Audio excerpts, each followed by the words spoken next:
Chapter 1553 Purple Sea. Chapter 1553 Purple Sea 1553 Purple Sea. After his death, Qin Long immediately logged off and tried to cultivate. He sighed in relief after realizing that he could still cultivate properly.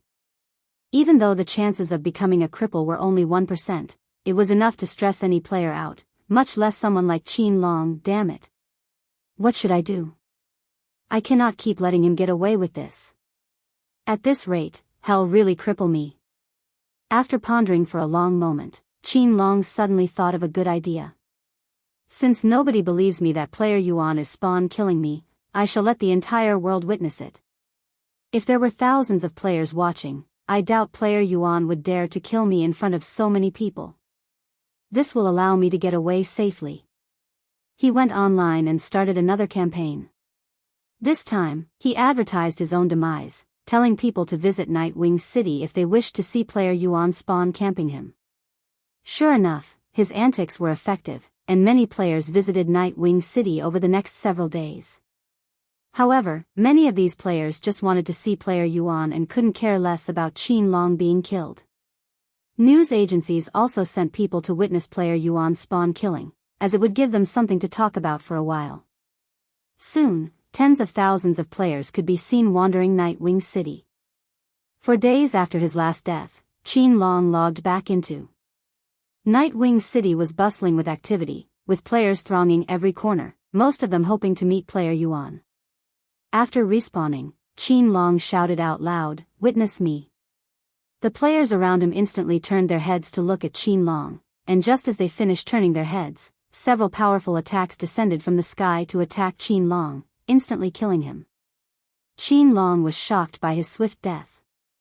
He could have never anticipated Yuan would be so ruthless as to kill him without hesitation despite the presence of so many players. As for the players, they immediately looked at the sky, expecting to see Yuan hovering above them. However, they were left puzzled when nobody was in the air where the attacks were shot from. Where's player Yuan? I don't see him. Did he leave already? That quickly? No way. I don't think he was even here. Ha ha ha. What kind of scam is this? I knew this Qin Long was trying to slander player Yuan all along, but I was still expecting something. How foolish of me. Who was the one that just got killed? I couldn't even see his appearance clearly before he died. Probably some poor soul paid to die so that they could sell this nonsense to us. Qin Long quickly became a laughingstock once news of what had transpired within Nightwing City spread on the internet. Qin Long, eldest son of the Qin family, slanders player Yuan. Player Yuan is innocent. Many articles about Qin Long quickly surfaced, spreading through the community like wildfire. Qin Mulan quickly learned of Qin Long's embarrassing situation and summoned him. Longer. What the fuck are you doing? I asked you to take care of player Yuan, but you dragged our family name through the mud instead. You're a laughing stock right now. Qin Mulan slammed his desk, destroying it. Now that his reputation had hit rock bottom, Qin Long no longer cared about losing some more and revealed the entire situation to his father. Player Yuan threatened to continue killing me until I lose my ability to cultivate or we stop messing with the Chu family. At this rate, I will never be able to play Cultivation online properly again. Please do something about this, father. Let's just forget about the Chu family. They're not worth our attention anymore. Qin Long appeared to be on the verge of tears as he revealed this information. Qin Mulan wore a deep frown on his face after hearing this and said, "Our Qin family and the Chu family have been at war with each other for many generations. How will we face our ancestors if we give up? Would essentially be acknowledging our defeat. We will not stop until the Chu family is completely bankrupted. As for your situation, just take a break from Cultivation online to focus on your real cultivation. I doubt player Yuan will spawn camp you forever. He will eventually have to give up and return to doing whatever he's doing. Also, he has an upcoming faction war with the Fiery Garden of Hell. He won't be able to play Cultivation online during that time, so you can use that time to leave the Nightwing City." Qin Long looked at his father with wide eyes. "Why, you're a genius, father. I completely forgot about his upcoming faction war. Alright, I'll do that and take a break from Cultivation Online. Qin Mulan nodded and said, I will try to do something about those mocking you online. While I won't be able to censor everything, I'll definitely reduce the amount of people talking about you. Thank you, Father. I apologize for this failure. I will definitely make it up to you one day. With that, Qin Long stopped logging onto Cultivation Online and focused on his cultivation on Earth. Qin Mulan quickly started paying people to censor anything negative about Qin Long, slowing down the attention he was receiving. Meanwhile, Yuan knocked on the door to Shimei's training room once he noticed she had finished her cultivation and appeared to be taking a break. Shimei walked to the door, and she muttered to herself, I'm pretty sure I still have plenty of time left in his place. Huh? Yuan? You're back? She was pleasantly surprised to see him standing in front of her training room. Yes, and I plan on visiting the Pavilion of Knowledge, operated by the Xian family. Since your father had a connection with them, I was wondering if you want to come with me. Of course. And I hope you didn't wait too long for me. It wasn't too bad. They left the cultivator's haven together shortly after. Do you know where the Pavilion of Knowledge is? Shimei asked him. No, I don't, but someone might. He asked Dong Yi about the Pavilion of Knowledge. The Pavilion of Knowledge is located on a secluded island in the middle of the Purple Sea, north of Qin City. Purple Sea, huh? Alright. Yuan used the teleportation formation to travel to Qin City and, from there, traveled north for several days until he encountered a purple-colored sea. I wasn't expecting a literal purple-colored sea. Shimei muttered with a surprised look on her face. This was her first time seeing something so unusual before. With their divine sense, they could see thousands of fishermen at the docks. Hey, what are they doing? Shimei, who had never seen fishermen before, asked. They're fishermen, and they are fishing, trying to catch the fish in the water, Yuan explained. Fishing. What an odd thing to do. Want to take a closer look? Yuan then asked. Yes. She immediately nodded, her face filled with anticipation. They entered the docks and watched the fishermen. Sometime later, Shimei approached one of the fishermen and asked, What are you trying to catch? Are you new to the Purple Sea? The fisherman asked. Yes. This is my first time visiting this place, she nodded. Well, there's only one thing we can catch from the Purple Sea, violet tuna. However, they're exceedingly rare. Even though there are thousands of us fishing every day around the clock, only around 10 of us will catch a single violet tuna for the entire day. Why are they so rare? And why are they so desirable? Well, for one, they're incredibly delicious. But that's not the main reason they're so coveted. Violet tuna are infused with potent spiritual energy, and consuming one can significantly boost a cultivator's strength. They're not just a delicacy, they're a treasure for anyone seeking to enhance their cultivation, said the fisherman. What's the history behind the purple-colored sea? Yuan suddenly asked. Legend has it that a mighty dragon was slain near these waters, and its purple blood seeped into the sea, forever staining it with its vibrant hue, said the fisherman. A dragon with purple blood? That would be the ancient galaxy dragon. They're incredibly rare and powerful, even among the dragon race. I heard less than 10 of them have existed since ancient times. Shimei muttered after hearing this information. Do you know anything about the Pavilion of Knowledge? Yuan then asked. Those weirdos that live in the middle of the Purple Sea? I know they live in the middle of the Purple Sea and rarely leave their place. There's also a rumor that says they will reward you if you can provide them with useful information they don't already know. I see. Thank you for the information. Yuan suddenly pointed 2 fingers at the Purple Sea. Then, with a gesture, he fished out a sizable purple-colored fish from the water with his spiritual energy. This shocked every fisherman there and left them speechless. Once the fish hovered before Yuan, he said, for taking the time to speak with us. The fisherman accepted the violet tuna with a dazed look on his face, unsure how to react. But before he could say anything, Yuan and Shimeli flew away, disappearing into the horizon. Chapter 1554 Pavilion of Knowledge. Chapter 1554 Pavilion of Knowledge. 1554 Pavilion of Knowledge. How did that young man do that? Divine sense shouldn't work in the Purple Sea. The fishermen were shocked by what Yuan had done. The Purple Sea had a special property that blocked all divine sense from peeking underneath the water's surface, hence why nobody there could repeat what Yuan did despite being cultivators themselves. Meanwhile, Yuan and Shimeli continued flying north for several days until they could see a tall silhouette on the horizon. We're almost there. Shimeli's voice was brimming with excitement, as this would mark her first encounter with another dragon clan outside the ancient dragon city. After a few more hours of flying, they finally arrived at the Pavilion of Knowledge, situated in the center of a large island. The Pavilion of Knowledge was an imposing, tower-like structure with a spiraling design that ascended towards the heavens, its peak lost amidst the clouds. The island looked like any tropical island, but magical beasts wandered freely. Most of them were around Spirit Emperor level, with a few at Spirit Sovereign level. However, before they could even reach the island, Yuan and Shimeli stopped when they noticed a figure approaching them from the island. This individual was a middle-aged man with blue hair and azure-colored eyes who boasted the cultivation of spirit enlightenment.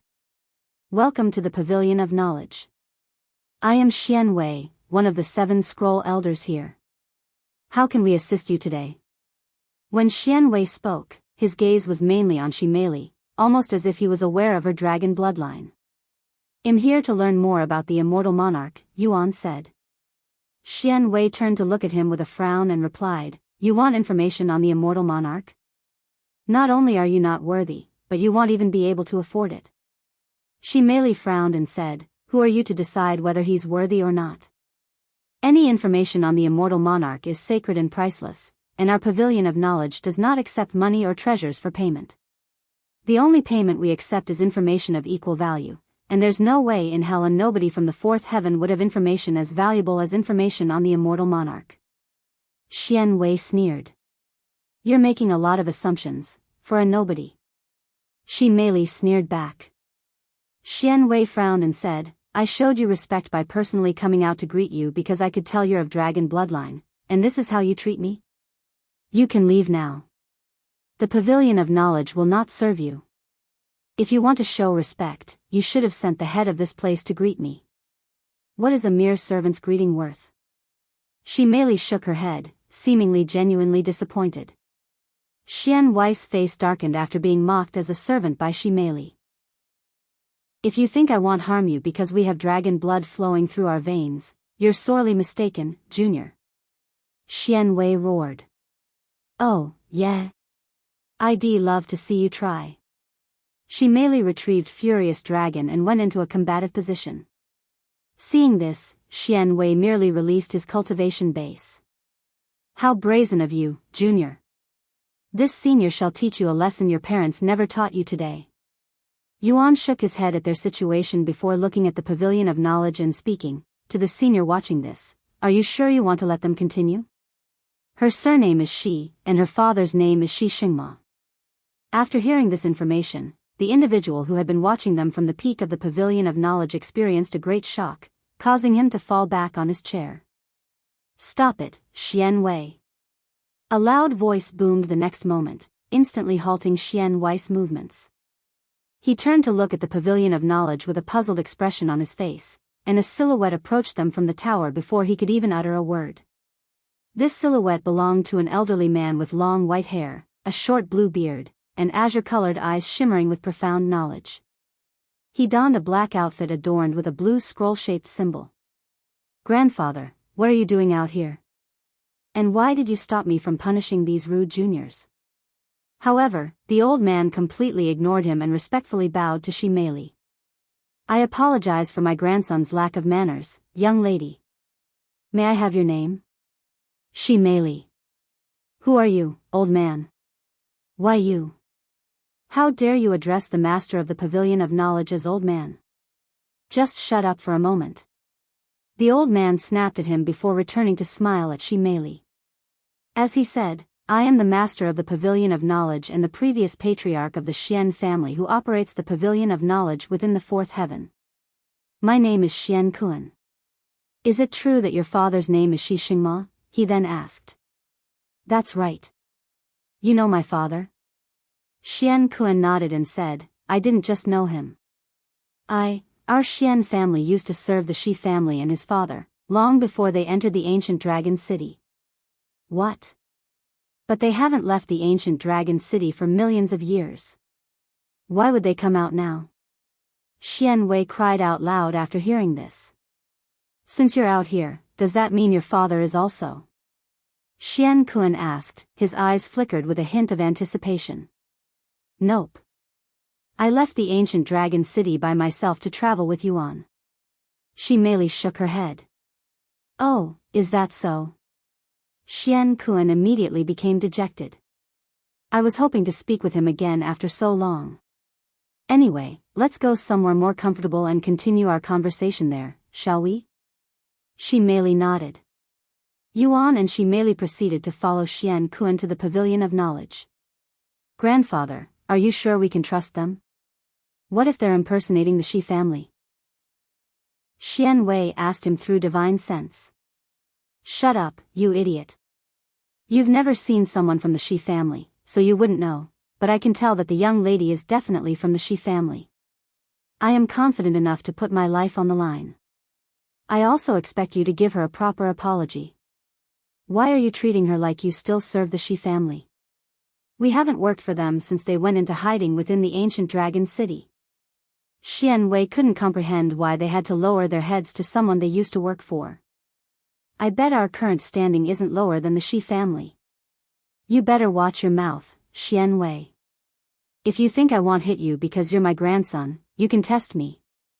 Our Xian family has served the Shi family for generations since ancient times. Even if we no longer work for them, we will always put them above us. Xian Wei could not understand Xian Kun's point of view and decided to remain silent. Once they arrived at the Pavilion of Knowledge, Xian Kun led Yuan and Shi Mei to one of the guest rooms for esteemed guests. Xian Wei, go bring them some tea. You can use my tea leaves. What? We have servants for that. Xian Wei wore a look of disbelief on his face. How could he, one of the 7 scroll elders, stoop as low as serving tea to guests? His position was only below that of his father and Xian Kun. Don't make me repeat myself. Xian Kun narrowed his eyes with a cold glint in them. Xian Wei could only swallow his frustration and listen to Xian Kun's command. I guess I wasn't wrong to call you a servant. Shi Mei chuckled, rubbing salt on his wounds. Xian Wei's body trembled in anger, and he stopped walking for a second, but he didn't say anything and quickly left. Don't tease him too much, young lady. He has a short temper. Xian Kun smiled. That's what he gets for looking down on Yuan, she sneered. Yuan, you must be her friend. Xian Kun turned to look at Yuan, who appeared unremarkable at a glance, but once he tried to peek deeper, Xian Kun was surprised that even he couldn't inspect Yuan's body, who was only a spirit king. Thank you for calling out to me earlier. I would no longer be able to face my ancestors in the future if someone from our Xian family had harmed a member of the Shi family. He's more than just a friend to me, Senior Xian. He's essentially a member of our family, with my parents' approval, of course. What? His Majesty accepted a human into the Shi family? That's unthinkable. Xian Kun stared at her with wide eyes. He could still vividly recall Shi Xingmo's hatred for humans, which forced his family to escape into the ancient dragon city. You don't have to believe me. Yuan, show him your robe and ring. Shi Mei winked at him.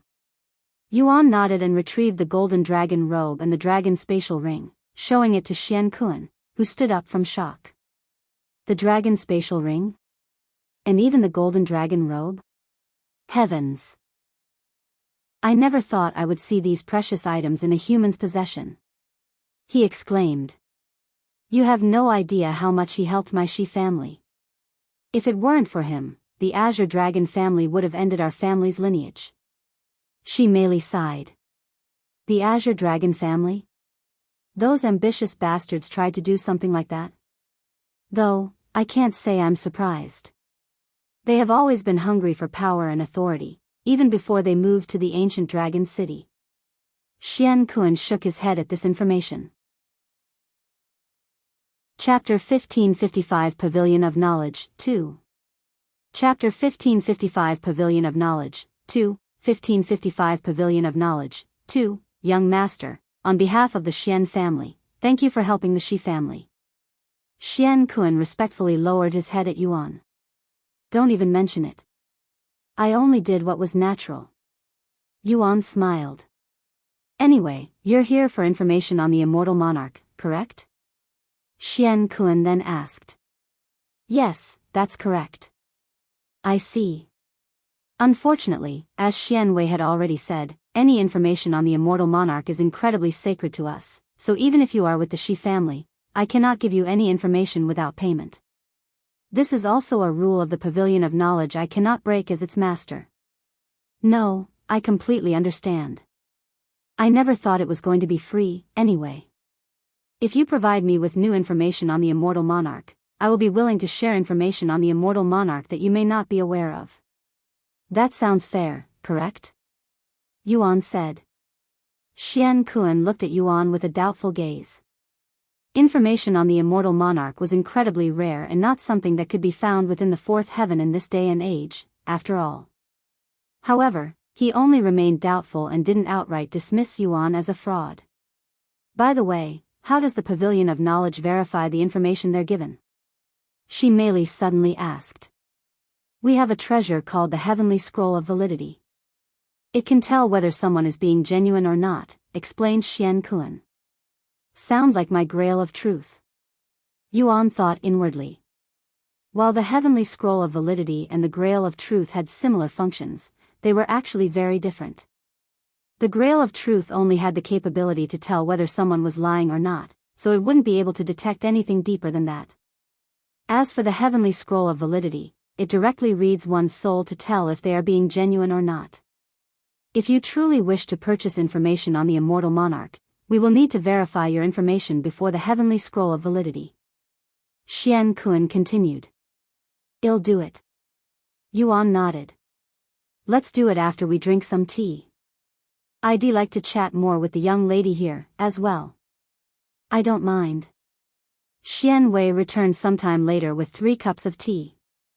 He placed the tea on the table, immediately turned around, and walked back out to the door without uttering a single word, clearly still upset that he was treated like a servant. Wait. Xianxia suddenly stopped him. The young lady here hasn't received an apology from you yet. Why do I have to apologize to her? I did nothing wrong. Xianwei roared. Do I really have to repeat myself? Xianxia frowned, his domineering aura growing more noticeable.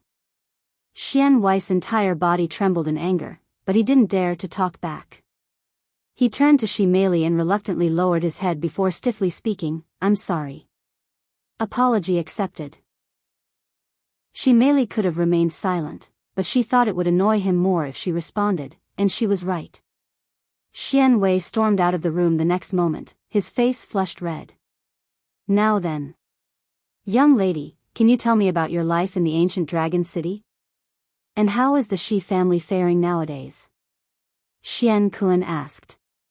Xianwei casually nodded and began recalling her life in the ancient dragon city. Although Xianxia's request seemed innocent and out of curiosity at a glance, he was actually trying to acquire information on the ancient dragon city. Due to ancient dragon city's seclusive and secretive nature, any information on them would be precious to the Pavilion of Knowledge, especially information on the Shi family, a dragon clan with royal blood that hasn't been seen in the outside world for millions of years. Yuan silently enjoyed the tea as he listened to their chat. In the blink of an eye, several hours have passed since Yuan arrived at the Pavilion of Knowledge. I see. I'm glad that His Majesty is doing well these days. It's unfortunate that he can no longer progress his cultivation due to the lack of spiritual energy there, but he knew this before going inside the ancient dragon city. Now let me tell you about the history of the Xian family with the Shi family. Xianxia said. Our Xian family has served the Shi family for generations, even before the divine heavens split into 9 heavens. It all started when your ancestors saved our ancestors' life. After our ancestors swore loyalty to the Shi family, we started working as their servants until we were promoted to being their record keeper, where we record significant moments or their achievements. Everything was great, until the humans started hunting down dragons like madmen. The Shi family didn't want to deal with humans and decided to move into the ancient dragon city, a world of its own, created by none other than the dragon ancestor. However, the Shi family didn't force their retainers to follow them and gave us a choice, to follow them or remain in the 9 heavens. Our Xian family wanted to follow the Shi family, but alas, we found a new objective in life when a certain someone showed up, the Immortal Monarch. This individual was so awe-inspiring and special that we wanted to remain outside to witness and record his greatness, which was the start of the Pavilion of Knowledge. This is why we regard information on the Immortal Monarch sacred. It's the foundation of the Pavilion of Knowledge. Anyway, we can start verifying your information now. Yuan nodded and stood up. Let's go. Xian proceeded to bring them to a large and spacious room on the upper floor. This room only had 4 things inside: a table, 2 chairs, and a golden scroll that was floating above the table. This scroll emitted a profound, almost otherworldly aura that permeated the room. Please, have a seat. Xian gestured toward one of the chairs before sitting down on the other one. Once Yuan sat across from him, Xian activated the Heavenly Scroll of Validity. From this point forth, the Heavenly Scroll of Validity will enter your soul to determine whether your information is genuine or not. Let's start with something simple. What is your name? Yuan.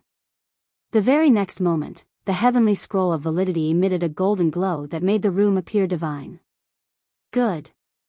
Now, lie to me. Do you know Shimeli? No. The Heavenly Scroll of Validity did not glow and released an imposing pressure that filled the room, as though a judge had just sentenced someone to death.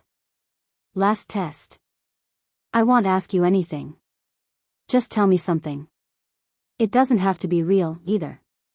Hearing such words, Yuan showed a mysterious smile on his face as he spoke. The Immortal Monarch is still alive. Xian eyes widened with surprise after hearing Yuan's information. As someone with millenniums of experience verifying information, he could usually tell when someone was farting or not, even without the Heavenly Scroll of Validity's help. Yet, he somehow found Yuan's information to be real even though it shouldn't be possible. Xian immediately turned to look at the Heavenly Scroll of Validity for its response. He wanted it to permeate the room with its golden glow so badly, but he knew that it wasn't going to happen, as that would have severe and significant implications. A moment later, the room brightened as the Heavenly Scroll of Validity glowed gold. What? Xian stood from his chair and slammed the table, looking like he'd just witnessed his ancestors crawling out of their graves. After standing there for a long minute with a bewildered look on his face, Xian looked at Yuan and asked in a trembling voice, Where did you get this information? However, Yuan merely shrugged and said, Who knows, but the information I just gave you should be pretty valuable, right? I wonder if it's valuable enough for you to give me what I want. Xian jaw dropped after hearing his words. He was rendered completely speechless, and his mind was already in a mess from the earlier information. Eventually, he took a deep breath and sighed, Very well. I shall give you all the information we have on the Immortal Monarch. But honestly, the information you gave us is already more valuable than everything we've gathered since our foundation. That's fine. Follow me. Xian tried to walk to the door, but he stumbled and fell on the floor like an old man who suddenly had his cane taken away. Sorry, but can you give me a moment? He asked with an embarrassed look on his face. Take your time. Yuan nodded with a smile. Xian remained seated on the floor for several minutes, contemplating the information that the Immortal Monarch was still alive out there somewhere. The Immortal Monarch is alive. The Immortal Monarch is alive?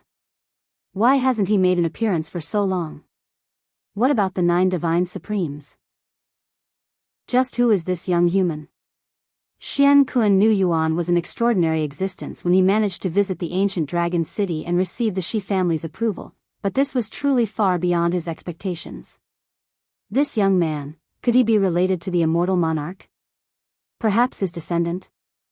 No, he wouldn't need to look for information on the Immortal Monarch if he were the Immortal Monarch's descendant. Sometime later, once Xian Kun could finally walk properly, he led Yuan to the room on the highest floor of the Pavilion of Knowledge. Chapter 1556 Chronicles of the Immortal Monarch. Chapter 1556 Chronicles of the Immortal Monarch. 1556 Chronicles of the Immortal Monarch. This is the room where we keep all of the Immortal Monarch's information. We call this room the Chronicles of the Immortal Monarch, Xian Kun said as they approached a metal door crafted from a black metallic material adorned with the image of a human figure surrounded by 9 beastly entities. You will be the first guests to visit this room. Welcome to the Chronicles of the Immortal Monarch. Xian Kun proceeded to bite his thumb and press it against the door, feeding it with his blood. The black door slowly creaked open, and she merely swallowed nervously in anticipation. However, once the door was fully opened and they stepped inside, the interior was quite ordinary. Inside, tall wooden shelves hugged every wall in the room, and thousands of scrolls were neatly placed on them. Please, take as much time as you need here. They are all labeled, too. I will be leaving to deal with something else. If you need anything, don't hesitate to call me. I will be in the room across from this one. Xian Kun said to them before closing the door for them. Then, he went into the other room and sealed the door shut. Where should we start? She merely asked as she looked around. Yuan used his divine sense to look at all of the labels quickly and pointed to the shelf by the door. That's the beginning, so we can start from there. She merely nodded and walked to the shelf. Immortal Monarch's first appearance, she read the label out loud. She picked out the scroll labeled with the number 1 and looked at Yuan, asking, "Can I do the honors of reading it?" He nodded with a smile, "Go ahead." Thus, she merely began reading the records of the Immortal Monarch's first appearance. According to the records, the Immortal Monarch's appearance was very sudden, like thunder in a clear blue sky, and when he appeared, there were already 3 divine supremes by his side. When he first appeared in the world, he was already accompanied by 3 supreme entities that would eventually be known as the 9 divine supremes.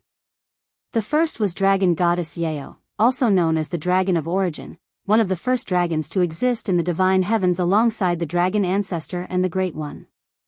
Unlike the other 2 dragons of origin, who spread their names far and wide, Dragon Goddess Yao preferred being low-key and seclusive. She was rumored to be the strongest divine beast during her time. Unfortunately, she disappeared along with the Immortal Monarch. She merely read, her hands trembling with excitement. The second supreme entity who followed the Immortal Monarch was the Primordial Phoenix, one of the first phoenixes to exist. Her prowess rivaled that of the dragons of origin, except the Dragon Goddess, who was stronger than the other 2 dragons of origin.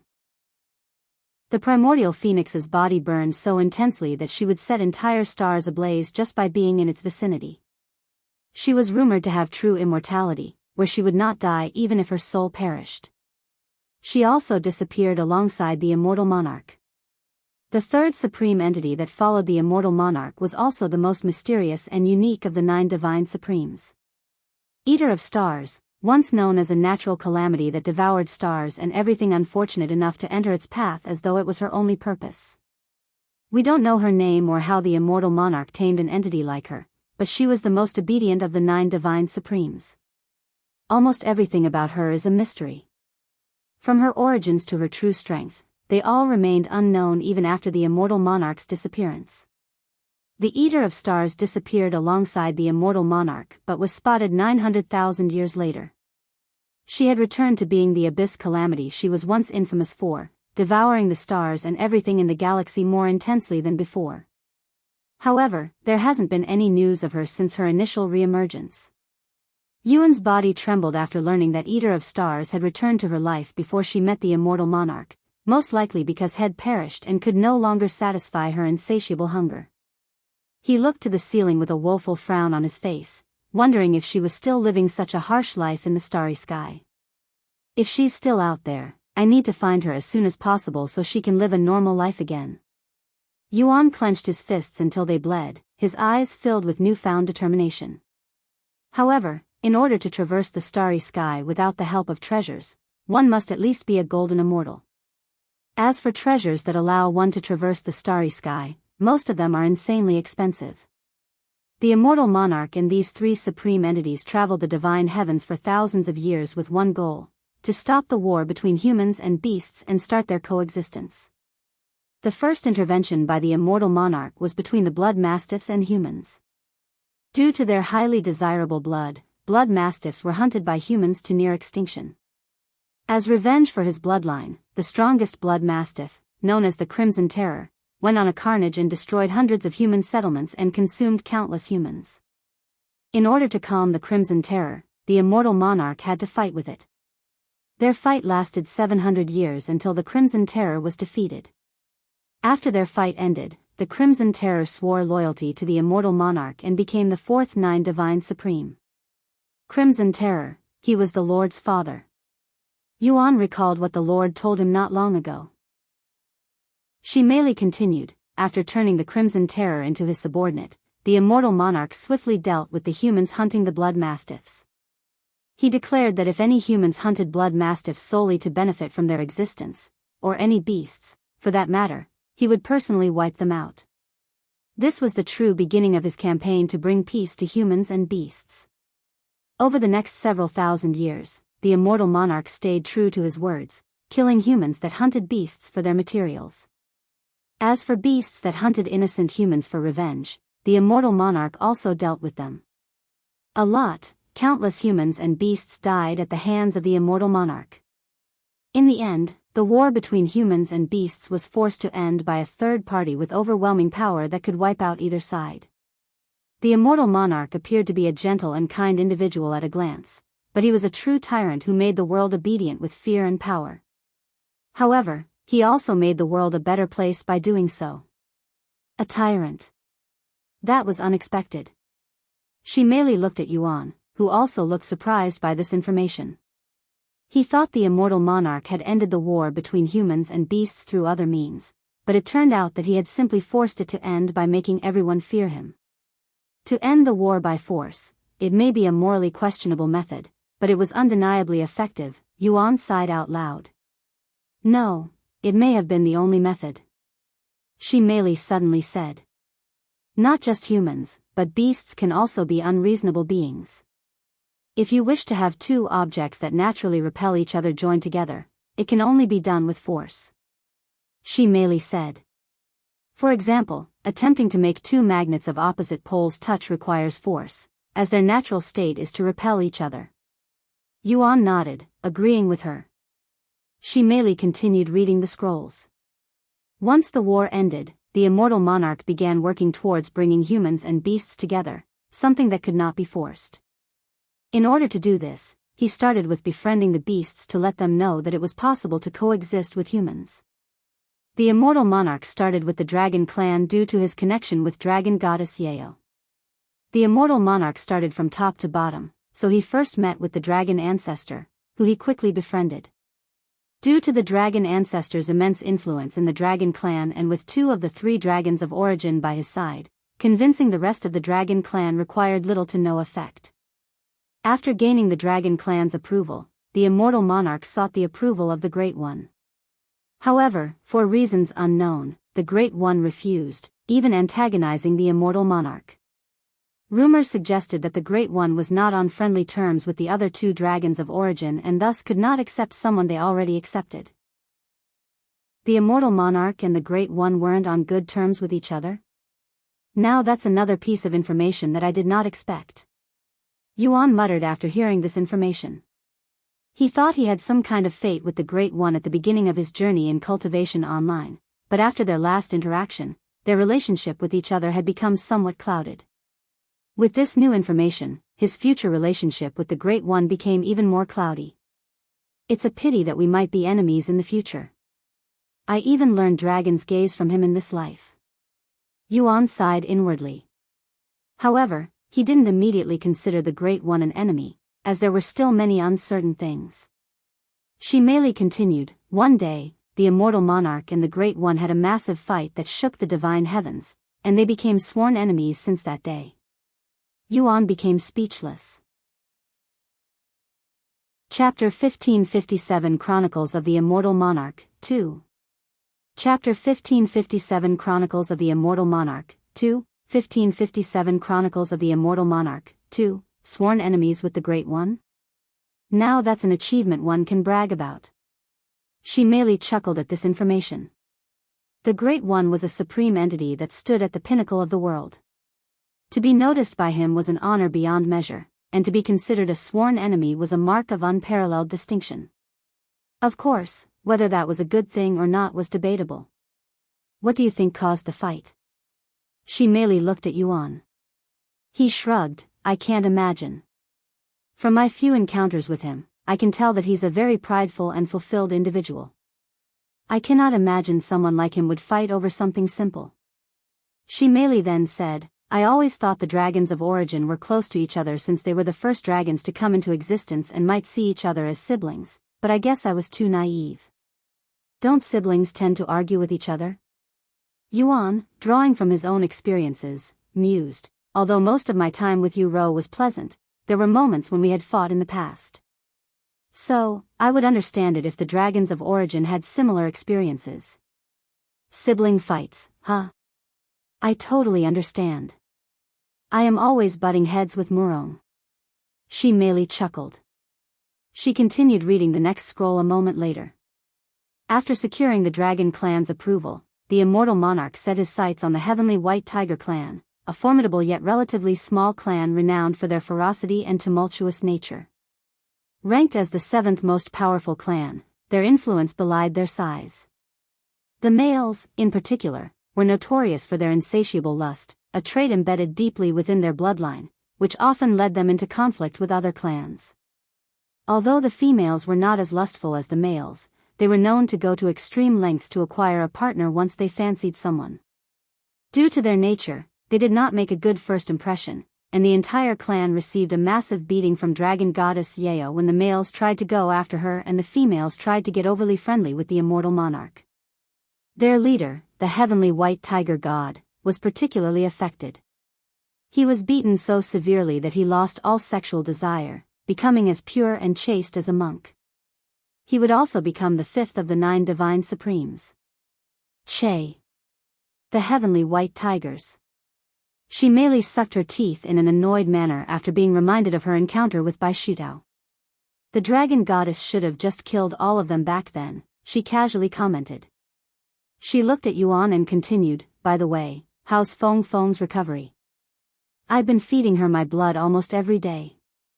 Her appearances changed a lot, but I still don't know when she'll return. I see. Hopefully, she'll return to us soon. She merely said before returning to the scroll. During his campaign to receive the approval of all major beast clans, the Immortal Monarch would occasionally hunt the surviving demons that had managed to flee the war. Demons, huh? I never got to see one. They must be all gone by now, right? What a pity. She merely muttered. Yuan smiled and said, you should be glad that you never got to experience their disgusting presence. Unfortunately, demons still exist in this world, and mine. They're just in hiding now. Have you seen one? She then asked. He nodded, yes, and more than just one, unfortunately.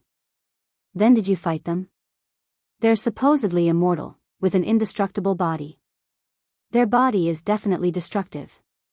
They just have insane recovery, so any damage they take would instantly recover, and unless you get rid of their entire being in one go, they could fully regenerate even from a small chunk of flesh. The only reliable method of getting rid of them would be demon sealing techniques and sacred flames. Unless you have one of these abilities, you don't want to meet a demon. I'll keep that in mind, she said. She picked up another scroll and continued, after traveling for hundreds of years, the Immortal Monarch met the 6th of the 9 Divine Supreme, a powerful divine beast that did not belong to any clan, the divine Yin-Yang Crane. The divine Yin-Yang Crane was a one-of-kind mythical being said to bring immense luck to anyone for the rest of their life if they are lucky enough to see it, and most people live their whole life not seeing it, including immortals that have lived for millions of years. Yet, the divine Yin-Yang Crane had personally appeared before the Immortal Monarch and requested to follow him. The divine Yin-Yang Crane, huh? This is my first time hearing about such a creature. She merely commented afterward. Me too, Yuan said. Is this information helping you regain your memories? She then asked. No, nothing's coming up. Maybe you'll recall something after hearing a little more. We still have thousands of scrolls to go through, after all. She moved on to the next scroll. The seventh to join the 9 divine supremes was the celestial turtle, a divine beast said to have the strongest and most durable body in the divine heaven. The celestial turtle has a massive body that was many times larger than the sun, and due to its size, it could only live in the starry sky. Rumors say that the immortal monarch had built a home for himself and the other divine supremes somewhere on the back of the celestial turtle, but nobody could confirm this rumor. The 8th of the 9 divine supreme was the shadow dweller, a divine beast that can enter and traverse shadows. Not much is known about this divine supreme due to its lack of presence. The 9th and final of the 9 divine supreme is unknown. Nobody but the other divine supremes and the immortal monarch himself have seen the 9th divine supreme's beast form. She merely closed the scroll. There's not much information about the 9 divine supremes here. Maybe they have their own category, she said afterward.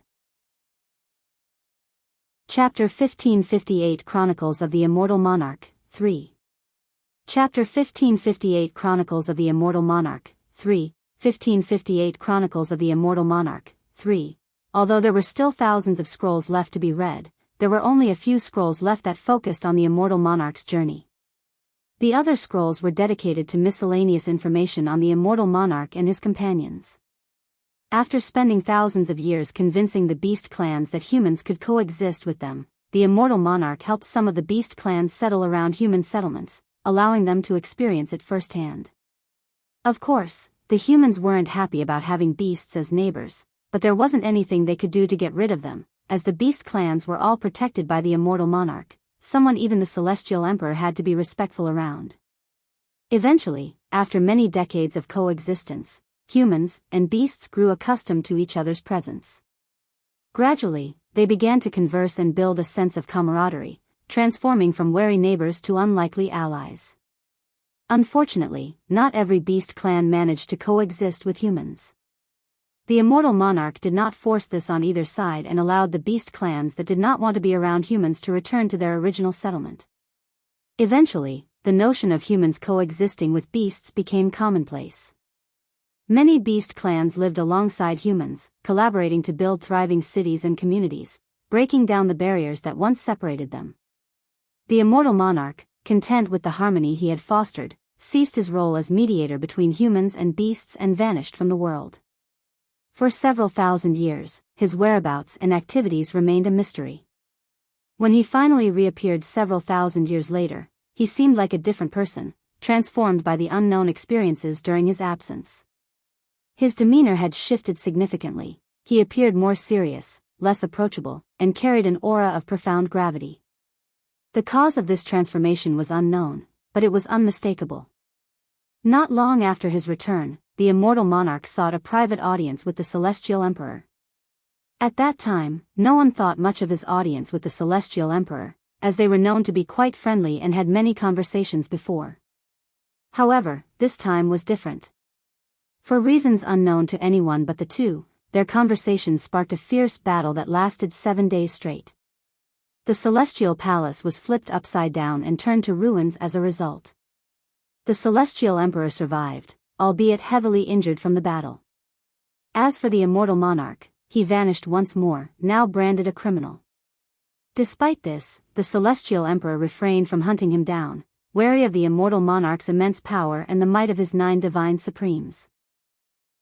News of the immortal monarch attacking the celestial emperor sent shockwaves throughout the divine heaven, raising questions from all corners.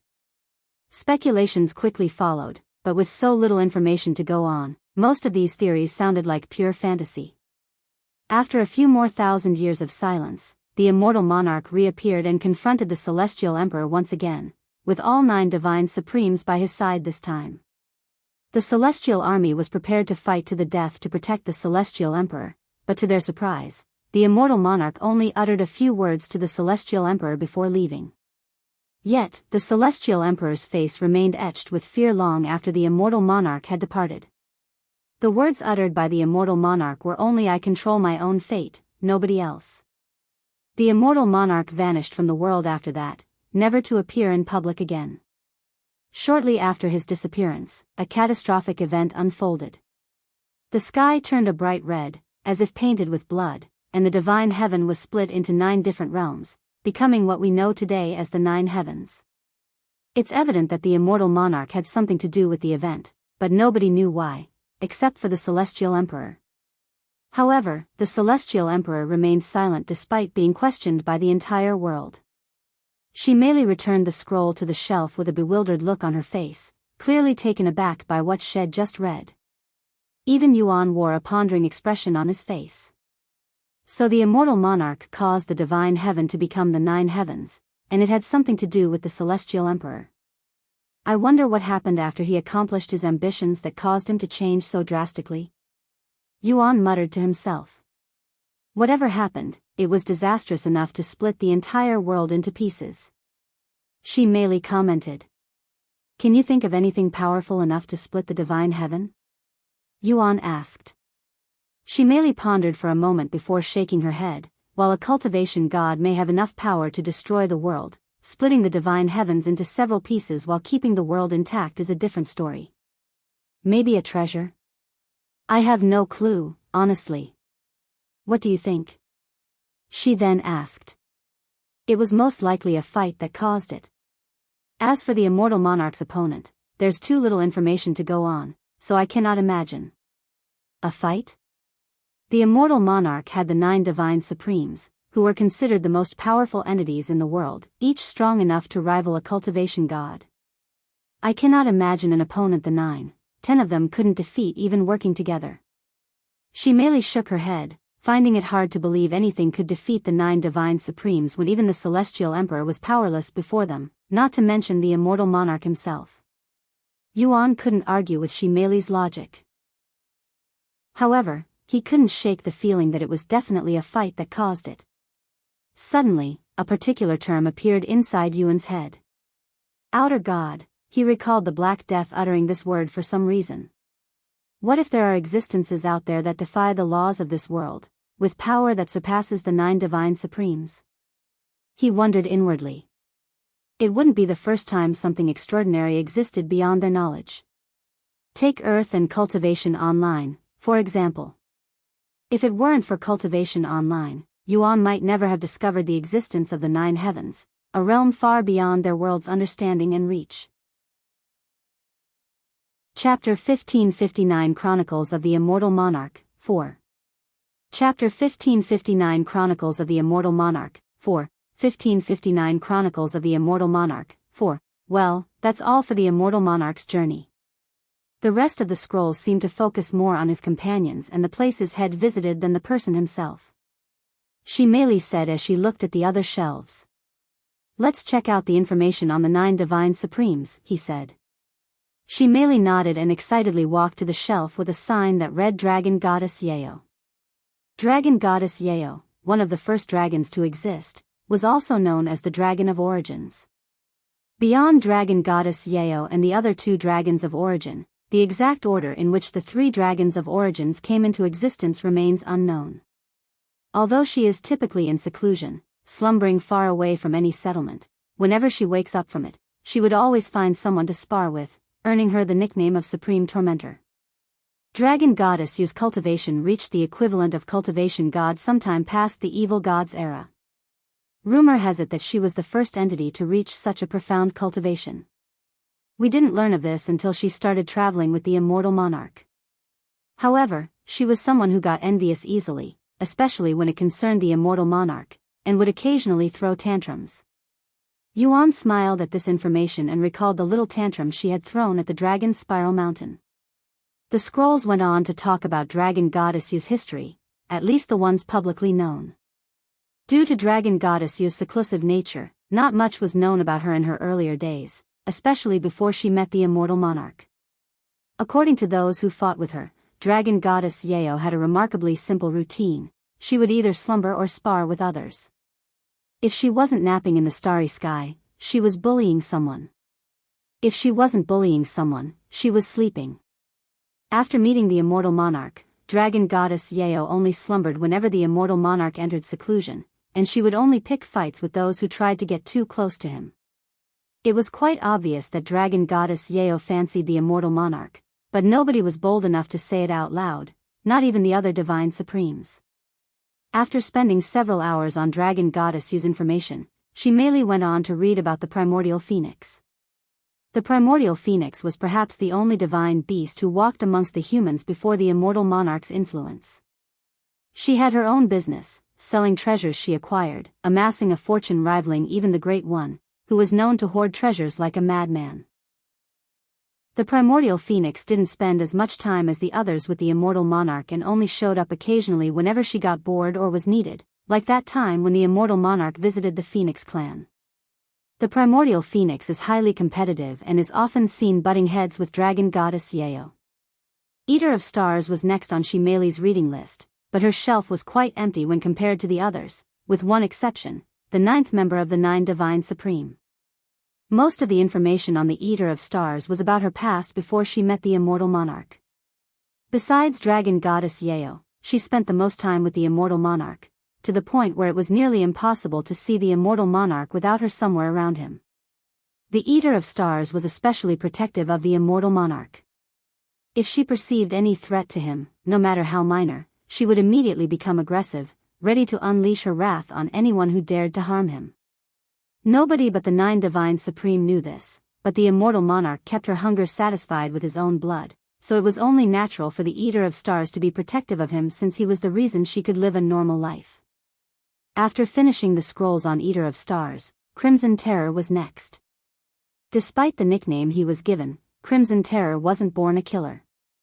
In fact, he disliked violence and would always find a method to avoid it. Unfortunately, in order to protect his own clan from the greedy humans, he was forced to kill until one day, he lost his mind and became nothing but a crazed killer. If the Immortal Monarch hadn't snapped him out of it, the Crimson Terror would have inflicted significant damage not to just human society but the beast clans, as well. After being tamed by the Immortal Monarch, Crimson Terror traveled the world in his human form to fix the damage had done to the innocent. Up next, we have the Heavenly White Tiger God. Just as she merely reached for a scroll, the door opened, and Xianxia walked inside. "How's everything so far?" he asked them. "I've learned a lot of new things from here, and we're just getting started," Yuan said. "I'm glad. Anyway, I have a new guest who needs my attention, so I will not be available for a little. This guest must be fairly important," Shimeli causally said. "Yes, this individual is not only from the upper heavens, but she's also from the immortal clans that are closely related to the Immortal Monarch." "Someone from the immortal clans?" Yuan raised an eyebrow, his interest piqued. "Which clan is she from?" "The Heavenly White Tiger clan." Yuan narrowed his eyes at this information. Could it be her? Yuan recalled the woman who showed up to protect Bai Shutao. Shimeli also had similar thoughts. For her to show up in this place, she must be looking for information. Yuan thought to himself. Then, I'll let you return to your study now.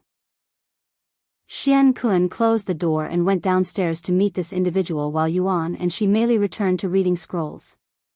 Even if this individual turned out to be the same woman they met, they had no reason to be in her business and decided to just ignore it for the time being. Chapter 1560 Bai Ning. Chapter 1560 Bai Ning. 1560 Bai Ning. Once Xianxia arrived at the reception area, he could see a beautiful young woman standing with Xian Wei, who had a respectful smile on his face, a stark contrast to the way he greeted Yuan and Shimeli. "Welcome to the Pavilion of Knowledge, Lady Bai Ning. How can we assist you today?" Xianxia respectfully bowed to her. Bai Ning looked at him nonchalantly and said, "I heard that this is the place to go for information. Is that correct?"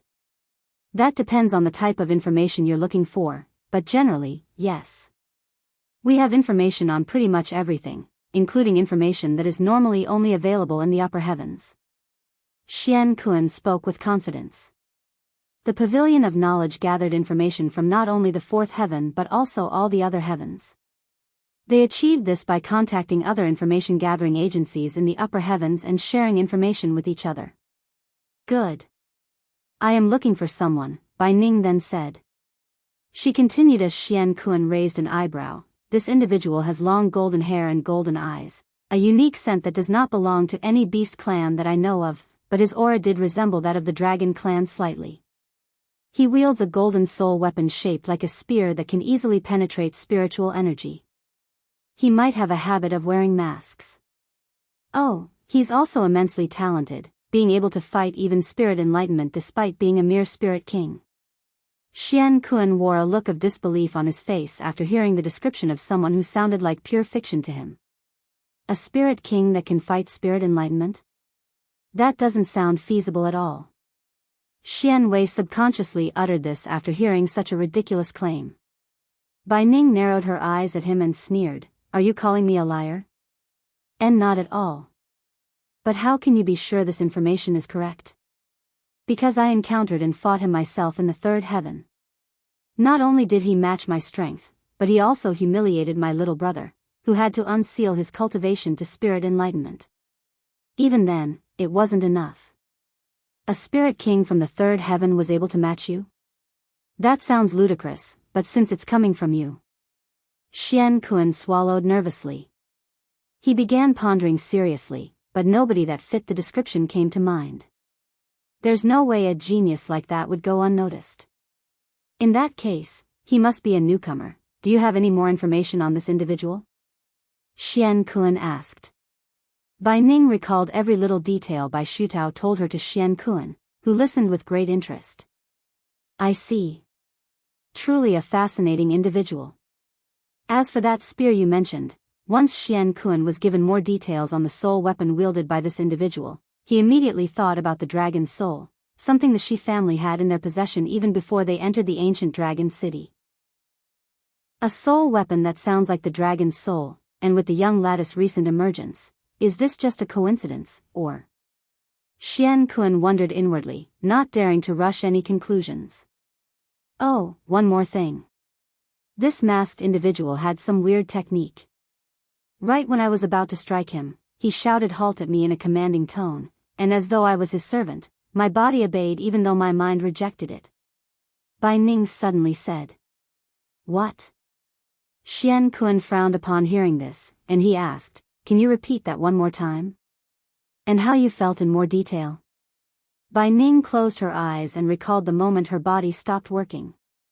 With a single word, that individual was able to take complete control of my body, forcing it to listen to his commands regardless of my own will. If he told me to kill myself at that moment, I would have probably done so. I have never felt so powerless in my life. Bai Ning wore a nervous expression on her face as she recalled the sensation of being powerless, something she had never experienced since birth.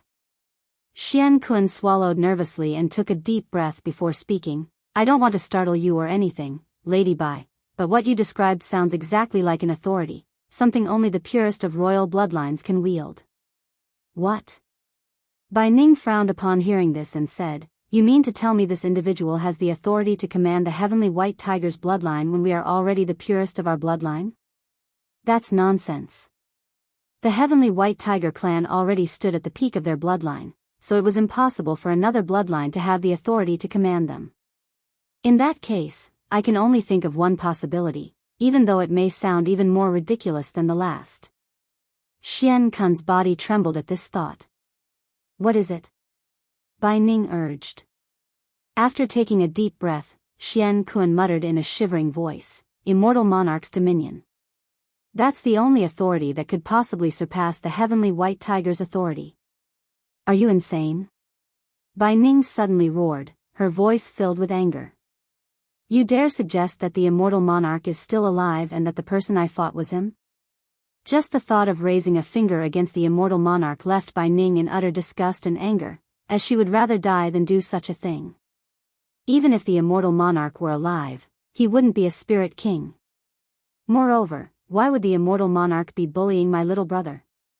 After Bai Zetao's fight with Yuan, Bai Ning brought Bai Shutao, who was half dead after the heavenly tribulation, back to her family, where he had to explain everything.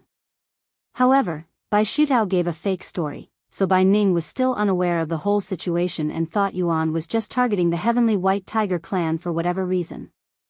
I know how ridiculous it sounds, but it's the only explanation. Furthermore, Xianxia hesitated for a moment before continuing, the Immortal Monarch, he's alive. What did you just say? Bai Ning and Xianwei stared at him with wide eyes, their faces filled with shock. Chapter 1561 Bai Ning, 2. Chapter 1561 Bai Ning, 2, 1561 Bai Ning, 2. Bai Ning's entire being froze like a stone statue after being told that the Immortal Monarch was alive. Her body trembled after a moment of silence, and she suddenly reached for Xianxia's collars. Once she got a hold of his robes, she lifted him into the air and roared, I swear to God, if you're messing with me. Xianxia was startled by her sudden aggression and hastily said, it's true. This information has already been verified through the Heavenly Scroll of Validity. The chances of this information being fake are almost zero. Who gave you this information? She growled. Xianxia hesitated to reveal this information since the Pavilion of Knowledge prided itself on its confidentiality. If he revealed a customer's name, it would set a dangerous precedent and, if exposed, would sink their reputation to the bottom of the sea. Please forgive me, but I cannot reveal a client's information, especially if that individual may have a connection with the Immortal Monarch. I beg for your understanding, Lady Bai. Xianxia said, his body soaked in cold sweat. Bai Ning froze again and, after a moment of silence, released Xianxia and said, my apologies. I got a little too excited after learning of the information. You're right. This individual likely has connections with the Immortal Monarch to have such valuable information. I almost made a rash judgment there. Xianxia sighed in relief and said, thank you for your understanding. Although I cannot reveal this individual's information to you, I can speak with him and see if he would be willing to meet you. Bai Ning's eyes flickered after hearing this, and immediately nodded, please do. I must speak with this individual, no matter what. If there's anything I can do that would increase the chances of meeting him, let me know. Xianxia pondered for a moment before responding, I'm not sure, but he seemed very interested in information related to the Immortal Monarch. If you have information to share with him, he'd have a reason to speak with you. Information on the Immortal Monarch, right? I have plenty of that. Bai Ning quickly agreed. As an Immortal Monarch enthusiast, Bai Ning collected all sorts of information on the Immortal Monarch, and being part of an Immortal clan, she has access to information not available to the public. What about the individual you wanted to find? Xianwei suddenly asked. I can deal with him later. This takes priority, she said. Then I'll be back. You can rest in the guest room in the meantime. Xianxia said. You make it sound like you'll be able to contact this person soon. Well, he is currently in the Pavilion of Knowledge, after all. What did you say? Bai Ning was pleasantly surprised by this news. You don't mean? Xianwei swallowed nervously as he thought of their recent rude guests. Xianxia left shortly after, leaving Xianwei and Bai Ning alone. Sometime later, Xianxia opened the door to Chronicles of the Immortal Monarch. Young master, I apologize for disturbing you, but the guest from the Heavenly White Tiger clan would like to meet you. Due to her background, I shared with her the information you told me. Xianxia said with an apologetic look on his face. She wants to meet me, huh? Yuan didn't immediately give an answer. She said she's willing to share information on the Immortal Monarch if you agree to meet with her. Since she's from an Immortal clan, her information would undoubtedly be valuable. Yuan pondered for a moment before nodding his head, sure, I'll go meet with her. Thank you. Xianxia bowed to him, feeling relieved.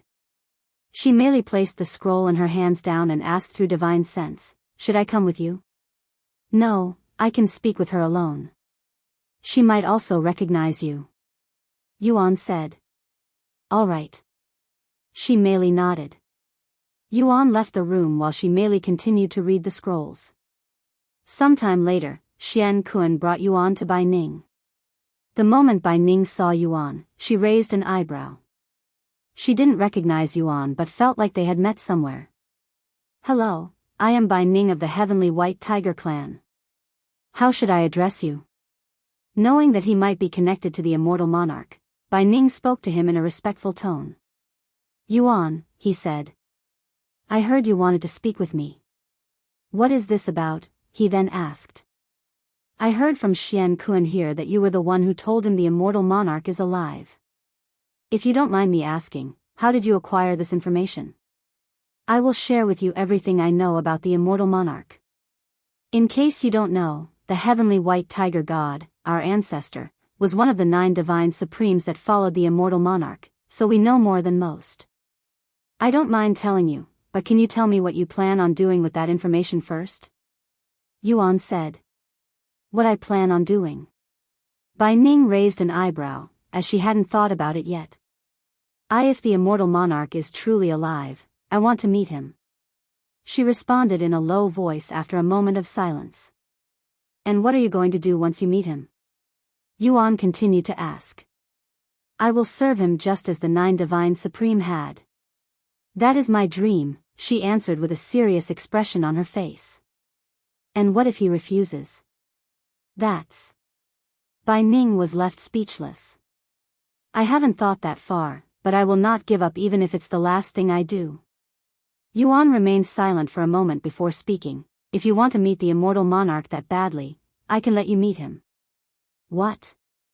Really? You know where the Immortal Monarch is?" Bai Ning's eyes widened with shock. "Yes, but you'll have to do something for me." "I will do anything," she answered without hesitation. "We'll see about that," Yuan said with a mysterious smile on his face. "If you find any errors, ads pop up, ads redirect, broken links, non-standard content, etc." Chapter 1562 Vial of Blood. Chapter 1562 Vial of Blood. 1562 Vial of Blood. "So, what do you need me to do?" Bai Ning urged in an impatient manner. Yuan calmly said, "You have a brother, right?" "Yes. I have several younger brothers, in fact." "Why are you asking?" Bai Ning raised her eyebrows with a confused look. "I am looking for one of them. According to what I was told, he wields a pair of gauntlets." Yuan said, pretending he didn't know Bai Shutao. "Gauntlet? I know 3 of them that wield them. Any more specifics?" "I heard he came down to the lower heaven for some mission." "Oh, then you must be talking about Bai Shutao, our youngest. Why are you looking for him?" "I met him not long ago and couldn't finish our conversation because he had to leave suddenly. I'd like to speak with him and repay a little debt I owe him," Yuan said with a calm smile on his face. "Is that so?" Bai Ning's face became a little nervous as she continued. "Unfortunately, Bai Shutao was heavily injured not long ago, so I had to send him back home to the upper heavens, so you might have to wait until he recovers." "Heavily injured in the lower heavens? What happened to him?" Yuan acted surprised to hear this information. "He was viciously beaten by this masked individual." "What? Why would this individual do such a horrible thing?" Yuan's eyes widened with shock. "My brother claimed it was a random attack, that he has no idea why he was being attacked. However, Bai Shutao is a troublemaker, so I wouldn't be surprised if he offended someone he shouldn't have. This individual was insanely talented and powerful. There's no way someone like that would attack Bai Shutao without reason. This is also why I came to the Pavilion of Knowledge, to find this individual who attacked my younger brother." Bai Ning clenched her fists in frustration. In her head, she couldn't care less about avenging Bai Shutao. The real reason she wanted to find this individual was to fight him again and to learn about his mysterious power. "What will you do once you find this individual?" Yuan asked out of curiosity. "Well, I am going to find out the real reason he attacked Bai Shutao, but regardless of the reason, had nearly crippled someone from the Heavenly White Tiger clan, so he will need to pay for his crimes. I will bring him back to my family so they can deal with him," Bai Ning said. "I see. I hope you find this individual and find justice for Bai Shutao," Yuan said. As for meeting with the Immortal Monarch, he's not in the condition to meet anyone right now, anyway. I'll let you meet him in the future. What? Is he okay? You make it sound like he's injured or something. Bai Ning's face darkened, acting like a mother about her missing child. It's complicated, but you'll find out in the future. Anyway, can you share your information on the Immortal Monarch with me? After a moment of silence, Bai Ning nodded her head, and she retrieved a jade slip from her spatial ring before handing it to him. This is my personal logbook. I logged all of my information on the Immortal Monarch here. You can borrow it for now. Yuan accepted the jade slip and said, "Thank you. As a token of our new friendship and to further develop our trust in each other, I would like you to have this." Yuan retrieved an object from his spatial ring and offered it to her. This is... Bai Ning raised her eyebrows at the vial of blood before her with a puzzled face. Why was he giving her blood, and who does it belong to? However, not wanting to be rude, Bai Ning accepted it without any question. Thank you," she said in a stiff voice. The vial was the length of her finger, and only a fourth of it contained blood. "It was nice meeting you. Then I'll go back upstairs now." Yuan turned around and left before Bai Ning could question him about the blood. Once Yuan left, Bai Ning opened the vial and took a sniff of the blood. Her senses immediately went crazy from the sweet scent of the blood, and her body trembled uncontrollably from excitement. What a profound scent. Whose blood does it belong to? Even Xianxia could smell it from afar, and the scent made his mouth watery. I don't know, but I really want to taste it for some reason. Bai Ning swallowed nervously. Usually, she'd never even think about tasting a stranger's blood, but the sweet scent was too enticing and compelled her to do so. I'll just taste a drop to see if I can identify it. Bai Ning carefully retrieved a drop of blood from the vial with her chi manifestation and placed it in her mouth. The instant the drop of blood touched her tongue, an overwhelming sensation surged through Bai Ning's entire being, as if she had been touched by the divine itself, baptized in an ethereal purity that transcended all comprehension. Good heavens, she cried out loud and fell to her knees, nearly dropping the vial of blood in the process. What the? Lady Bai. Are you okay? Did that bastard poison you? Xianxia exclaimed in a terrified voice after seeing her drastic reaction. Bai Ning didn't respond to him and merely stared toward the sky with a dazed look on her face. Lady Bai. Xianxia swallowed nervously. It's so fucking delicious," she muttered in a dumbfounded voice. Huh? Excuse me? This otherworldly taste that's unlike anything I've tasted before, this to die for taste. Only one individual could make a divine beast fall to their knees with the delicious taste of their blood, the Immortal Monarch.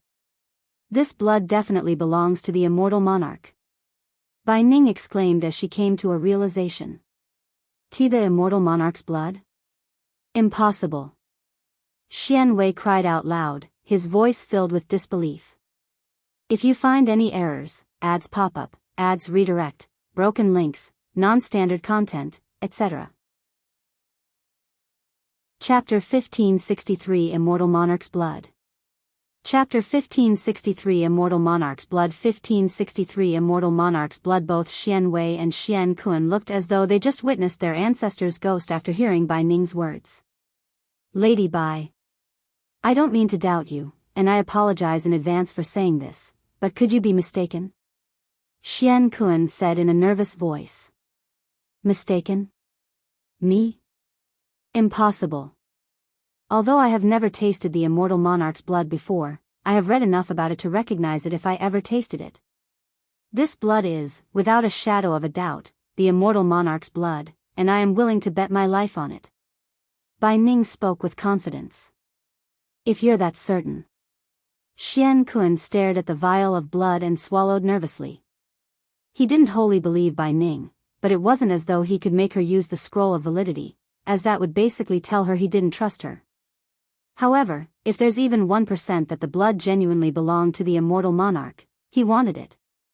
Lady Bai, this may be imprudent of me, and allow me to apologize in advance again, but, no. Bai Ning responded before he could even finish his sentence. She turned to glare at him and continued, "You were going to ask me to give you some of this blood, right? I refuse. I don't care what you have to offer me. I won't give you even a single drop." Xian Kun began sweating profusely at her words, but he still remained hopeful. "I beg you, Lady Bai. You have about a dozen drops of blood inside that vial.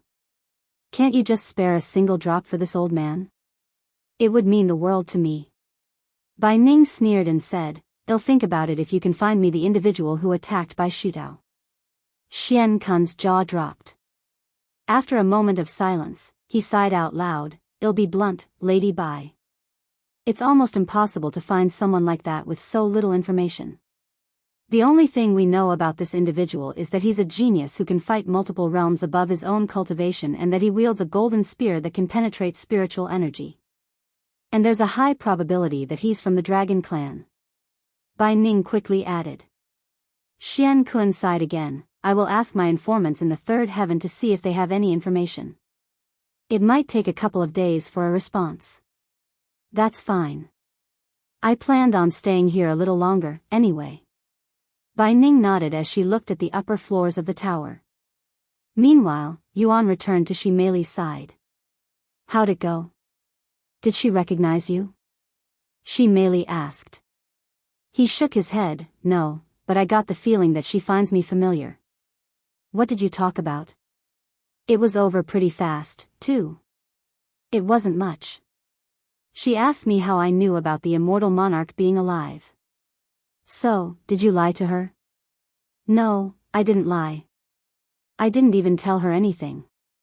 He casually shrugged. "Huh?" Shimei raised an eyebrow. "She stopped caring about that when I told her that I could set up a meeting with the Immortal Monarch for her."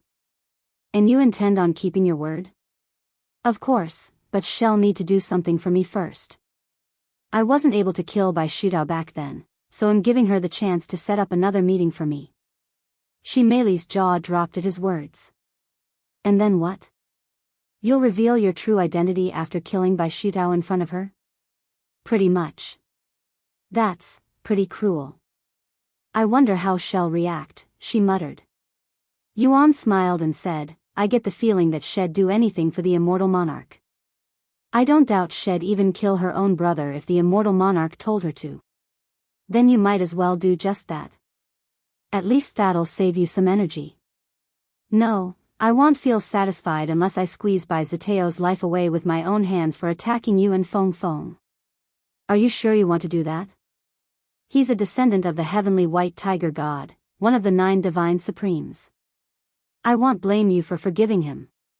Shimei wondered if he'd feel bad about killing one of his followers' descendants.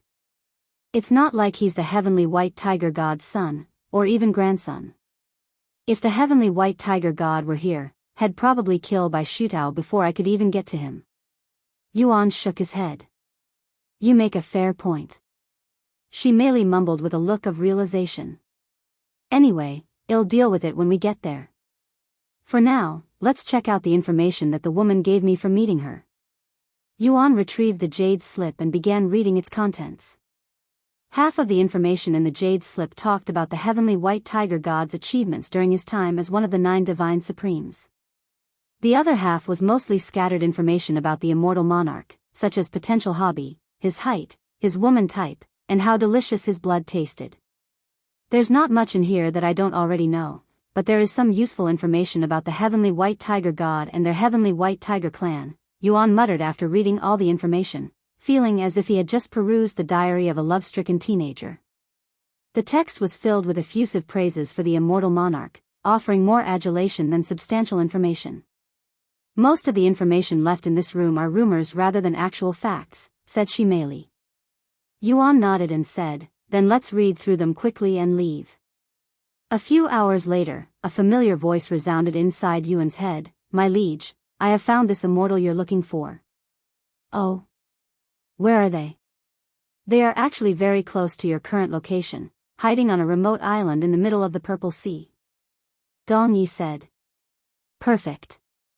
Yuan smiled at this information. Chapter 1564 Meeting the Escaped Immortal. Chapter 1564 Meeting the Escaped Immortal 1564 Meeting the Escaped Immortal After learning that the escaped immortal was close to his location, Yuan said to Ximeli, "Let's stop here." Something else came up. Worried that the immortal might leave before he could finish the scrolls in this place, Yuan decided to deal with the immortal first, then return to the Pavilion of Knowledge to finish the rest if possible. Huh? What came up? Ximeli lifted her head to look at him with a raised eyebrow. Since Dong Yi spoke to Yuan through divine sense, she had no idea about their conversation. Yuan gave her a quick brief of his situation. There is a place called the Nine Heaven Eternal Grotto that imprisons some of the most dangerous immortals in the world. A few of them escaped recently, and one of them managed to enter the fourth heaven. That immortal happens to be close by, so I am going to kill them real quick. What? An immortal? Ximeli was shocked speechless by such information. You make it sound like killing an immortal is a simple thing to do. They are so powerful that even a divine ancestor would not last a single strike from them. And they won't die even if you destroy their body. Ximeli exclaimed. I doubt I will be able to kill an immortal in their perfect condition. This immortal is greatly weakened due to being in the fourth heaven, so I have a good chance of defeating them. Even if their cultivation is weakened, they can still use powerful techniques and immortal chi, which mortals cannot resist. Yuan confidently smiled and said, I know it's dangerous, but I have to do this. You should stay here. I don't want you to get caught up in our fight. No. Let me fight with you. Ximeli quickly shook her head. Yuan sighed, that's not possible, and you should know that. I won't have the leisure to protect you during our fight either. Ximeli clenched her jaws tightly in frustration, but she couldn't argue with Yuan. She knew that she would die long before she could even react if she fought with an immortal. After a moment of silence, she sighed out loud, in this entire universe, you're probably the only mortal who would dare to fight an immortal.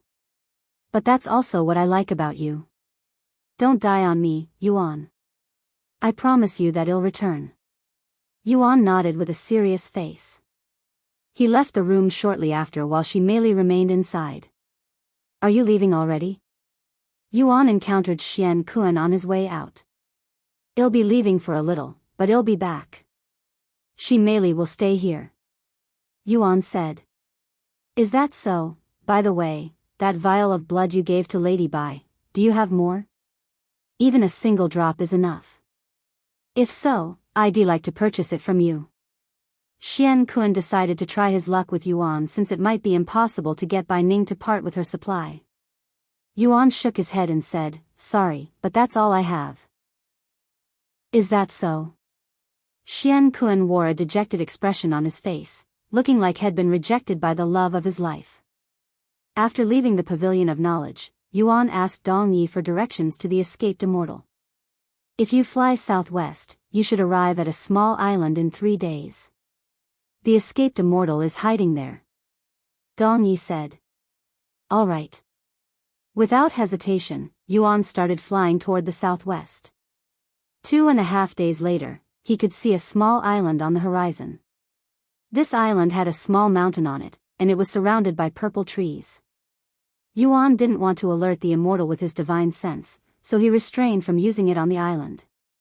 However, Dong Yi was a different story, as his divine sense would be too powerful for the immortal to sense. Where is he? Yuan asked.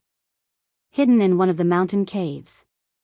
They've hidden their presence and are trying to recover spiritual energy. If you want to fight them, now is the best time. Dong Yi said. Yuan nodded and took a moment to prepare himself. After taking a deep breath, he retrieved Starry Abyss before releasing his aura. He purposefully avoided using number 1 under heaven to see how much he could handle without her. Omicron M, come out, he roared. The instant the immortal sensed Yuan's presence and powerful aura, they immediately thought about escaping. However, they stopped when they realized that Yuan was alone and was a mere spirit king. After a moment of pondering, the immortal emerged from their hiding spot to confront him. Yuan narrowed his eyes at the immortal's appearance, shrouded by a mysterious mist, looking like a cloud that could block divine sense. If divine sense doesn't work, let's try divine gaze. Yuan used divine gaze, and to his surprise, he could see through the mist, but the Immortal's true appearance remained as a silhouette. The figure inside the mist narrowed their eyes after sensing Yuan's divine gaze. A mere spirit king using divine gaze only those in the divine realm can use? Who is this kid? The Immortal wondered inwardly. Hey, why don't you show me your real appearance? Yuan suddenly spoke. And why would I do that? The Immortal spoke in a hoarse voice. I'm just curious. I want to see my opponent before fighting them. You want to fight me? A mere mortal? Do you even know who I am? The Immortal expected many things from Yuan, but a fight was not one of them. They were also confident that Yuan was not suppressing his cultivation and was a genuine spirit king. Yes, I do. You're an immortal who escaped the 9-heaven eternal grotto, right? And you still want to fight me despite knowing that. Why are you trying to kill yourself? The Immortal couldn't believe what they were hearing. Who said anything about wanting to die? You may be an immortal, but your cultivation is currently restricted to the Divine King realm. Yuan smiled. The Immortal was speechless.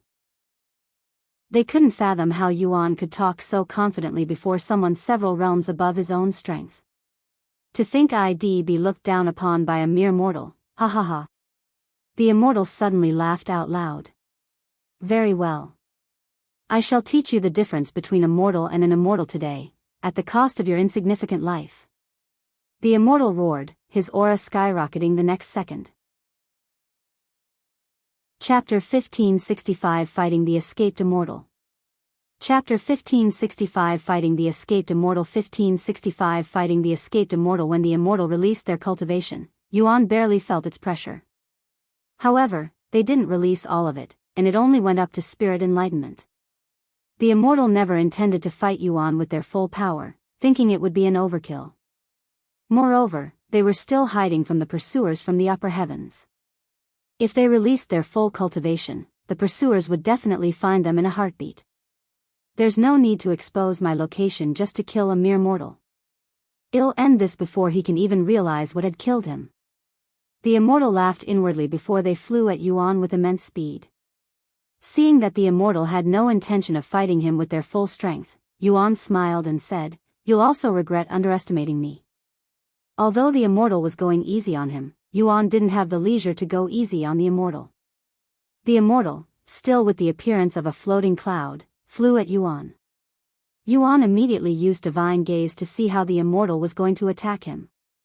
Shaw! As though the Immortal had turned into a porcupine, hundreds of needles made entirely of spiritual energy burst out of the cloud and flew toward Yuan. Yuan cloned the starry abyss 10,000 times and used them to deflect the needles while attacking simultaneously. Cheap tricks. The Immortal roared and released some more of their aura, which was strong enough to block the starry abyss and, like an invisible wall, halted all of the attacks. Yuan narrowed his eyes slightly at the sight of this. Unlike number 1 under heaven and dragon's soul, the starry abyss is too weak to do anything. Even if I managed to hit him, it wouldn't do any damage. Due to its lack of power, Yuan retrieved the starry abyss. I definitely need to take some time strengthening the starry abyss after this, he thought to himself as he wielded Dragon's Soul next. 2 soul weapons? The Immortal narrowed their eyes at Dragon's Soul, surprised that a mortal could wield 2 soul weapons. They could also feel an unfathomable aura emitted by Dragon's Soul. Yuan used his movement technique to instantly close their distance, approaching the Immortal without hesitation. Once he was close enough, he began thrusting Dragon's Soul at the Immortal. The Immortal was greatly shocked when the Dragon's Soul touched their mist and destroyed it with ease. Fuck. What the hell is that soul weapon? The Immortal was left terrified after seeing their unique mist being destroyed when it was indestructible to weapons. To think he'd have a weapon that could cut through my mist. What fucking bad luck. The Immortal cursed inwardly after realizing they'd met their worst enemy. Looks like this weapon is effective on you. Yuan smiled after seeing how far the Immortal had backed up. So what? In the end, it's still useless if you can't hit my actual body. The Immortal sneered. Well, see about that. Yuan went on the offensive while the Immortal focused on avoiding his dragon's soul, occasionally throwing powerful spiritual attacks at Yuan. After just several exchanges, it was clear to Yuan that this Immortal was a cultivator who focused on spiritual techniques instead of using weapons like the majority of cultivators out there. What the hell is up with this mortal human? He's just a mere spirit king, yet he fights like he has countless years of combat experience. The Immortal was bewildered by how skillful Yuan was in combat. None of his movements were wasted, and his decisions seemed instant, even reading several seconds ahead. The Immortal had fought tens of thousands of immortals even before they were sent to the Nine Heavens' Eternal Grotto, but they'd never fought someone half as experienced and skillful as Yuan. My cultivation may be superior, but this bastard's combat skills are unfathomably high. It's like I am fighting someone in the God Ascension realm. The Immortal began doubting whether Yuan was actually a spirit king or actually a God Ascension realm cultivator in disguise. Yuan's combat experience through the God of War helped him narrow the gap between him and the Immortal, but it was far from enough. Enough! The Immortals suddenly roared, and their cultivation entered the divine realm, becoming a divine warrior. The Immortal's speed and overall prowess increased significantly after the boost. Yet, it still wasn't enough to overwhelm Yuan. Is this guy really human? How is he fighting me while only having the cultivation of a spirit king? He should have died long ago. The Immortal was baffled by Yuan's nonsensical existence.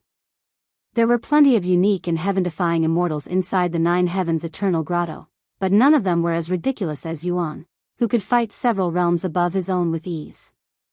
Usually, one would be considered talented if they could fight someone 1 or 2 levels higher, a genius if they could battle someone at least 3 levels above, and only a true prodigy would be able to challenge an opponent an entire realm higher. Yuan was currently fighting someone 4 realms above his own. Not only that, but he was also fighting someone 1 major realm above. The difference in prowess between Spirit King and Spirit Enlightenment was insignificant compared to Spirit Enlightenment and Divine Warrior. If the former was akin to heaven and earth, the latter was akin to earth and 9 heavens. Meanwhile, unbeknownst to Yuan or the Immortal, a figure was watching their fight from afar. So that's the newcomer, huh? Magnificent. He truly deserves to be a general with his capabilities, much less a member of the celestial overlords. Kellen smiled as he continued spectating their fight. However, to defeat that Immortal will require much more than that, Junior. A few moments later, the Immortal increased their cultivation by another level, entering Divine Master. The difference between Divine Warrior and Divine Master is greater than Spirit King and Divine Warrior. How will you deal with this now? Kellen mumbled as he prepared to save Yuan at any moment. Chapter 1566 Fighting the Escaped Immortal, 2. Chapter 1566 Fighting the Escaped Immortal, 2. 1566 Fighting the Escaped Immortal, 2. Divine Master, huh? Finally, some challenge. Yuan smiled upon seeing the Immortal's increased cultivation. That arrogance won't last long. The Immortal roared before they rushed at Yuan.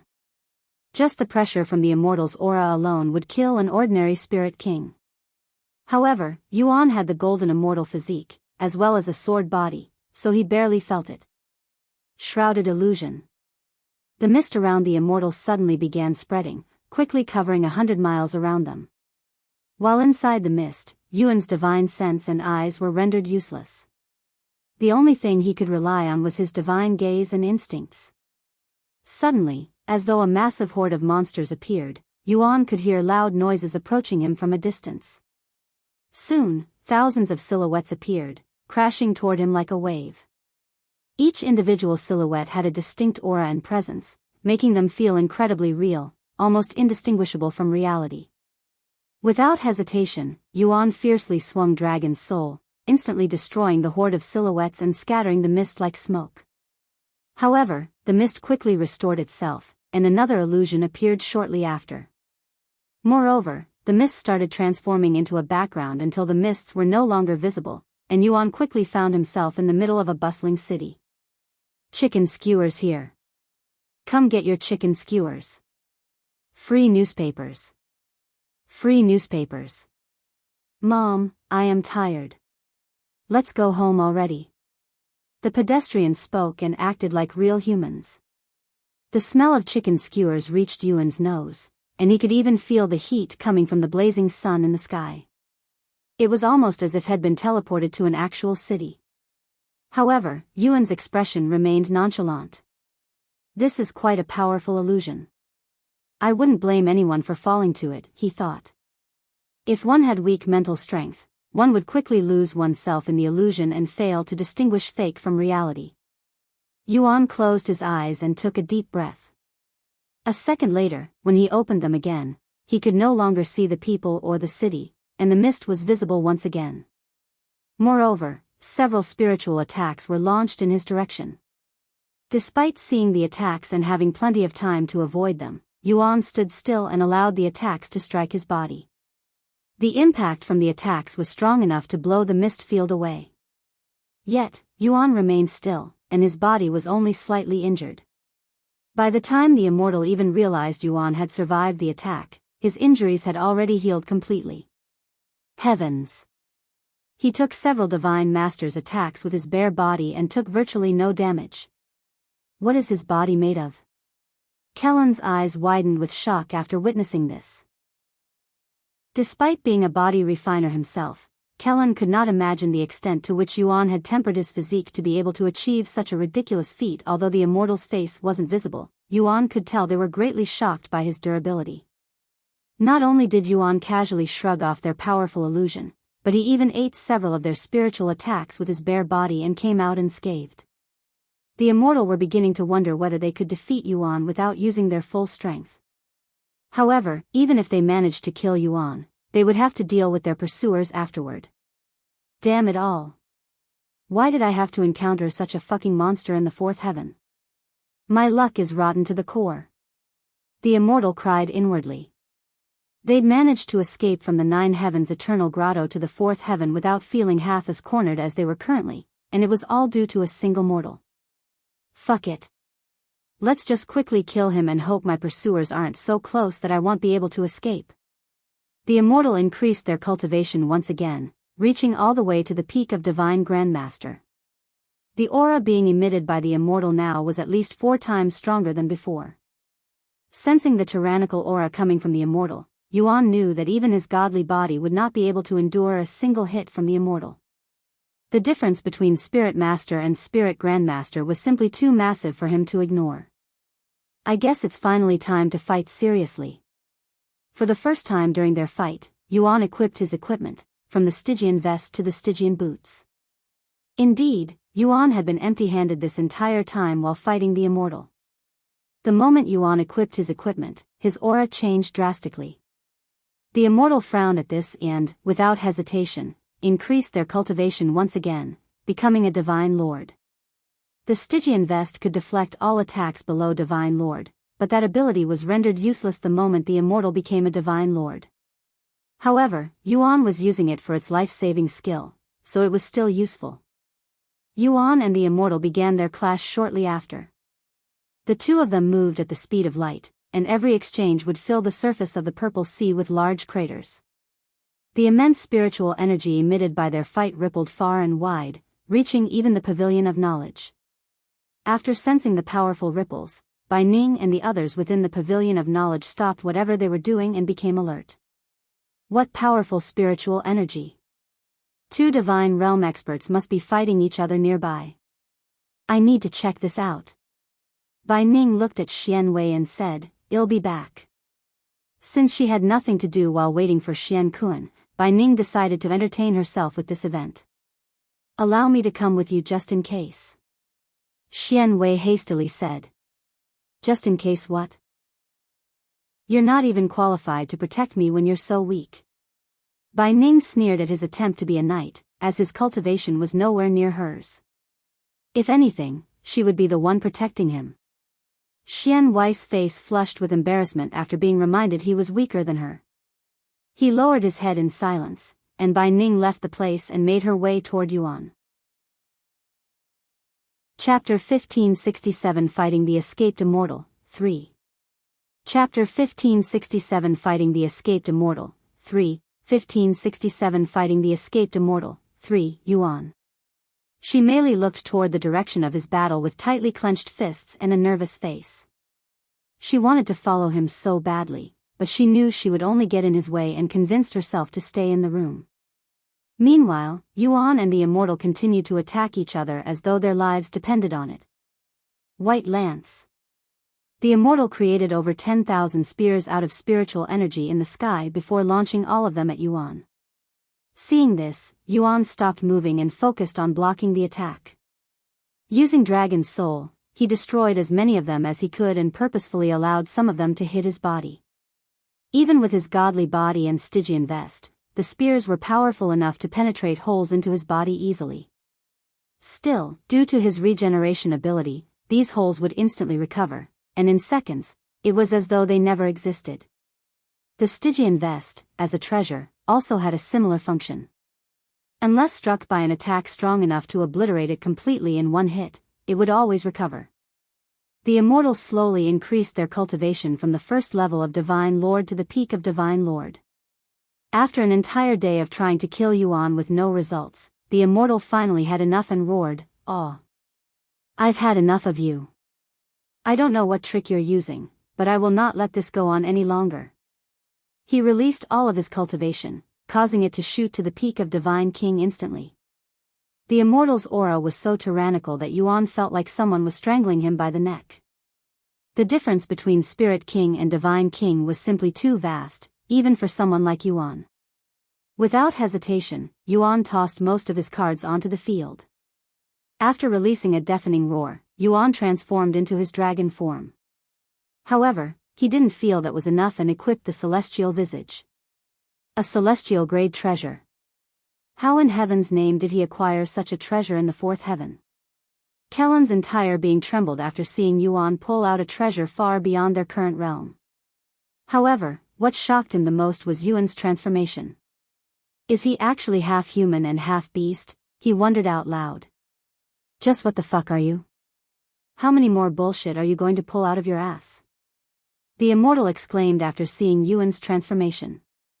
The Immortal was certain that Yuan was only at the Spirit King level, as he would have advanced his cultivation base long ago if he were higher. However, the fact that he hadn't meant that this was his true cultivation. Yet, this raised more questions. How could a Spirit King be on par with a Divine King? The difference between their cultivation was so vast that no treasure or technique could bridge the gap, at least, that's how it should have been. I am not done yet. Yuan suddenly said. A massive avatar appeared, its frame big enough to completely obstruct the Immortal's view of the Purple Sea. That's ridiculous. The Immortal cried out loud. That's the god of war's astral art. Did Celestial Overlord Su teach him that technique? Kellen cried out loud. Compared to his previous shocks, this revelation was the most profound, shaking him to his core. However, Yuan still had more cards to play. After putting away Dragon's Soul, he retrieved number 1 under heaven, instantly filling the atmosphere with an otherworldly aura.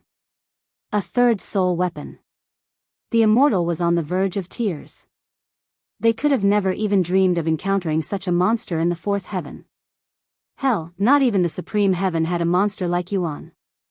Let's play to our heart's content. Yuan spoke with a wide grin on his face as he struck first. The first strike descended upon the unprepared Immortal like a falling mountain. However, as powerful as Yuan's attack appeared, he was still fighting a Divine King, and the Immortal was able to block it without too much difficulty. The second strike immediately followed. Don't you dare look down on me, mortal. No matter how many tricks you have up your sleeve, it won't help you defeat me. The Immortal roared as they blocked the second strike, then the third and fourth shortly after. The fifth and sixth strike was also blocked, but the Immortal struggled to do so. The seventh strike was so powerful that the Immortal barely managed to block it. Once the eighth strike descended, the Immortal didn't dare to block it and opted to avoid it.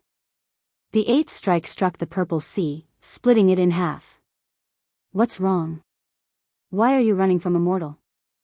Yuan provoked the Immortal as he launched the ninth sword strike. The pressure from the ninth sword strike was nothing to scoff at. Even Kellen, who was watching from afar, felt threatened by it.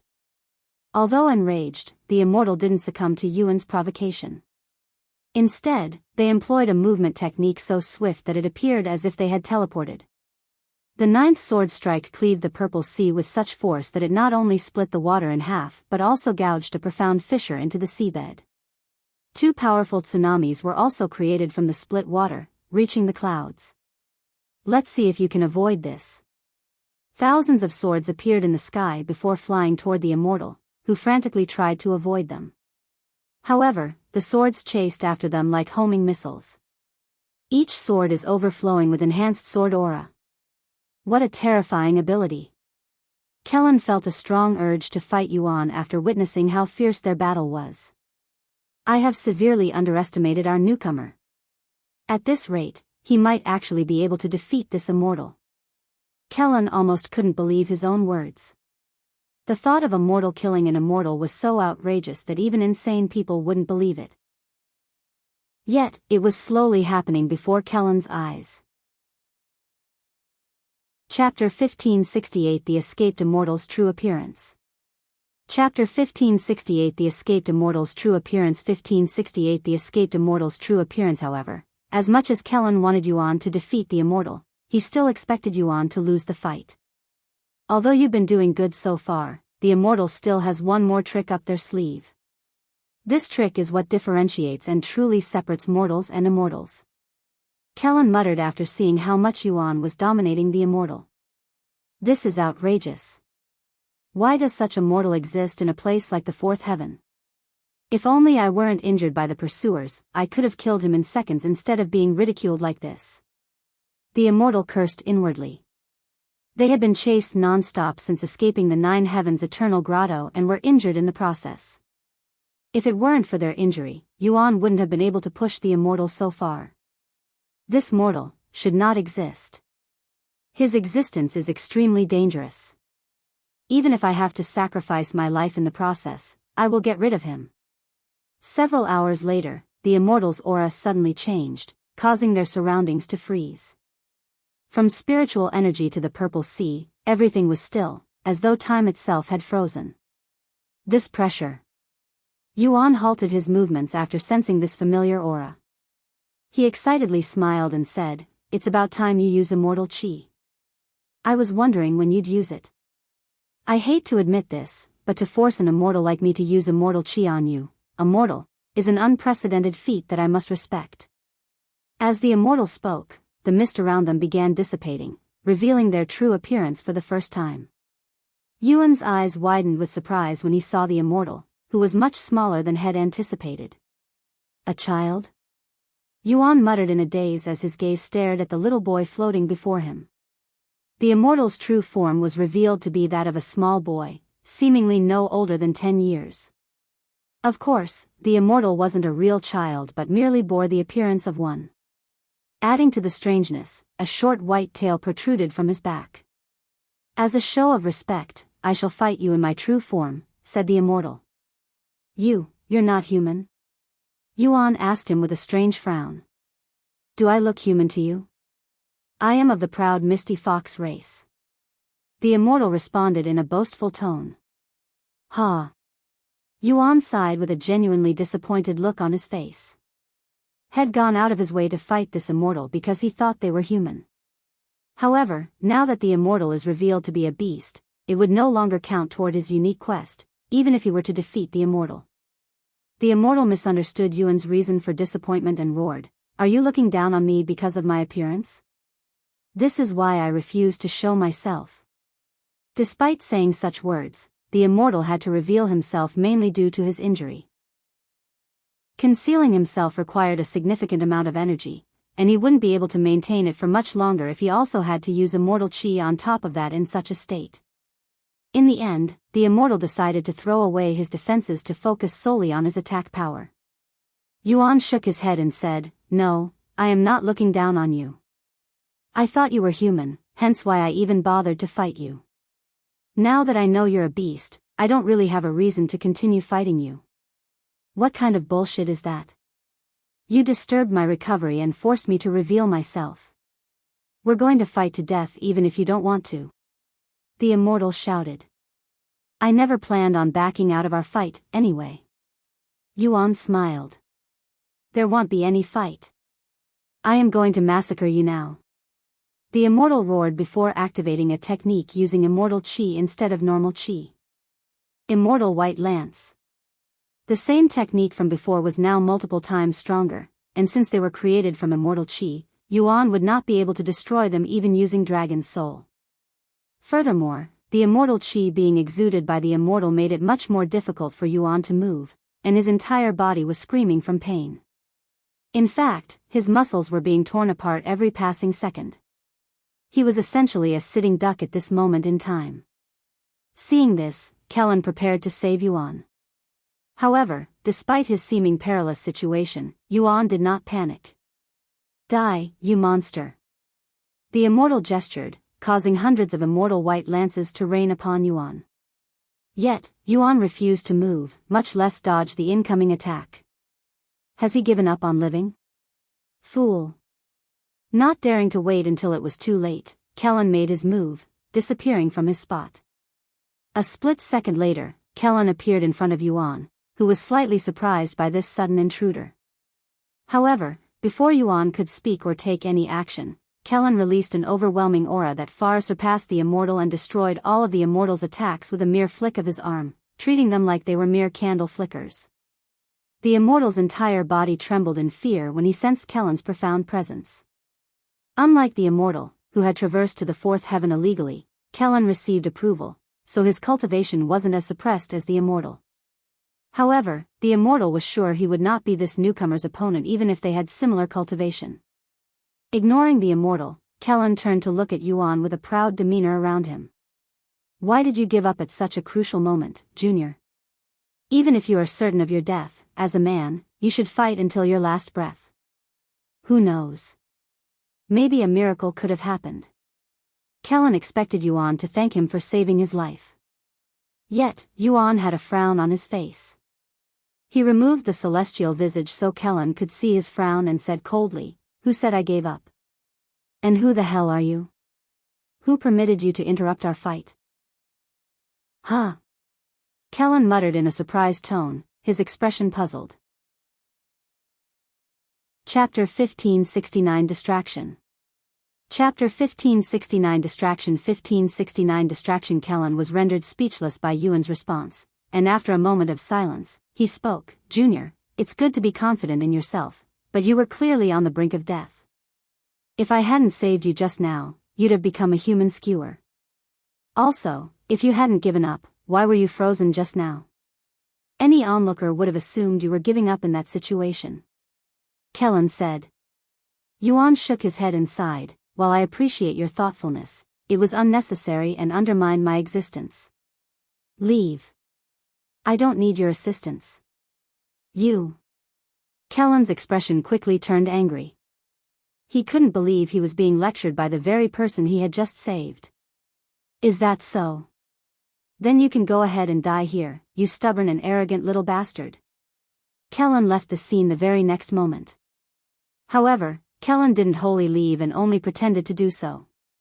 Even if Yuan refused his goodwill and shooed him away, he still had a duty to protect Yuan, and it was not only his promise to Elder Bai that compelled him to do so. Yuan's talent was simply shocking and unlike anything he'd seen before, and that fact alone was worth his protection. Regardless of his character, he's a profound existence that will significantly benefit our celestial overlord in the future. However, he'll need to survive until then, and with his suicidal nature, it's not going to be easy keeping him alive. Kellen sighed inwardly, feeling like an older brother trying to keep his younger siblings out of trouble even though he was hated by them. Meanwhile, the Immortal was left speechless by what had just transpired. Who the hell was that bastard just now? I don't recognize him, and since he left without doing anything to me, it's safe to assume that he's not with the pursuers. The Immortal swallowed nervously. If Kellen had been with his pursuers, he would have never made it to the fourth heaven alive. That was just how vast the difference in their strength was. Immortals are prideful creatures, so for one to acknowledge their inferiority held great significance. "I apologize for that," Yuan suddenly said. "What?" The Immortal stared at him with wide eyes. That man's interruption. Although it was never my intention, he disturbed our battle. Go ahead and use that technique again. I can even wait for you to recover some of your energy. Yuan explained. Not just the Immortal, but even Kellen was utterly speechless. After a moment of silence, the Immortal began trembling, his face flushed red, turning into a tomato. Stop mocking me, you bastard. Do I really appear that pathetic to you? With an enraged bellow, his aura skyrocketed. Meanwhile, several individuals far away from the Purple Sea sensed the distinct aura of the Immortal's chi. It's the escapee. Why are they releasing so much immortal chi? Are they engaged in battle with another immortal? It must be the others. But why didn't they notify me? They know that Immortal isn't someone they can handle alone. The Immortals chasing after the escaped Immortal were puzzled when they were not notified, and when they contacted the others, they were shocked to learn that none of them were actually fighting the escaped Immortal. What? None of you are fighting the escapee? Then what's with this immense immortal chi? They wouldn't release so much immortal chi for no reason. Maybe the escapee is trying to lure us into a trap. Do you seriously believe that? Whatever the escapee is attempting, we need to capture or kill them. Let's hurry up before they escape our grasp again. These immortals immediately started soaring toward the Purple Sea. At the same time, Bai Ning was just minutes away from reaching her destination. Unlike Kellen, Yuan could sense her approaching presence from miles away. Not wanting to expose his identity so quickly, he wore the celestial visage again, hiding his face. Just as Bai Ning arrived, the Immortal activated his technique again. Immortal White Lance. Thousands of white lances filled the sky, each exuding profound immortal chi. Bai Ning was shocked by the scene, but when she noticed the masked man in the middle of the battlefield, her eyes fixed on him, and she was unable to look away. It's him! She exclaimed in a bewildered voice. Although he was wearing a different mask, she recognized him as the individual who bullied Bai Shutao and used that weird technique on her. Bai Ning wanted to approach Yuan, but he was in a position where she could not enter, as she risked getting blown away with him by the Immortal. Die for me, you human mortal. The Immortal released his technique. Kellen gritted his teeth as he watched Yuan being bombarded with immortal chi. He wanted to believe in Yuan, but his instincts acted before he could even think. However, he was immediately halted by an unfathomable presence that surpassed even Senior Bai. Who's there? Kellen frantically looked around but couldn't sense anyone. To avoid my detection, they must be a God Ascension realm expert.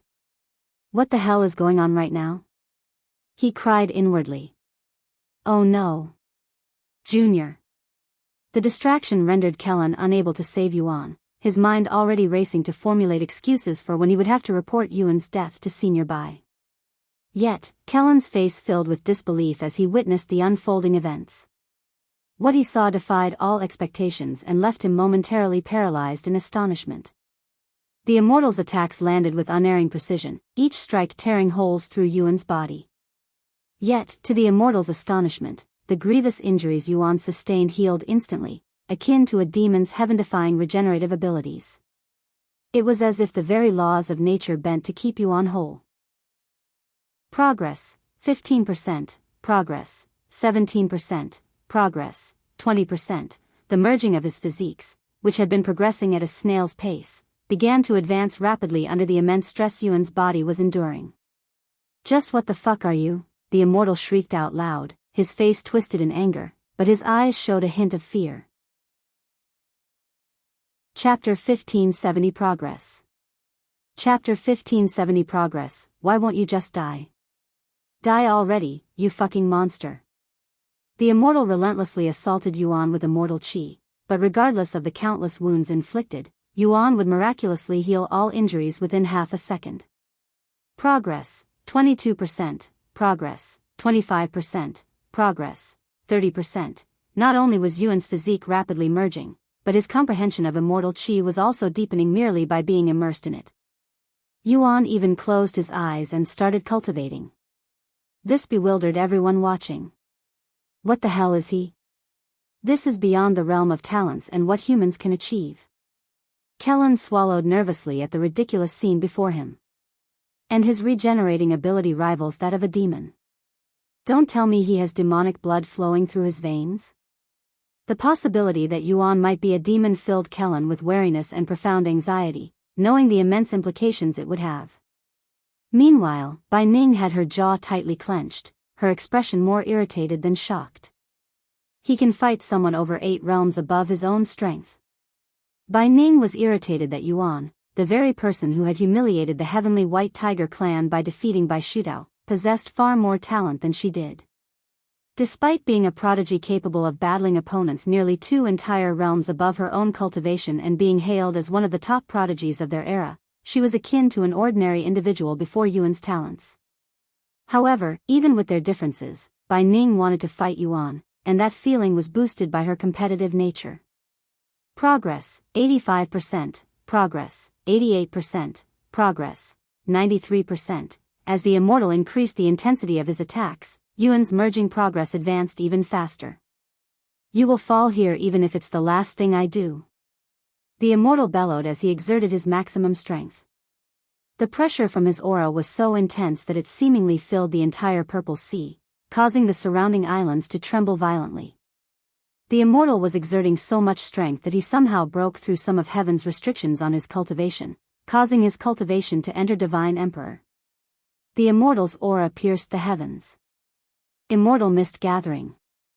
The Immortal roared, creating a massive lance in the sky that rivaled the size of Yuan's God of War's astral arts.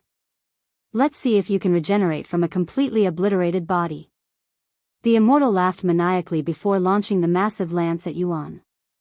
Do you need my help? Zi Xian's voice suddenly resounded. No, it'll be fine. Is that so? Then I'll go back to sleep. Zi Xian calmly said. The massive lance arrived in front of Yuan the following moment. Ha! Yuan released a powerful roar as he brought forth every ounce of power within his body. For the first time in a long time, Yuan was going beyond his limit. A faint but noticeable amount of immortal qi exuded from Yuan's body. Immortal qi? Impossible. Kellen cried out loud. No, it's weak and incomplete, but it's undeniably immortal qi. That arrogant bastard is already able to comprehend immortal qi. He's not even in the divine realm, much less the immortal realm. Most people start comprehending immortal qi at immortal ascension realm, and only when they fully comprehend immortal qi would one be able to enter the immortal realm as a bronze immortal. However, Yuan, who was still immortal with a spirit king cultivation, was already showing signs of comprehending immortal qi. If the world knew such a genius existed, many powerhouses would try to recruit him or outright erase him if he rejected them. In the next moment, the lance struck Yuan's body. Yet, instead of piercing through him as usual, it froze in place, as if suspended in time, barely penetrating the surface like a needle hanging by a thread. What? The Immortal was shocked by what he was witnessing. Despite Yuan's immortal qi being incomplete, it was still powerful enough to barely hold back the Immortal's qi. Progress, 97%, progress, 98%, progress, 99%, die already. The Immortal bellowed as he detonated the lance, causing a massive explosion that shook the fourth heaven. Profound immortal qi erupted like a shockwave, generating tsunamis that surged in every direction. Junior. Kellen's heart skipped a beat. Damn it. I was too absorbed in their fight and failed to protect the newcomer. The Celestial Overlord and Senior Bai will skin me alive once they find out. Kellen cried inwardly, feeling a strong urge to bury himself in a hole and never emerge. Fuck. Don't tell me he died just like that. I never even got the chance to have a rematch with him. Bai Ning gritted her teeth in frustration. Ha ha ha. I did it. I finally killed that fucking cockroach. The Immortal laughed out loud. At the same time, several more individuals appeared at the scene. They were the Immortal's pursuers, and they arrived shocked, as they'd witnessed the moments before Yuan was caught up in the explosion. Meanwhile, after enduring the Immortal's explosion head-on, Yuan's body was obliterated, leaving behind only a few scattered cells. Yet, he did not receive the death notification. Progress. 100%. Yuan's obliterated body immediately began to repair itself. As his form regenerated fully, his dantian also underwent a profound transformation. The invisible wall that had been blocking his cultivation advancement past Spirit King was finally lifted, and Yuan could feel his cultivation inching toward the next realm. I am possible. The immortal muttered in a dazed voice, his expression filled with despair. And not human, he cannot be human with that kind of regenerating ability. Don't tell me he's a demon. The pursuers quickly came to this conclusion. I'll be damned. Kellen's entire body trembled in excitement. Bai Ning remained silent, but her bewildered expression spoke clearer than any words could. Chapter 1571 Heaven Refining Immortal Physique. Chapter 1571 Heaven Refining Immortal Physique. Yuan inspected his body after acquiring the Heaven Refining Immortal Physique. His body was incomparably stronger than before, whether in strength or durability. If his body couldn't handle the Immortal's attacks previously, his current body would have no problem shrugging them off. The difference was akin to comparing dried mud to steel. There were also several other changes that occurred within his body, but he had no idea what they could be for the time being. Don't move, you demon. A loud voice with a hint of terror suddenly resounded, snapping Yuan out of his daze. He shifted his head to look at the person who'd just spoken, one of the pursuers. What did you just call me? Yuan raised an eyebrow. There's no use hiding it. That ridiculous regenerating ability is unique to demons. Yuan was speechless, but he didn't blame this individual for mistaking him for a demon. After all, he would have probably done the same if he were in that man's shoes, as his regenerating ability was acquired through demon cores, so the pursuers weren't wrong. I understand your confusion, but rest assured, I am not a demon. Yuan calmly said. Shut up.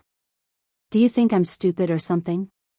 The pursuers outright ignored the Immortal, whom they had been chasing for months, to focus on Yuan, who was a much bigger threat to the Nine Heavens than the escapee. I don't think you're stupid, for now. If I were a demon, would have horns and a crystal, wouldn't I? Yuan exposed his torso so show that he had no demon crystal on his body. You're definitely taking me for a fool. High-ranking demons don't have horns and crystals. They look no different than humans. So you're suggesting that I am a demon emperor who looks no different than humans? How could a demon emperor be a mere spirit king? And why would I bother to risk exposing myself to fight that immortal? Yuan asked. The pursuer couldn't find a logical explanation immediately and momentarily became speechless. You're obviously hiding your cultivation. There's no way a spirit king could emit immortal chi. I don't know why you're fighting with the escapee, but that doesn't prove you're not a demon. One of the pursuers exclaimed. That's right. You're a demon hiding in human skin. Another joined. Seeing how the group of immortals prepared to kill him, Yuan sighed. You guys must be quite weak if it requires 4 of you to chase after a single escapee. Come, they'll play with you. The group of immortals immediately exploded with anger after being provoked by Yuan. If we can't capture him, kill him. Kill me? Even though I'm a demon? You should probably get the demon sealing clan instead. Yuan laughed out loud. The immortals' faces flushed red before surrounding him in a formation. Golden Lotus Prison. The 4 of them worked together to quickly create a powerful formation around Yuan. Although they were only Tier 5 array masters, they were able to create a Tier 6 formation in the blink of an eye together.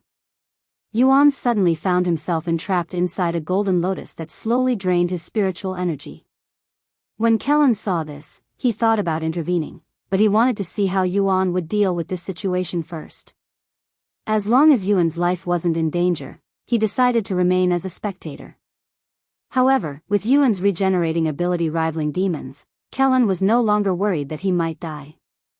The Immortals, aware that their chances of killing Yuan were slim despite the disparity in their cultivation, resorted to using a formation specifically designed to capture entities as resilient as Yuan. Do you want me to destroy the formation for you? Yu Ning, who had been silently watching this entire time, suddenly spoke. No, it's fine. I want to test out my new physique. Okay. Yuan suddenly closed his eyes and took a deep breath. The very next moment, the prison around Yuan suddenly began breaking down, almost as if it were slowly being devoured by an invisible force. What the fuck? The formation's losing energy. That's impossible. That demon bastard is absorbing the formation's immortal chi. What? How is he doing that? Techniques are sealed within the Golden Lotus formation. It must be one of his demon abilities. Hey. Escapee. Help us kill this demon, and we'll give you freedom. One of the immortals turned to look at the escapee. Are you serious? Even if I want to kill him, you saw for yourself that I am unable to do so. The Misty Fox said. That's only if you're fighting alone. If the 5 of us work together, there's still a chance. The Misty Fox couldn't reject the possibility of freedom and agreed to help the immortals. The more the merrier. Yuan smiled. After consuming immortal chi directly, Yuan's understanding of immortal chi skyrocketed, causing the immortal chi he exuded to become more apparent and profound. This is the perfect opportunity for me to understand immortal chi. Yuan found a reason to fight these immortals. The 5 immortals, each restricted to the Divine King, began bombarding Yuan with techniques infused with immortal chi. To Yuan, enduring these hits with his bare body felt like being struck with a sledgehammer. However, unlike before, it wasn't enough to destroy his body and merely bruise it. Moreover, whenever their attack struck Yuan, his heaven-refining immortal physique would automatically absorb some of the immortal chi, weakening the force of their blows and strengthening his body even further. Suddenly, Yuan's aura surged, and his dantian expanded. Amid the battle, Yuan had a breakthrough and finally escaped Spirit King, becoming a Spirit Emperor. Chapter 1572 Spirit Emperor. Chapter 1572 Spirit Emperor. The moment Yuan's cultivation entered Spirit Emperor, his aura surged so much that the immortals thought had skipped several levels in his breakthrough. This bastard had a breakthrough in the middle of a battle. What a fucking monster. Wait, does that mean he was actually only a Spirit King? The realization that Yuan, merely a Spirit King, possessed the prowess to fight them struck quickly. Their faces filled with terror as the full implications of his power dawned on them. We cannot let him live, or hell become an immense threat to humanity later. Kill him. Use everything you've got. The immortals frantically attacked Yuan, viewing him as a looming calamity destined to destroy humanity in the future. Meanwhile, seeing Yuan breakthrough snapped Bai Ning out of her daze, and she suddenly approached the battlefield. Stop, she shouted, her voice filled with commanding authority. Who the hell are you? Are you this demon's accomplice? The immortals immediately became even more nervous. If Bai Ning turned out to be another demon, they'd have no chance of killing them.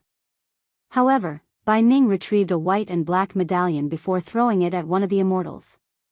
That is my identity. This is the Heavenly White Tiger Clan's medallion?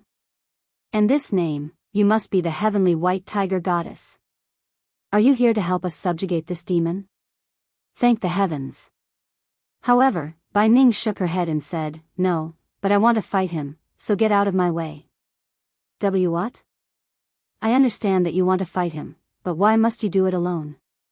He's a dangerous entity, a demon that terrorized our world and all living beings within. Do I really have to explain myself to you? Bai Ning narrowed her eyes at them. The immortals exchanged nervous glances with each other. Bai Ning's status was simply too exalted for them to ignore, but it was not as though they could let her fight the demon alone. If she died, they would be held responsible, hence their perplexed situation. Seemingly aware of their predicament, Bai Ning said, Don't worry, even if I die, you won't be responsible.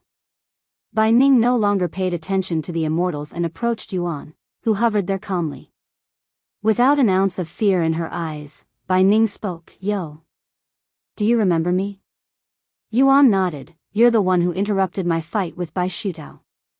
You call that a fight? You were straight bullying my brother. Do you know why I did what I did? Yuan then asked. No, and I don't care, The only thing that matters to me is you attacked someone from my family. So you won't care even if he slaughters an entire city of innocent people? Yuan asked, his voice carrying a hint of coldness. After a moment of silence, Bai Ning responded, he will atone for whatever crime had committed, just like how you'll be punished for attacking a member of the Heavenly White Tiger clan. Is that so? What if the Immortal Monarch were in my shoes? What would you do then? Bai Ning was taken aback by his sudden mention of the Immortal Monarch. How dare you utter his sacred name with your dirty mouth? The Immortal Monarch would never be in your shoes in the first place. Really? The world's a big and mysterious place. What if I turn out to be the real Immortal Monarch? Yuan teased. Blasphemy. Bai Ning bellowed before suddenly transforming, her aura skyrocketing. I couldn't kill you in the third heaven because of my restricted cultivation, but it's a different story up here. Let's see if you can repeat what you did last time. Bai Ning's aura surged all the way to the peak of Divine King, surpassing the other immortals' aura. This lad is not bad. Kellen nodded in approval after sensing Bai Ning's powerful aura. No matter how high your cultivation is, you'll never be able to defeat me. Yuan casually shook his head. Shut up and fight me. Bai Ning shouted as she started her assault. Yuan didn't move to purposefully test the strength of her first strike. Shah. Bai Ning used her bare hands, her claws, to strike. Imbued with powerful immortal qi, her claws were strong enough to cut through Yuan's body. However, the damage was only superficial, and it didn't take more than a second for it to recover fully.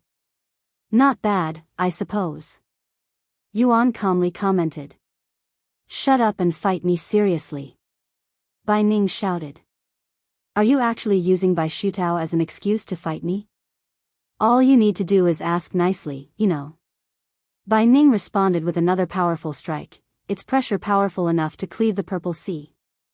5 red lines resembling sword cuts spread across Yuan's chest but disappeared in the blink of an eye. Despite Bai Ning's relentless attack, Yuan remained still, seemingly unwilling to fight her. Fight me, damn it. She roared, her aura surging even higher. Not until you admit that you don't care about the punishment and are only using it as an excuse to fight me. Yuan casually shrugged. Fuck you. Bai Ning continued launching powerful strikes at Yuan. Several moments later, her most potent attack managed to slice his body in half, but it was pointless and just a waste of immortal qi if she couldn't kill him.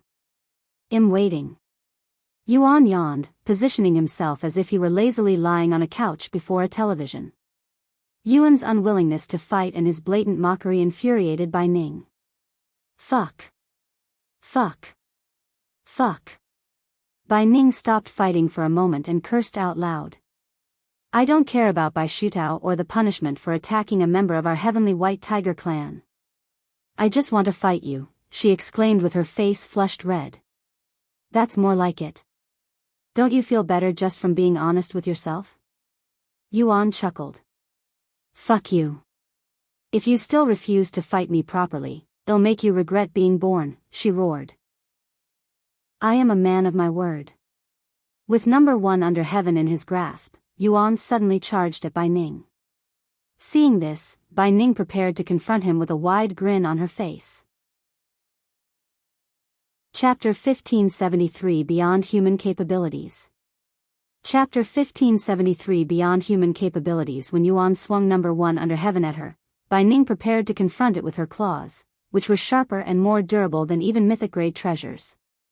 However, moments before they clashed, her instincts kicked in, causing her to avoid the sword instead. Shah! A powerful sword light swung past Bai Ning's claw and struck the purple sea behind her, splitting it in half. Although the sword light didn't touch her, its aura grazed her hand, and that was enough to cut through her skin. Bai Ning swallowed nervously at this and cried inwardly, if I hadn't avoided his sword at the very last moment, my entire hand would have been cut off. I have never seen such a powerful soul weapon before. Seeing Bai Ning's nervous expression, Yuan looked at number 1 under heaven and showed a bittersweet smile. You're too powerful. After pondering for a moment, he put away the sword and retrieved Dragon's soul again. What is the meaning of this? Are you looking down on me? Bai Ning's brows deeply furrowed. I mean, it's not like I am trying to kill you. Yuan calmly said. Do you really think you have what it takes to kill me? You're thinking too highly of yourself just because you managed to fight with a few ordinary immortals. Today, I, Bai Ning, shall teach you what a prodigy is like. Bai Ning roared before charging at Yuan, releasing a relentless assault on him. Yuan parried all her attacks, but the impact from her strikes was far stronger than those of all the immortals combined, enough to push him back. So it wasn't just his sword that contributed to his prowess. This bastard must have a unique physique that rivals demons. Bai Ning gritted her teeth as she used all her power, which she rarely did. Hours passed, but Bai Ning couldn't see any opportunity to defeat Yuan. He was akin to an unsurmountable wall, one that could regenerate any damage in the blink of an eye. Is he really a demon? Bai Ning began doubting whether he was actually a demon. Although she had never fought or seen a demon before, she had heard plenty of rumors about them, especially how they terrorized the world with their godlike healing abilities, the same one Yuan was displaying at this moment. Are you really a demon? Bai Ning asked without stopping the fight. What do you think? Yuan casually responded. I think your healing abilities are ridiculous. Thanks. I am not complimenting you. It's so ridiculous that it's not helping your case. Yuan chuckled and said, people will believe what they want to believe regardless of the facts, even if it's right in their eyes. There's no need to try to convince these people, as I would only be wasting my breath. You will regret this in the future. Are you worried about me? If so, thanks. Yuan chuckled. Shut up. Several more hours later, Bai Ning ran out of spiritual energy. Usually, she'd be able to fight for months, if not years, without exhausting her spiritual energy, but she had to use a tremendous amount of spiritual energy just to hurt Yuan. Meanwhile, Yuan was still full of energy from absorbing her attacks, transforming it into his own energy. How are you still so full of energy? Bai Ning was in disbelief. I just am. Anyway, it's been fun, but I have other things to do. Where do you think you're going? One of the immortals shouted at him. Yuan fell silent and glanced at him through his mask. After a moment of silence, Yuan suddenly withdrew number 1 under heaven and charged at the immortal with his movement technique. Immortal rendering sword strike. The immortal was caught off guard by Yuan's surprise attack and failed to react in time before being sliced in half. However, the immortal didn't die and managed to survive with just his soul. Yet, Yuan swung his sword again, using nothing but his enhanced sword aura. No! The immortal cried out loud, his voice filled with fear. Unfortunately, Yuan didn't spare another thought before cutting down his soul, killing him entirely. Ding! Beyond human capabilities, when fighting a cultivator, your base stats will be boosted by 100%. Defeat a cultivator who is at least 9 realms above you without using heaven's supremacy. Completed. With 2 of the most challenging tasks completed, Yuan felt like he was making progress for heaven's supremacy. What the fuck have you done? Kellen was greatly shocked by Yuan's actions. In fact, nobody there expected Yuan to suddenly kill one of the immortals there. You son of a bitch. The other immortals quickly reacted to the death of their companion, their faces flushed with anger. Yet, none of them dared to attack Yuan. You will regret this, you damn demon. Instead of fighting him, the immortals turned around and ran away. As for the Misty Fox, he also ran away. Kellen appeared shortly after with a deep frown on his face. Why did you do that? He asked. Yuan looked at him and calmly responded, why not? That man you killed belonged to the 9 Heavens Law and Order. Not only do they oversee the 9 Heavens Eternal Grotto, but they're also responsible for keeping order in the 9 Heavens. Their influence is second to the Celestial Emperor. And you just killed one of them. Is that so? I got unlucky, I guess. Kellen suddenly turned to look at Bai Ning and said, can you please leave us alone? And who the hell are you to command me? Bai Ning frowned. Kellen's body suddenly released an oppressive aura that filled the entire Purple Sea. Please leave, while I am still asking nicely. Bai Ning narrowed her eyes at him. After a moment of silence, she turned to look at Yuan and spoke, "This isn't over. I'll defeat you the next time we meet." Bai Ning left the scene shortly after, leaving Yuan and Kellen alone in the middle of the Purple Sea. Chapter 1574 9 Heaven's Law and Order. Chapter 1574 9 Heaven's Law and Order. Once they were finally alone, Kellen raised his hand and showed his faction symbol, as long as his rank. Yuan's curiosity was piqued at the sight of Kellen's symbol and rank. He raised an eyebrow and inquired, "What brings a high-ranking figure like you to the fourth heaven?" "I doubt it's a simple task like catching an escaped immortal." Yuan pretended not to be part of the celestial overlord to see Kellen's reaction. "There's no need to be on alert. My name is Kellen, and Senior Bai asked me to watch over you because he was worried that your fight with the immortal might go awry." "Oh, is that so? I apologize if I had offended you in any way before, Senior." Yuan's attitude suddenly changed, becoming more respectable. This dumbfounded Kellen. The way he treats his friends and foes are so vastly different. Even if I am someone slightly suspicious, he might not hesitate to cut me down. Kellen thought to himself. Anyway, even though nothing happened to you, and you even managed to slay an immortal, albeit the wrong one, I must apologize for failing to save your life multiple times due to how absorbed I was in your fight. Your fight was truly mesmerizing and awe-inspiring. Unfortunately, you ended up killing someone you shouldn't have, and you even made it seem like you're a demon, or are you actually one? Kellen inquired, seemingly unclear on his identity. Yuan smiled and said, "Don't worry, I am definitely human." Kellen sighed in relief and said, "Thank the heavens. You would have made things really difficult for us if you were a demon. With that said, you'll probably still be hunted by the 9 Heavens Law and Order for killing their member, and rumors about you being a demon will spread. Your healing abilities that rival a demon will concern many people, and they might treat you like a real demon, even if you're a human. However, the celestial overlords will do everything they can to protect you." However, Yuan shook his head and said, "Don't worry, I never intended to cause trouble for the celestial overlords. Even if they want to find me, they don't know my real identity yet, so they'll be chasing a phantom for a while." "You're unfathomably bold. Nobody could be as calm as you if they knew they were being hunted by the 9 Heavens Law and Order." Yuan shrugged and said, "Anyway, since I am safe, does that mean you'll return to the upper heavens now?" "No, I'll stick around a little longer. After all, it's been so long since I visited the lower heavens. I also want to know more about you, Junior. And once you recover from your fight, let's have a spar." Yuan nodded, "All right. Then I'll see you later." Kellen left the scene shortly after, returning to Senior Bai to notify him of their situation. Yuan returned to the Pavilion of Knowledge. "Yuan. You're okay." Shimei's face immediately brightened after seeing his return. "I told you I'd be fine."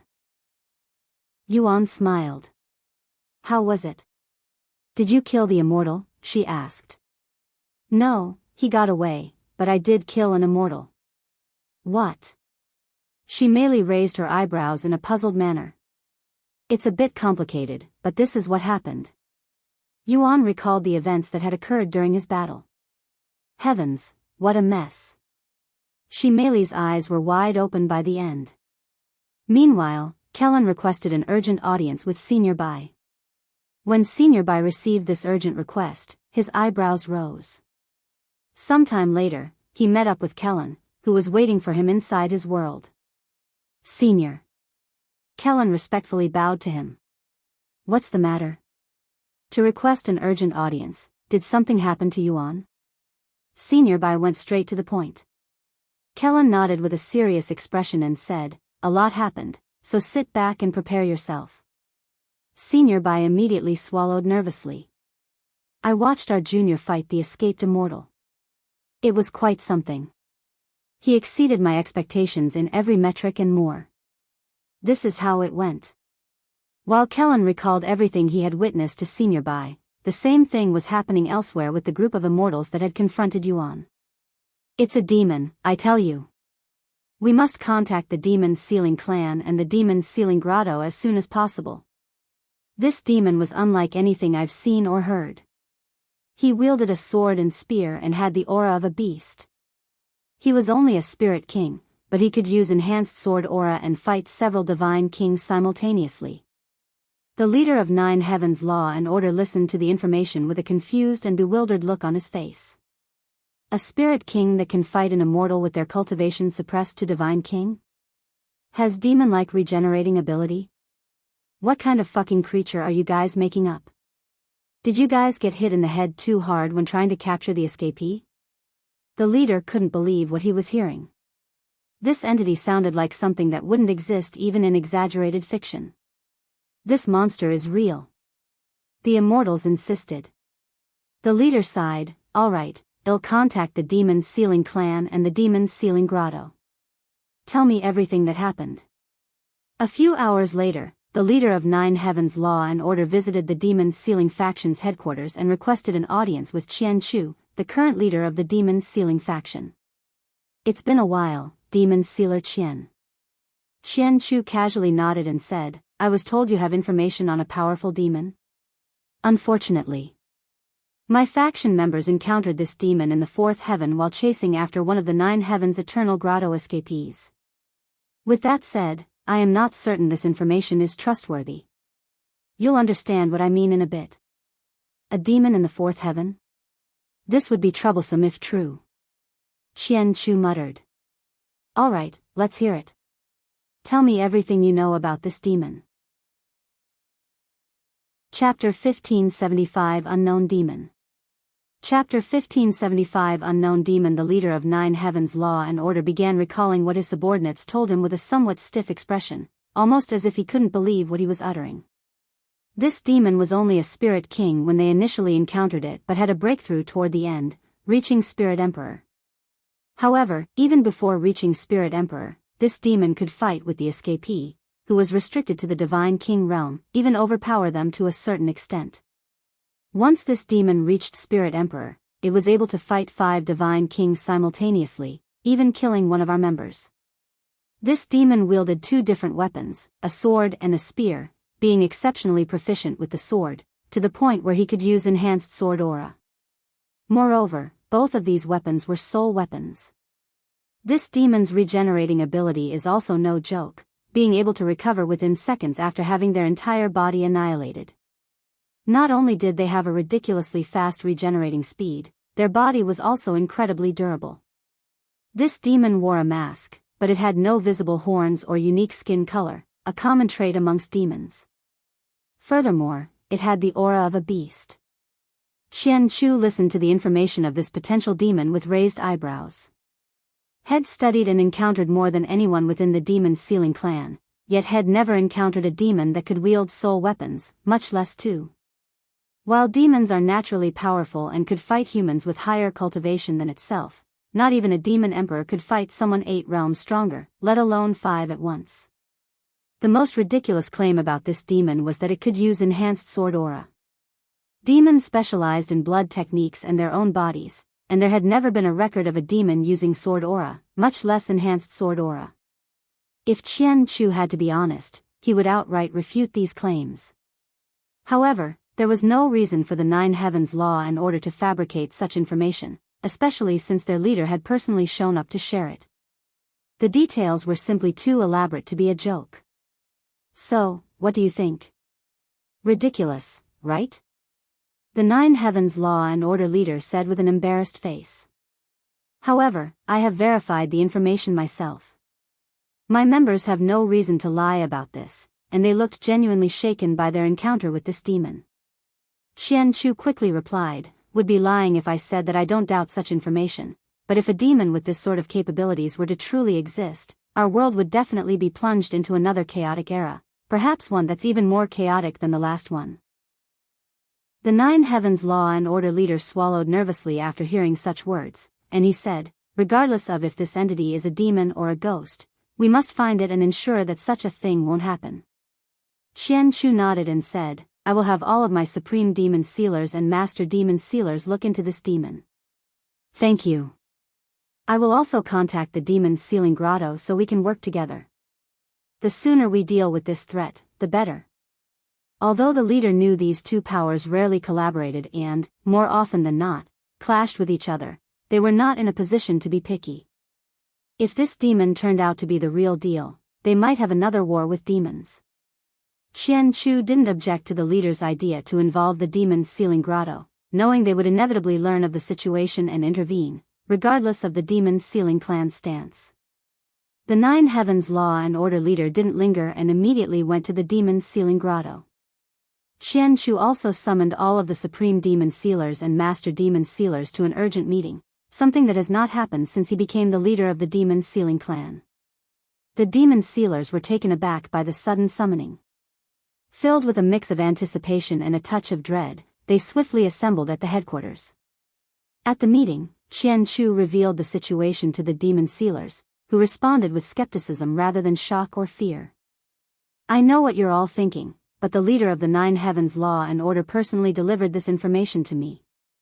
Regardless if this entity is a demon or something else, it raises too many concerns and must be looked into. Do we have a description of this demon?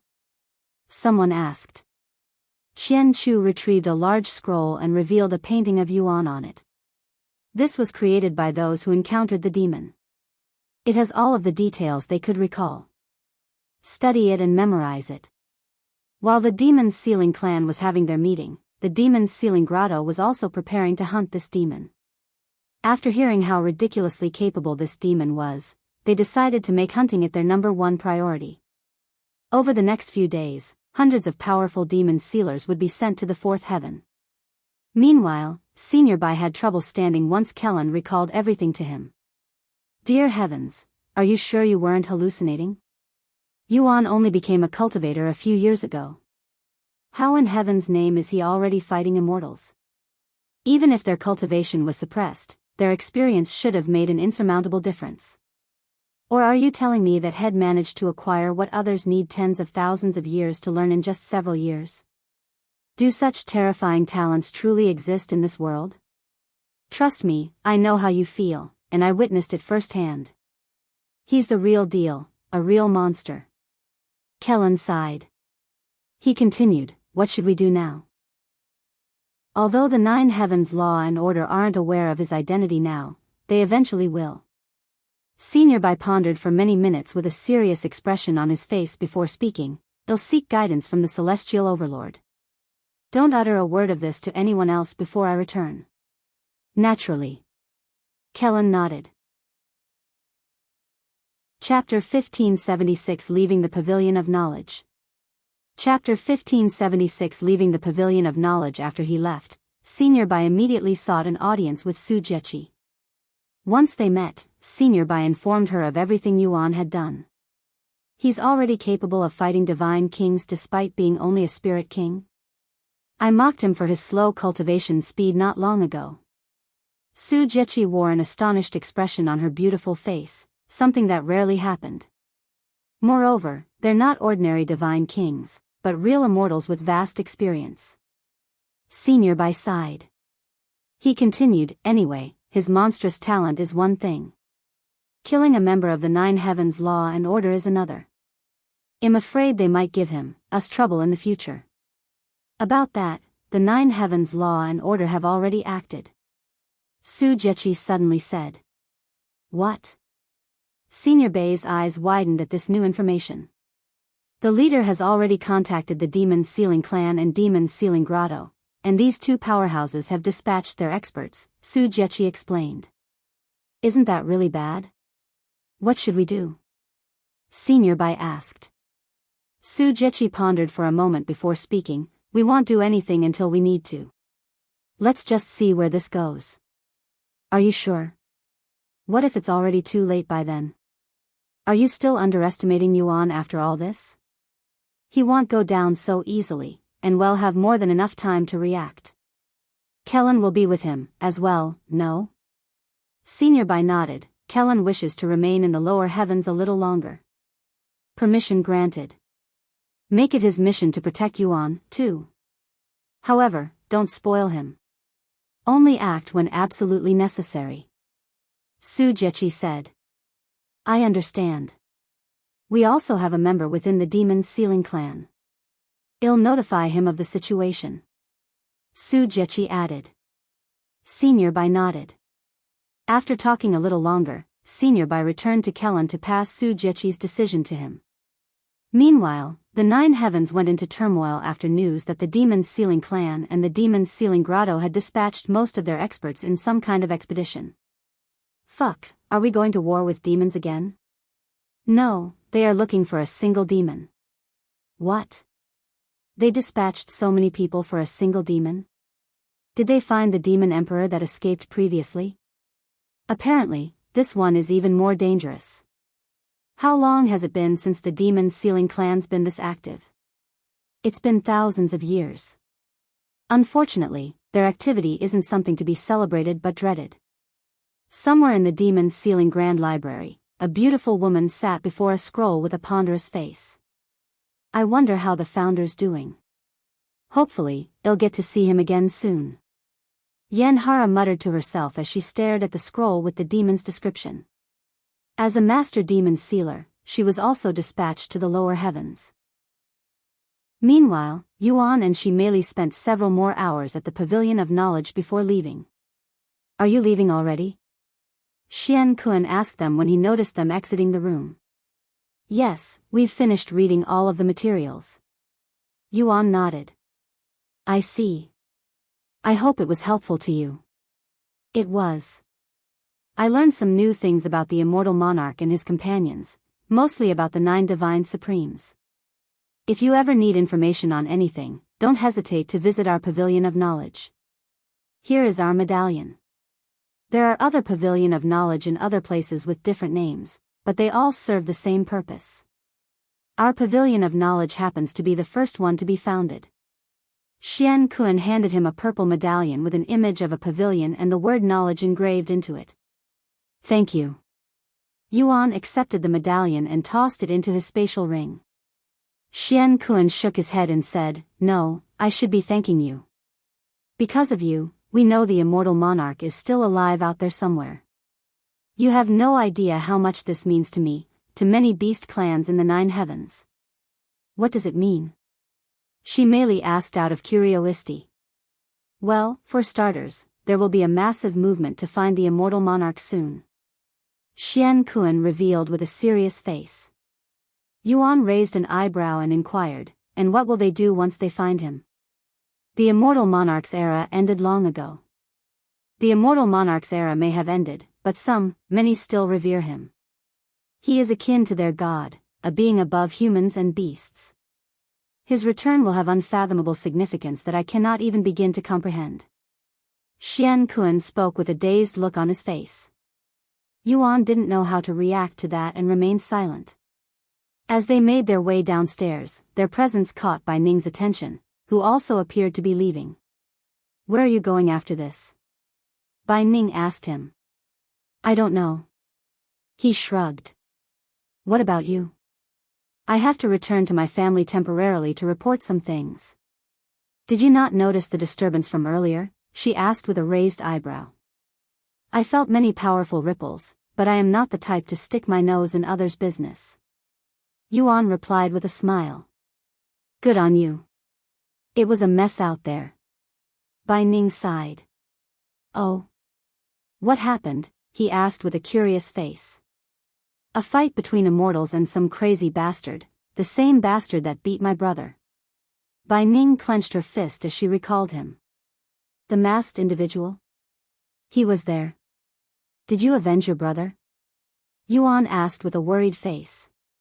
Bai Ning merely sighed at his question, her expression darkening with every passing moment. I see. Yuan wore a look of understanding and didn't inquire further. Well, I hope you'll get to avenge your brother next time. She vigorously nodded. I won't let him escape a third time. Then I'll see you later. After bowing to each other, Yuan left the Pavilion of Knowledge with Shimeli, who tried hiding her face by looking away from Bai Ning. Bai Ning stared at Shimeli's back as she walked to the exit. She looks a little familiar, but from where? She wondered inwardly. Chapter 1577 100 million. Chapter 1577 100 million. Once Yuan and Shi Meili left the Pavilion of Knowledge, they disappeared into the Purple Sea. Bai Ning left shortly after and returned to her clan in the upper heavens to update them on the situation. Where are we going now? Shi Meili asked Yuan as they soared across the Purple Sea. A place that will allow me to kill a lot of magical beasts, he calmly said. Why? Shi Meili raised an eyebrow. Although divine beasts and magical beasts are beasts, magical beasts are typically simple-minded and instinct-driven animals mutated through spiritual energy, so divine beasts don't feel anything even if magical beasts are slaughtered. In fact, divine beasts often slaughter and consume magical beasts, which is akin to humans cultivating with spirit stones and monster cores. I need to kill 100 million entities. He sighed. 100 million? Shi Meili's jaw dropped at this astonishing number that would take years of constant grinding. I would love to ask why you need to kill so many, but am a little afraid to do so. Shi Meili swallowed nervously. Yuan chuckled and said, You just asked. Anyway, it's a quest, something I need to do to become stronger. You're already powerful enough to kill immortals. I cannot imagine how much more powerful you can become. No, I am not powerful enough to kill immortals. I only managed to kill that one because his cultivation was restricted. If I had to fight him at full power, he'd easily kill me. Yuan shook his head at reality. Still, I don't think anyone else out there can boast of defeating someone 9 realms above their own strength. With so many experts from the upper heavens showing up, I will need to become strong, much stronger if I want to protect you and everyone. A glint of determination flickered within Yuan's eyes. We could have asked Xianxia, but we had already left the Pavilion of Knowledge. Shi Meili then said. It's fine. I intend to return to the others first. We can figure out the rest afterward. After returning to the Cultivator's Haven, where Meishio and the others are in seclusion, Yuan said to Shi Meili, You can return to training if you want. I'll be away for a few days. I've had enough training for now. I'll take a look around the city while I wait for your return, she said. Yuan nodded, Stay safe. She chuckled, Don't worry, I doubt many Bai Shutao are out there. Yuan logged off the next moment. Once he returned to Earth, Yuan went to relax inside the bathroom by soaking in medicine. Even though the medicine no longer had any effect on his body, it still felt better than an ordinary hot bath. After getting out of the bathroom, Yuan noticed a card placed on the desk beside the bed. He picked it up and read its contents. Chairman Li has contacted us on. The Great Battlefield has finished with its renovations and will resume faction wars soon. Our faction war with Fiery Garden of Hell has been scheduled. 2 days ago, Luckily, I finished my business in Cultivation Online earlier, or I would have missed the faction war, he mumbled to himself. The Demon Sealing faction and Fiery Garden of Hell was scheduled to begin in 3 days. He went to the training grounds to see if anyone was there, but it was empty. Everyone was busy with their training in Cultivation Online. With nothing else to do, Yuan went to the balcony and started playing the zither to pass the time. A few hours later, Mei Feng knocked on the door. You can enter. Mei Feng walked straight to the balcony and said, You saw the note, right? Yes. Do you really intend to fight the faction war alone? Yes, but I'll need you there to be the ruler, he calmly nodded. Of course, I'll be there. I'll make my way to the Eternal Lotuses now. I'll see you at the Great Battlefield. Sometime later, Yuan disappeared into the clouds, speeding toward the Eternal Lotuses headquarters. When he arrived, the guards at the entrance instantly recognized him and said, Our leader is expecting your arrival, player Yuan. Yuan followed one of them inside and was led directly to Bai Lianhua's room. Welcome, Yuan. I've been anticipating your match since Miss Mei Feng told me about it 2 days ago. Bai Lianhua greeted him with a bright and beautiful smile. If I was any slower with my business in Cultivation Online, I would have missed it and disappointed you. Yuan smiled. But you didn't. Anyway, Yu Rou is in her room. Yuan nodded. Before you go to her, I'd like to thank you again for all your help. The resources you've given us greatly benefited every member of our faction, and our faction's prowess skyrocketed in a short time. That was the purpose to begin with. Maybe you'll be able to get your revenge on the fiery locust swarm soon.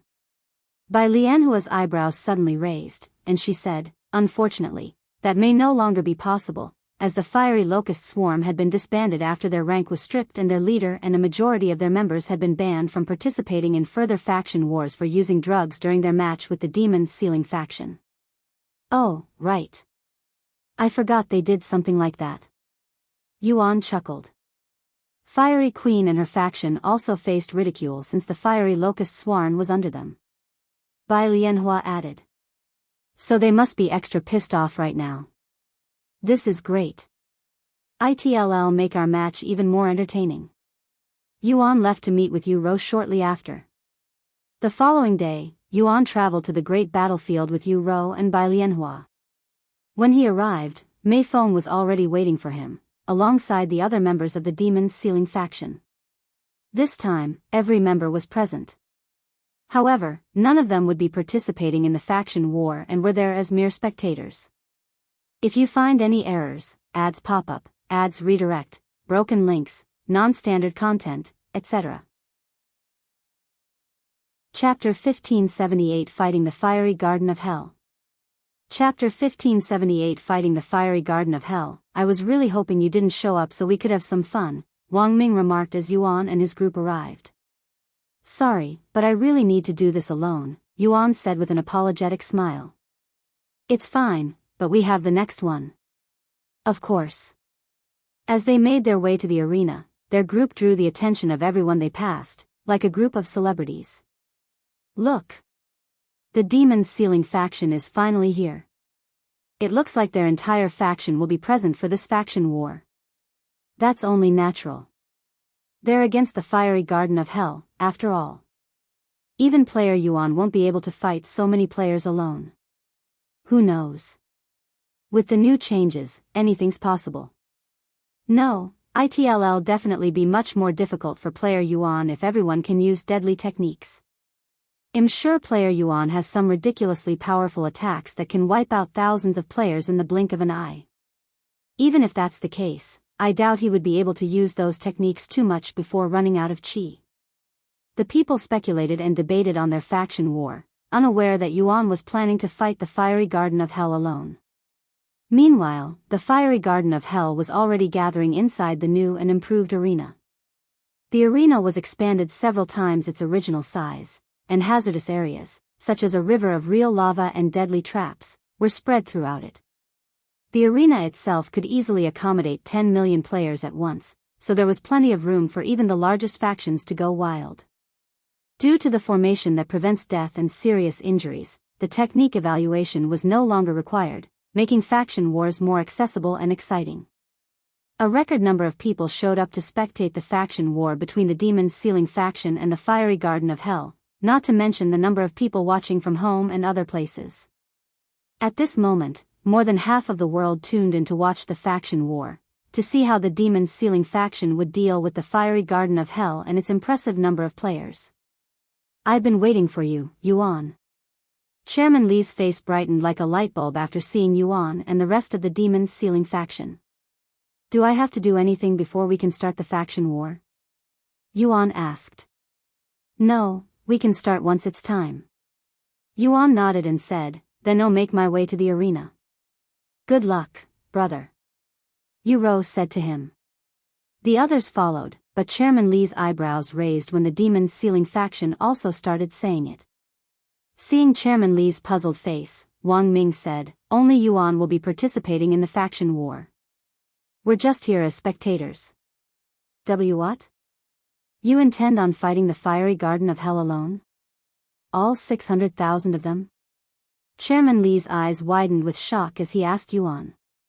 Yes, I do. Yuan calmly acknowledged. But, that's... Chairman Li was at a loss for words. He couldn't imagine how someone could fight so many people at once, not even someone like Yuan. Yuan smiled and said, there's a reason I created the formation.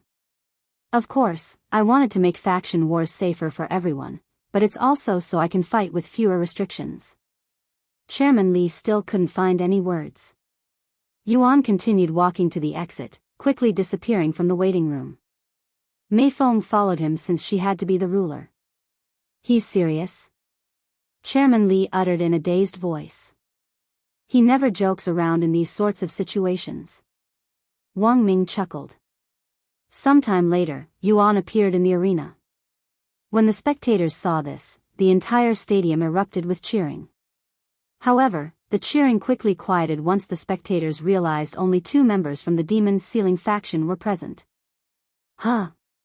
Where's the rest of the members? Someone asked out loud. Maybe they couldn't show up, just like the last faction war? That's impossible. I saw the entire Demon's Ceiling faction at the airport. They're definitely here. So where the hell are they? The match is about to begin in 10 minutes. Look over there. The rest of the Demon's Ceiling faction members are in the spectators' area. Someone suddenly shouted, his arm pointed at a specific location in the stadium meant for VIPs. No way, they're here as spectators? Does this mean player Yuan wants to fight the fiery garden of hell alone? That's crazy. Ha ha ha. His arrogance knows no bounds. Are the fiery garden of hell aware of this? We'll find out soon. Yuan, who showed up alone in the arena to face the fiery garden of hell, shocked every spectator watching. Nobody knew what he was trying to achieve or what his thought process was, but many people were mad. Fuck. I can't believe I woke up early for this shit. I can't believe I actually bet money on the Demon's Ceiling faction's victory. What was I thinking? After realizing that Yuan planned to fight the fiery garden of hell alone, many people became desperate. They gambled the rest of their money on the fiery garden of hell's victory, hoping to recoup some of their losses. Meanwhile, Fiery Queen had someone scout the arena using a scouting technique. What? Only player Yuan is on the field, excluding the ruler? Fiery Queen couldn't believe what she was hearing and had the scouter do it again. Yet, the scout reconfirmed that Yuan was alone. That bastard actually dares to face us alone? How much does he intend to look down on me? Fiery Queen gritted her teeth in anger instead of feeling relieved that he was alone. 5 minutes before the match, a familiar voice resounded through the broadcasting speakers. Hello, everyone. It's me, Xianxia, and I will be the commentator for this faction war. Before we start, I would like to announce that the highly anticipated Demon's Ceiling faction interview will be released after this faction war is concluded, so stay tuned for that. Chapter 1579 A Display of Overwhelming Prowess. Chapter 1579 A Display of Overwhelming Prowess. Now then, as you can see for yourself, it appears that player Yuan intends to fight the fiery garden of hell by himself. That's 1 to 600,000 players. What kind of secret trick does he have up his sleeves to have so much confidence? Xianxia spoke with excitement.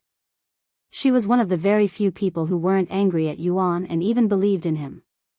Before we begin the match, allow me to give you all a brief explanation of the new rules. Due to the generosity of a profound expert in formations, the great battlefield has gone through several renovations that will enhance our players' experience and our entertainment. With this formation, we will no longer have to worry about accidental deaths, allowing the players to truly go all out with their powerful techniques.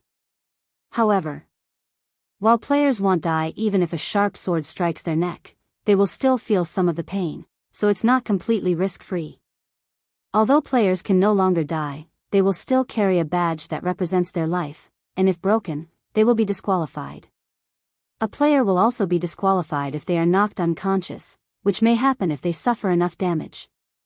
We will now briefly demonstrate the formation's functions. 2 individuals appeared inside the arena and, before hundreds of millions of spectators, began hacking their sharp swords at each other's bare bodies without any hesitation or holding back. Many powerful blows later, not a single life-threatening injury could be seen on their body. Besides a few bruises, they looked otherwise completely fine. As you just witnessed, this formation is very reliable. Xianxia commented as the two demonstrators left the arena. The crowd cheered loudly, causing the entire stadium to tremble. Sometime later, Xianxia received word that the faction war would officially begin. Alright, you've all been waiting for long enough. The faction war between Demon's Sealing Faction, player Yuan and Fiery Garden of Hell will begin now. A flare shot straight into the sky before exploding into a blue mist, signifying the start of the faction war. Once Fiery Queen saw this, she pointed toward the direction of Yuan's castle and shouted in a commanding voice, "Teach that arrogant bastard what happens when he underestimates us, the Fiery Garden of Hell." However, before the 600,000 members of the Fiery Garden of Hell could go anywhere, they halted their advancement and stared at the massive figure in the distance with bewildered expressions. Meanwhile, Yuan activated God of War's astral arts the moment the match began. What the fuck is that? It's huge. A giant. It's a giant. The spectators watched with wide eyes and mouths as Yuan controlled the avatar, sweeping the arena with a golden sword. Seeing this, the players on the field dropped their weapons and immediately began running away. Yet, none was able to outrun the sword. The moment the avatar struck the ground, the entire great battlefield shook violently, and a deep fissure appeared in the arena. Before the Fiery Garden of Hell members could even leave their base, over 300,000 players were removed from the faction war with a single strike. In the blink of an eye, Yuan had annihilated half of the Fiery Garden of Hell's players. The spectators were speechless. Xianxia was speechless.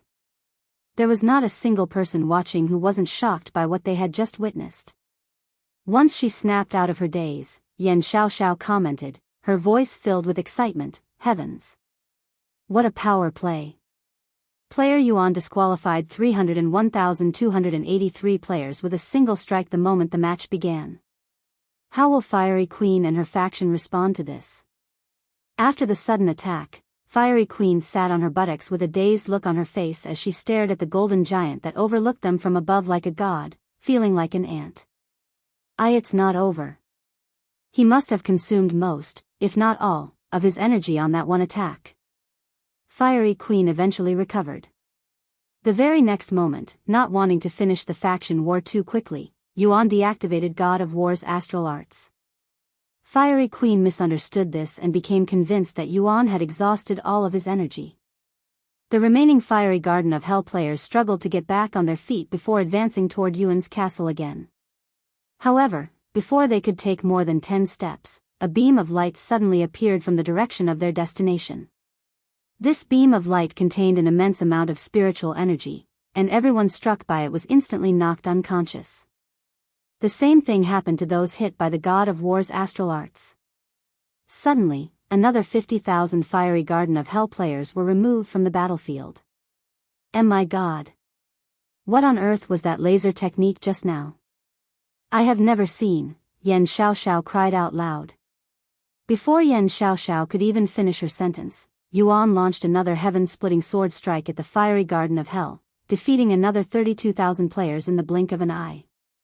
Several more heaven-splitting sword strikes appeared shortly after, giving Fiery Garden of Hell no room to breathe as they were bombarded with powerful techniques from across the arena. Less than a minute had passed since the match began, yet Fiery Garden of Hell's impressive 600,000 player number had been reduced to just 100,000.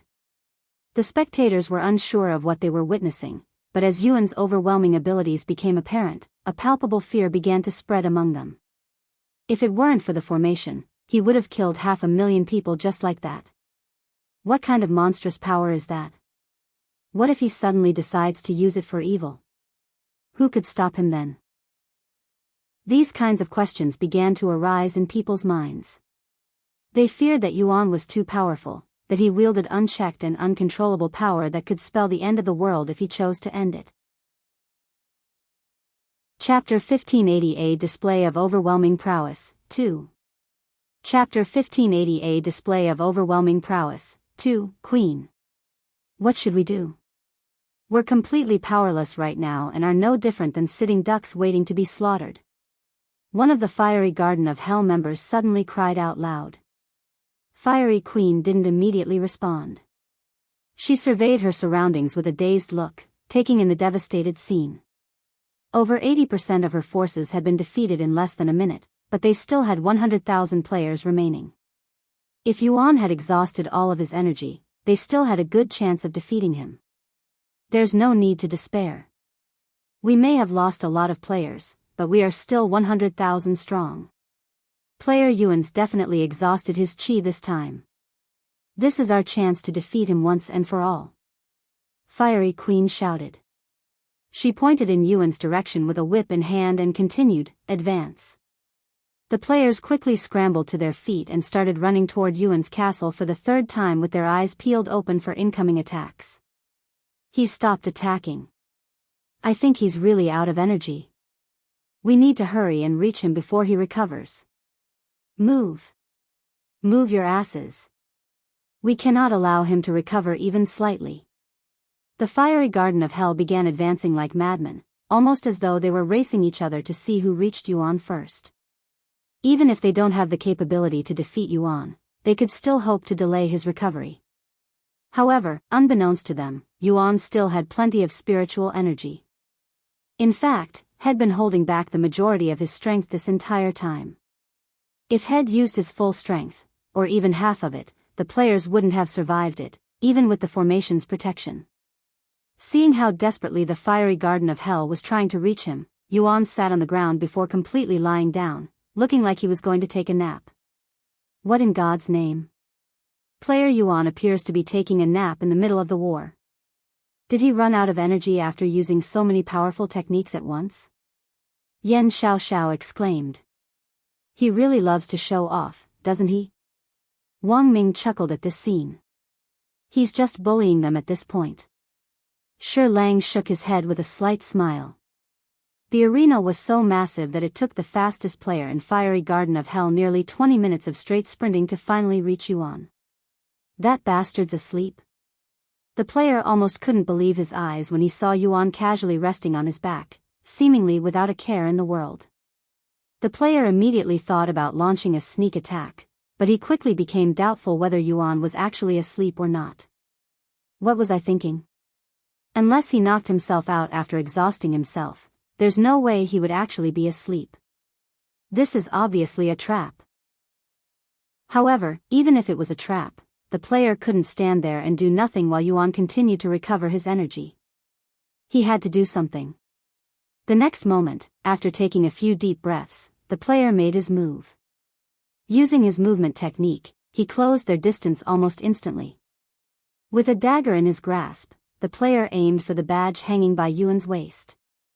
However, when the player reached Yuan, he saw that Yuan's eyes were suddenly opened, and they were staring right into his eyes.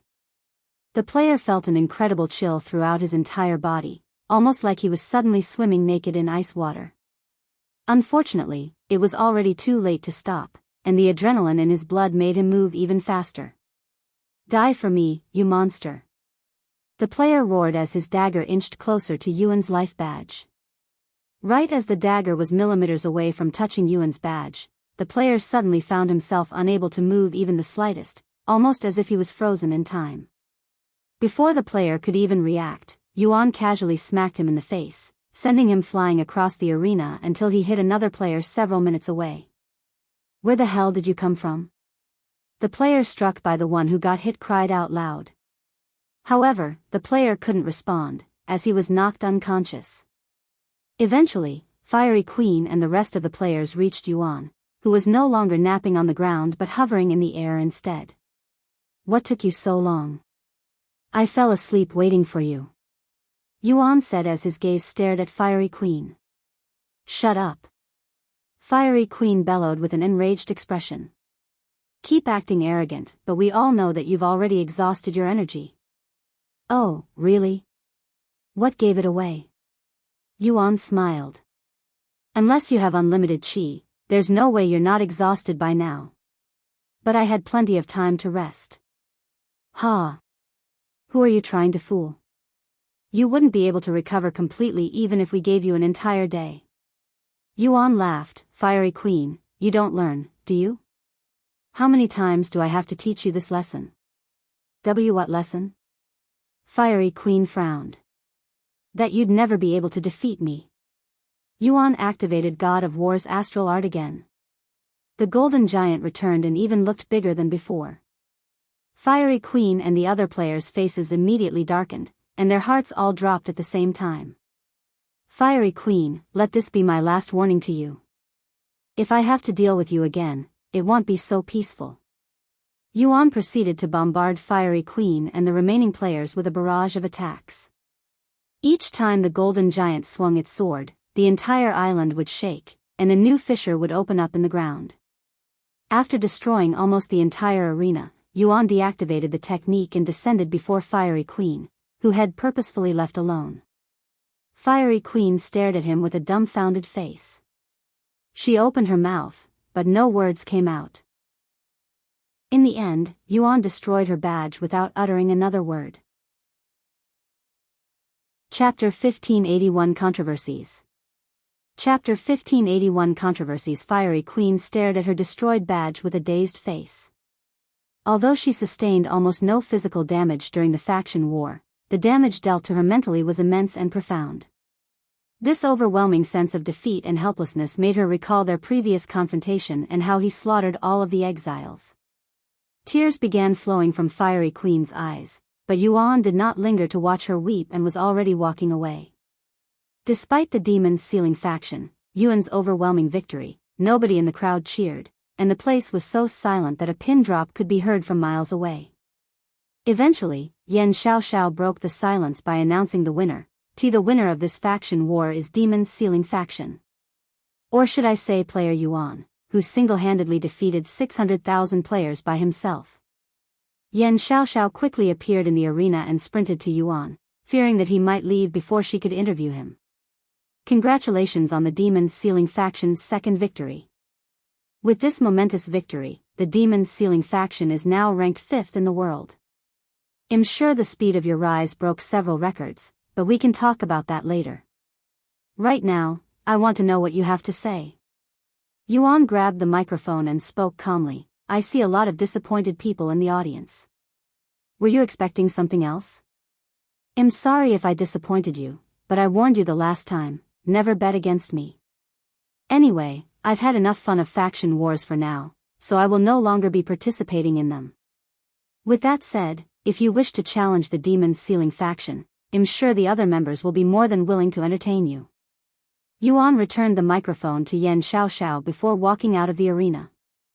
The spectators remained silent, trying to comprehend what they had just witnessed. Given the absurdity of everything, many wondered if they had somehow logged into without realizing it. Although the members of the Demon Sealing faction tried to look calm, they were also inwardly shocked. They had never seen Yuan fight so fiercely, even during their training. I knew there was a wide gap between us, but I didn't think it was this ridiculous. Shi Lang muttered in a dazed voice. Forget about the faction war. He can probably conquer the world with those techniques. I wouldn't doubt it. Wang Ming smiled. After the faction war concluded, topics on the subject began spreading online like wildfire. Even though the faction war ended already, I still cannot believe it ended so fast. I waited an entire month for this faction war, and the fiery Garden of Hell was defeated in less than half an hour, only because player Yuan waited 20 minutes for them to reach him. Controversies on whether Yuan should be allowed to participate in future faction wars also began filling up the internet. Player Yuan is too powerful.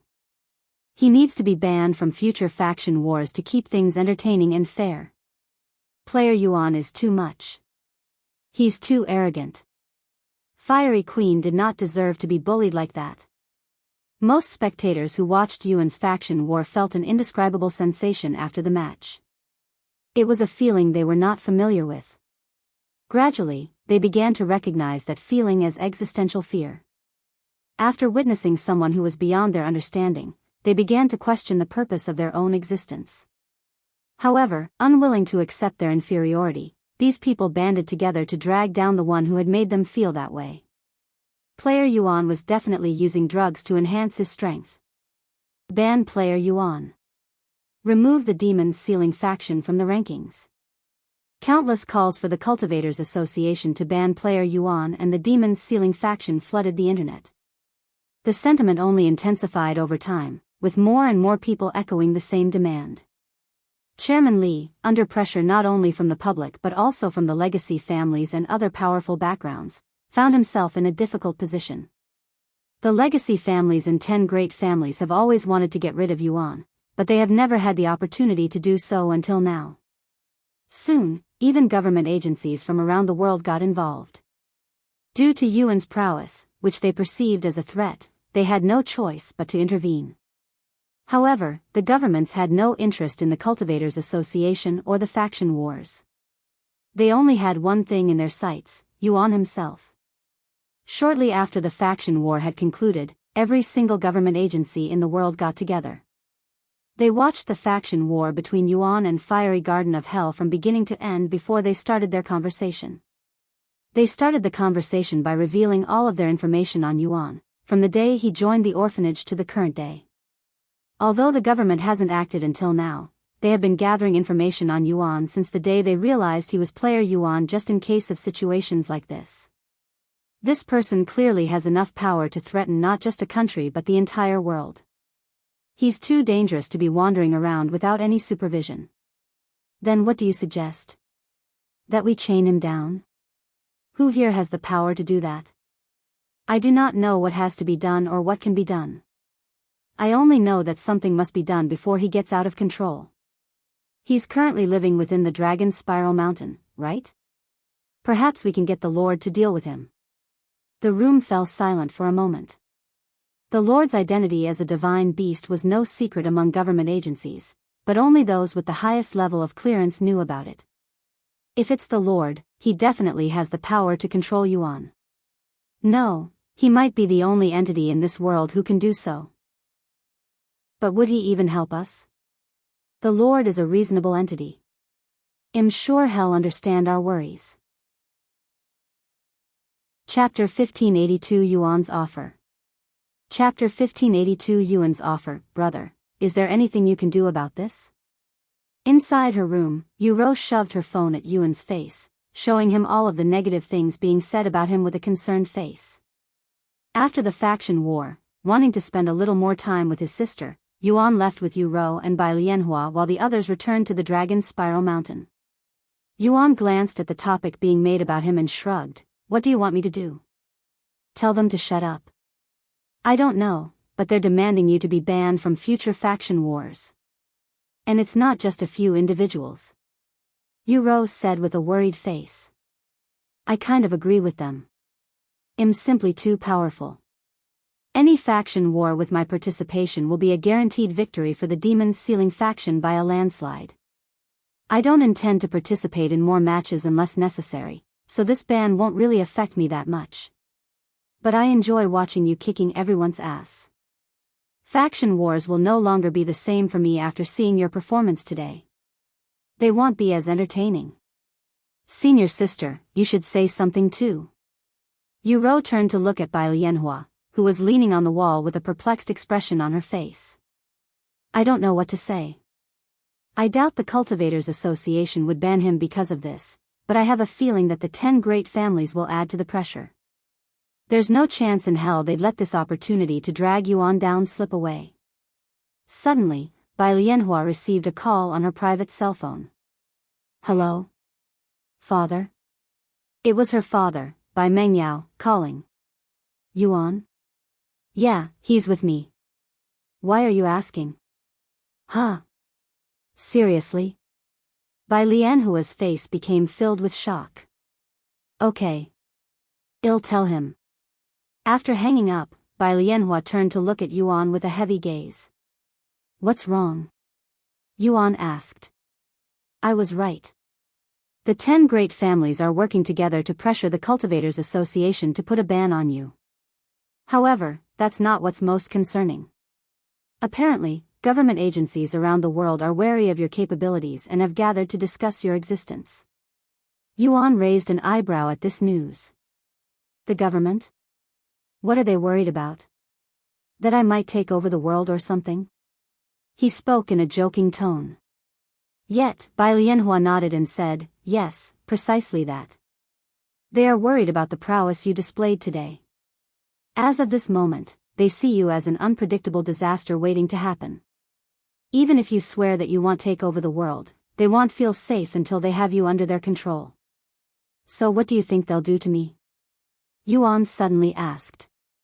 Despite being on the government's watch list, Yuan didn't seem to be all that concerned.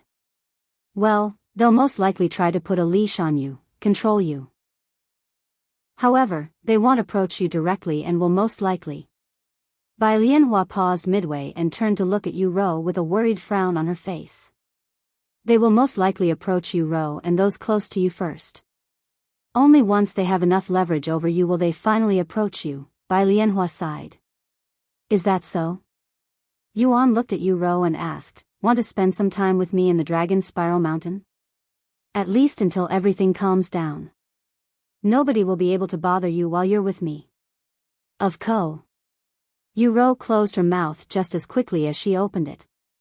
She wanted to agree, but she had her own obligations at the Eternal Lotuses and couldn't be selfish anymore. She turned to look at Bai Lianhua, seemingly asking for permission. Bai Lianhua smiled and said, go spend some time with your brother. You barely left this place since you joined our faction over a year ago. It's about time you switch sceneries, not to mention the situation. This is also for your safety. Thank you. Yu Rou nodded. Yuan looked at Bai Lianhua and said, you know, the Dragon Spiral Mountain has enough room for the entire Eternal Lotuses to relocate. The spiritual energy there is also much denser than here, so you'll all benefit from being there.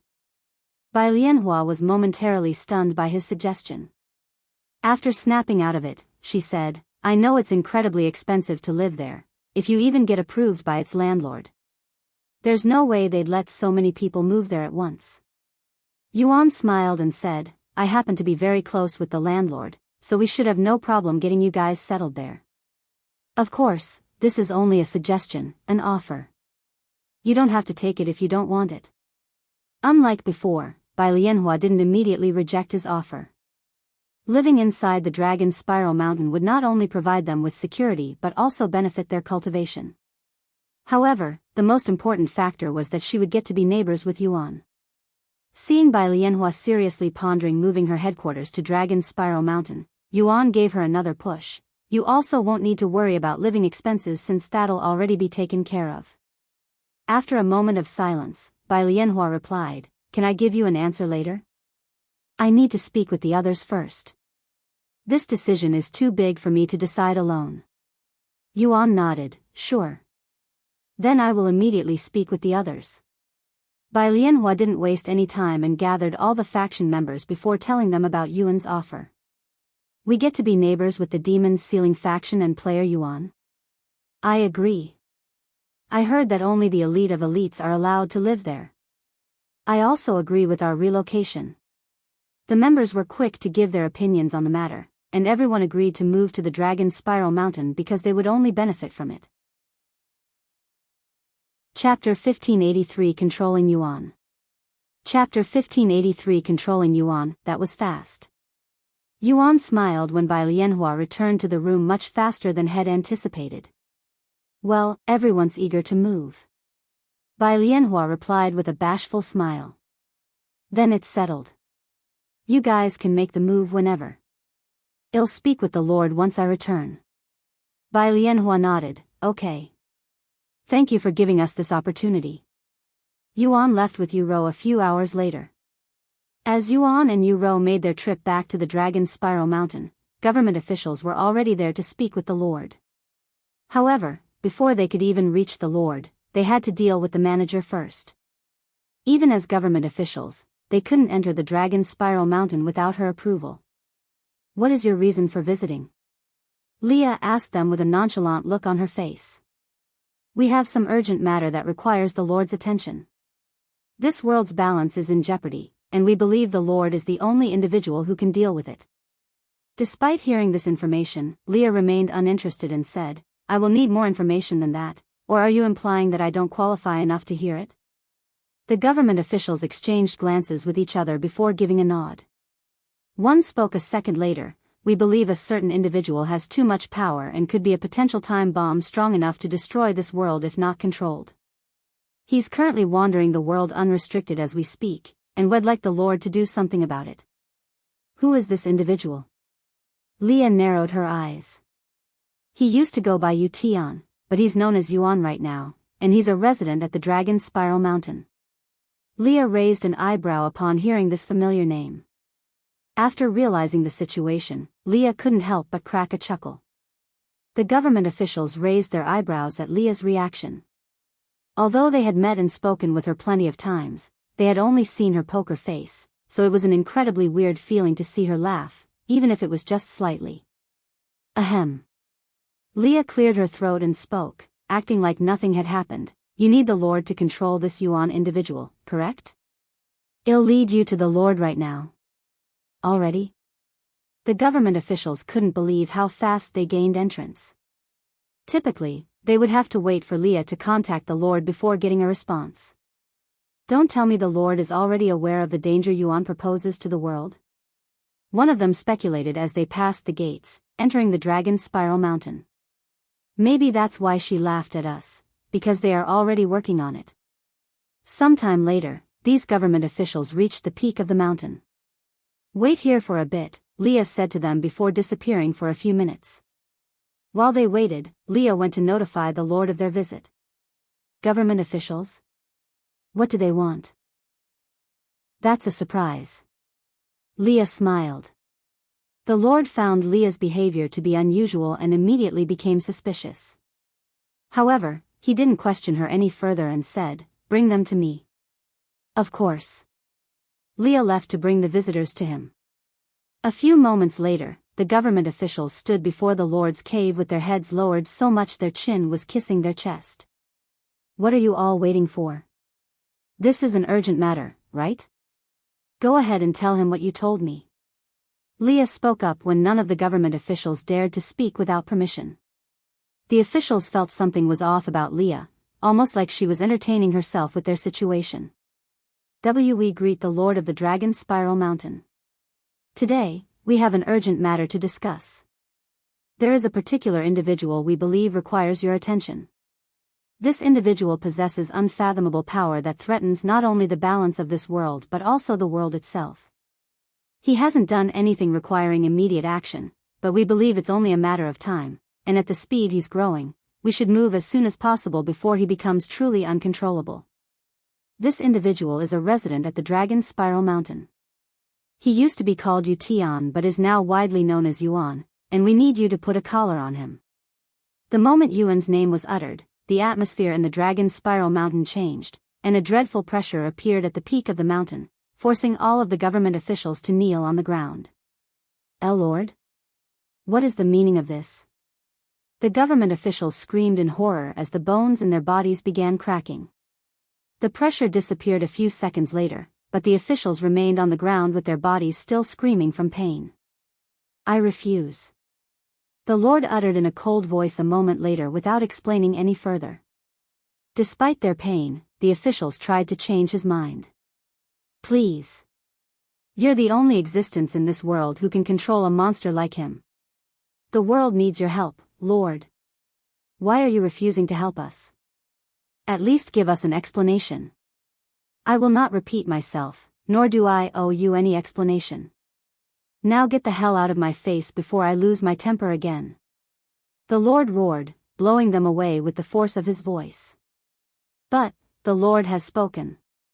Unless you want to leave this mountain as a corpse, I suggest you leave now. Leah stepped forward and interrupted. The government officials gritted their teeth in frustration and began descending the mountain. Due to the pain in their body, they had to support each other as they slowly limped away. Why didn't you try to stop them or convince them that Yuan isn't dangerous?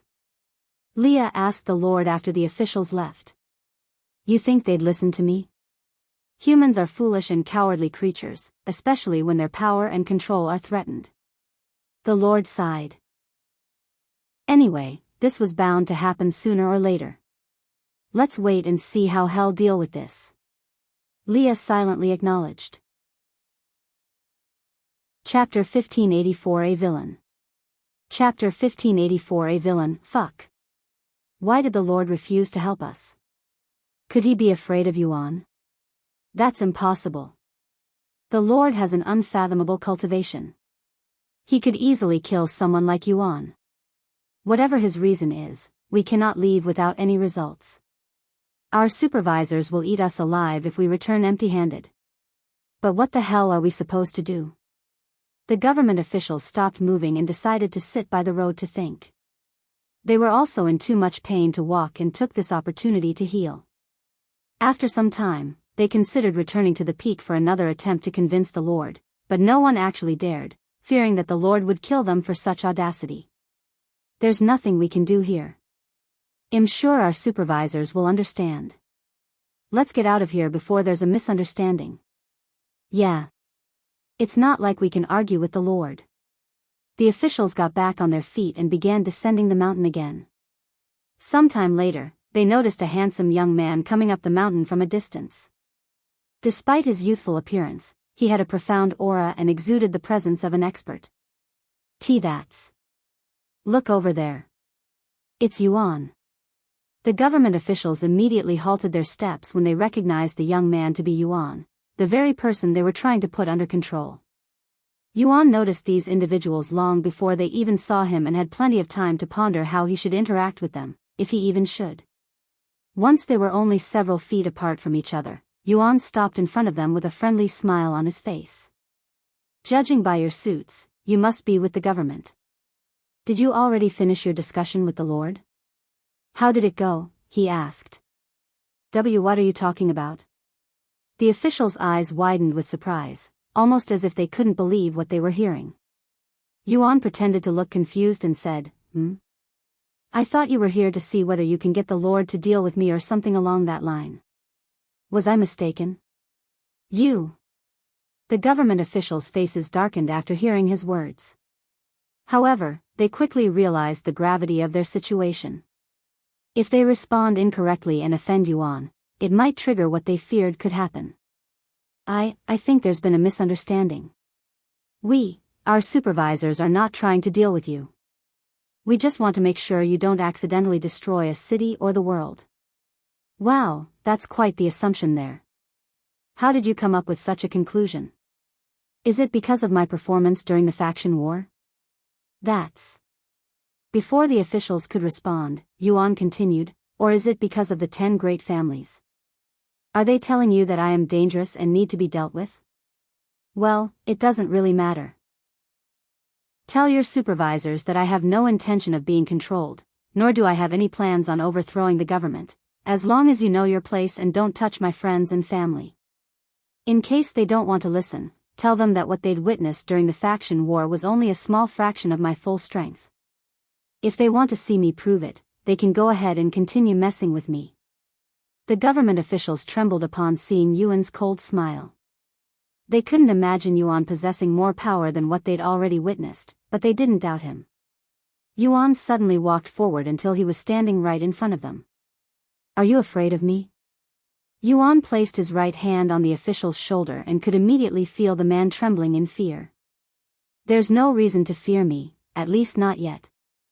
As long as the government doesn't overstep its boundaries, I won't do anything to you guys. Yuan gave the man's shoulder a gentle pat before walking past them and disappearing into the formation.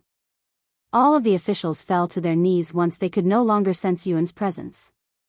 Their bodies began sweating profusely, and their legs felt like tofu, almost as though they'd just escaped a near-death situation. None of the officials spoke to each other, as they all had their own thoughts to figure out.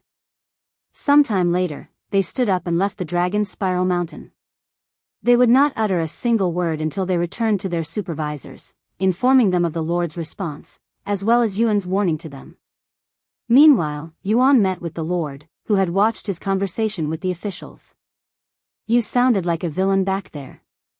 Are you sure that's how you want to appear? The Lord asked him. Yuan shrugged. They are the ones who branded me as one first. It wouldn't have mattered how I acted since I would still be a villain in their eyes. Anyway, I didn't come here to talk about them.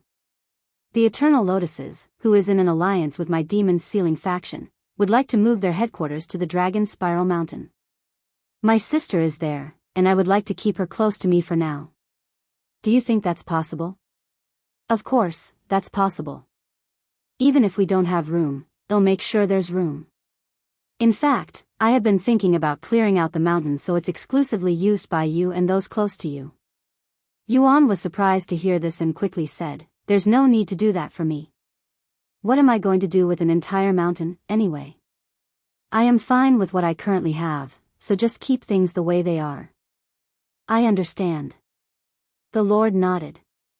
After chatting a little more, Yuan returned to his residence and contacted Bai Lianhua. "Yes, I have received the Lord's approval, so you can move here whenever you want. Then we'll move there in a few days. I'll see you then." "See you." Bai Lianhua immediately started the process after hanging up. Chapter 1585 Releasing the Interview. Chapter 1585 Releasing the Interview. Who the hell does that arrogant little brat think he is, threatening the government? Government agencies around the world were enraged when they were informed of the situation. They couldn't believe that they were being threatened by someone who barely just reached adulthood. Yet, that wasn't even the most irritating part. The fact they couldn't do anything about it was what truly infuriated them to the core.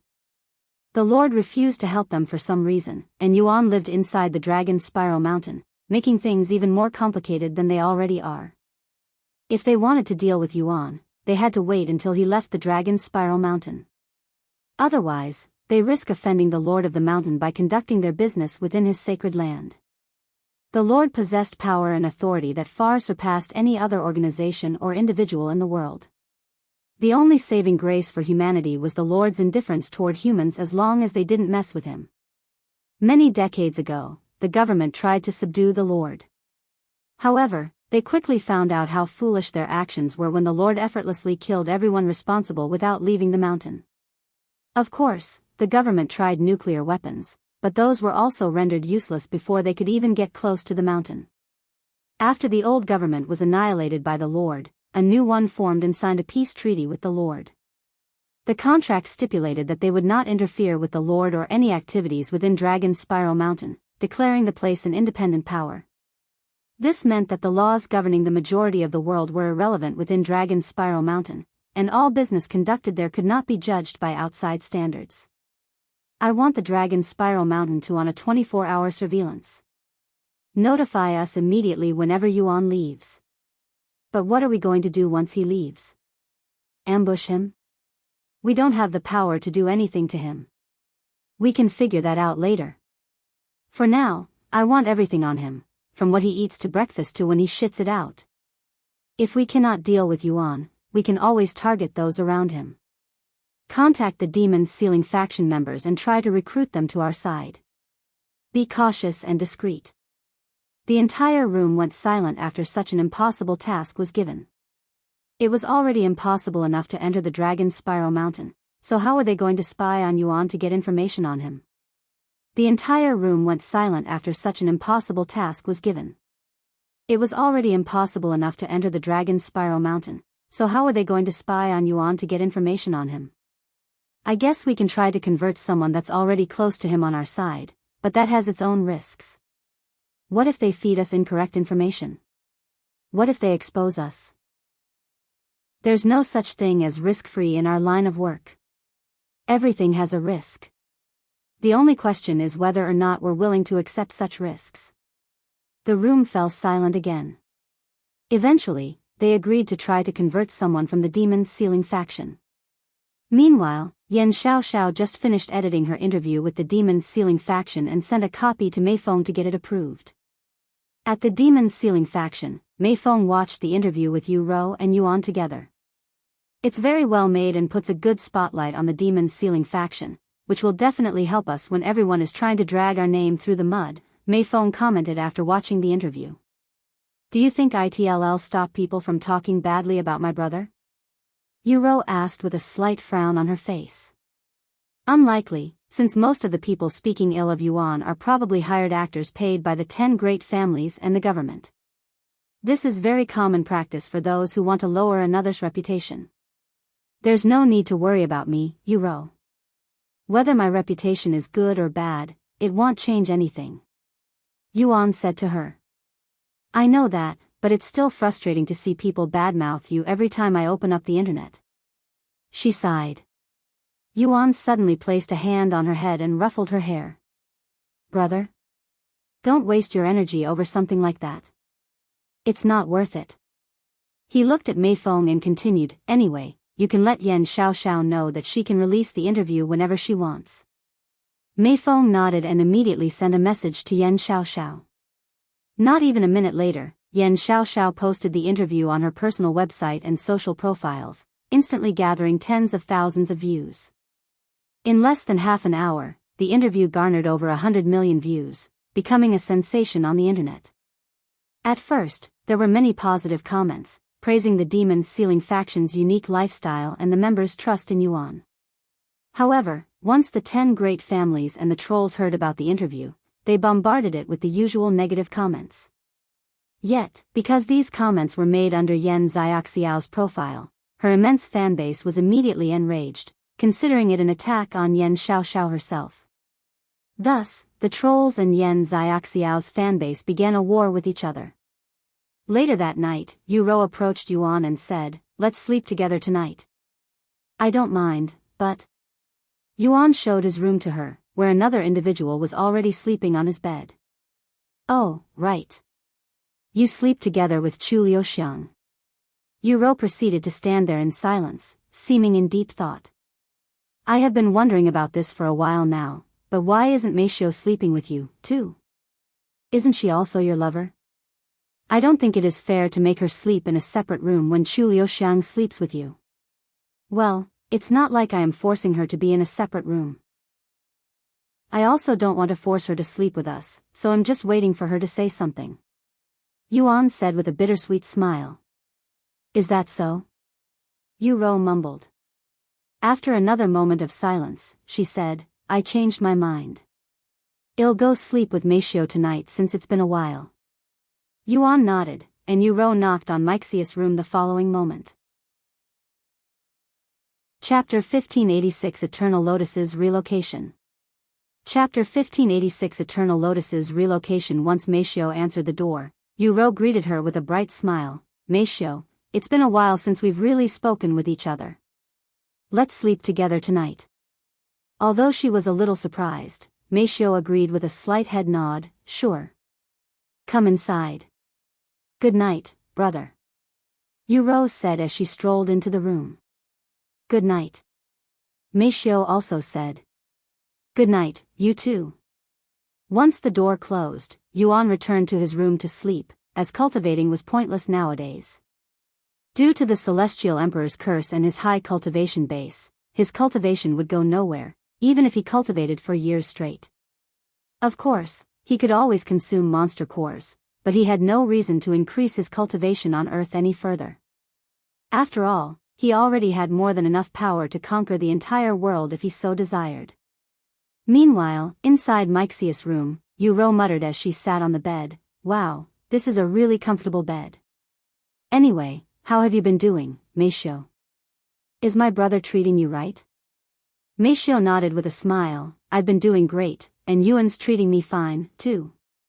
Really?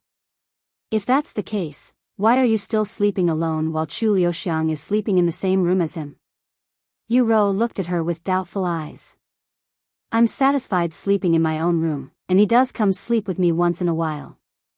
Although she didn't mention it, she had actually heard Yu Rao's conversation with Yuan outside her room earlier. That's not good enough. We've been together since childhood, so you're like a second sibling to me, an elder sister. I will not allow you to lose to someone else. Lose. But I am not losing, at least, that's not how I see it. Mei Xiao showed a stiff smile. After all, she was the first one to be accepted by Yuan. Yu Rou sighed and said, although I wasn't too surprised when I learned that you and my brother paired up since I knew it eventually happened, do you have any idea how shocked I was when I found out that he got a second lover? Is it really that surprising? Of course. I didn't know he was capable of doing that. Anyway, you should start sleeping in the same room as my brother. I know you want to. Yu Rou winked at her. After a moment of silence, Mei Xiao spoke in a low voice, what about you? Huh? What about me? Yu Rou raised her eyebrows. Don't you also love him? Yu Rou was momentarily stunned by such a question, but she quickly snapped out of it and chuckled, of course I do. He's my one and only brother, after all. Mei Xiu gently shook her head. You know that's not what I mean. Yu Rou's body trembled slightly, clearly not expecting Mei Xiu to question her in such a manner. I know, but you should also know that we're siblings. But you're not blood-related. That changes everything. Yu Rou shook her head and sighed, while that's true, it's our perspective that truly matters. I love him very much, and I'd do anything for him, but I don't know if I am ready, or will ever be ready, to treat him as anything other than my brother. Is that so? Seeing the dejected look on Yu Rou's face, Mei Xiu decided to stop talking about this subject. After a moment of silence, Mei Xiu sat on the bed and said, Tell me about what it's like at the Eternal Lotuses. Sure. After closing the light, the two of them lay underneath the blankets, and Yu Rou started recalling her experience at the Eternal Lotuses. Once Yu Rou was finished, Mei Xiu spoke about her adventures with Yuan and her progress in Cultivation Online. They ended up talking all night, only falling asleep once the sun began rising. Over the next few days, in order to know those around Yuan better, Yu Rou would spend most of her time chatting with the members of the Demon Sealing faction. On the third day of Yu Rou's stay at the Dragon Spiral Mountain, Bai Lianhua and the rest of the Eternal Lotuses were finally ready to move their headquarters. Early in the morning the following day, Bai Lianhua and the entire Eternal Lotuses showed up at the bottom of the Dragon Spiral Mountain with several trucks full of items, from furniture to decorations. Yuan went to greet them alone. So, how does this work? Bai Lianhua asked. The manager is making her way here now. You can ask her in a bit. Leah showed up several minutes later and said, There are several unoccupied properties. Since your circumstances are unique and we haven't prepared a place for you, you can go ahead and pick the one you like best. Once you have picked your property, you can start moving your stuff. Leah looked at Yuan before handing him a notebook and said, Since you recommended them, they're your responsibility. Everything you need to know is inside that notebook. Without further explanation, Leah turned around and disappeared. Are we really welcome here? Bai Lianhua swallowed nervously after seeing Leah's cold behavior. Yuan chuckled and said, Don't worry about her. She's naturally grumpy like that. You'll get used to it very quickly. I can hear you. Leah's angry voice resounded in an echo.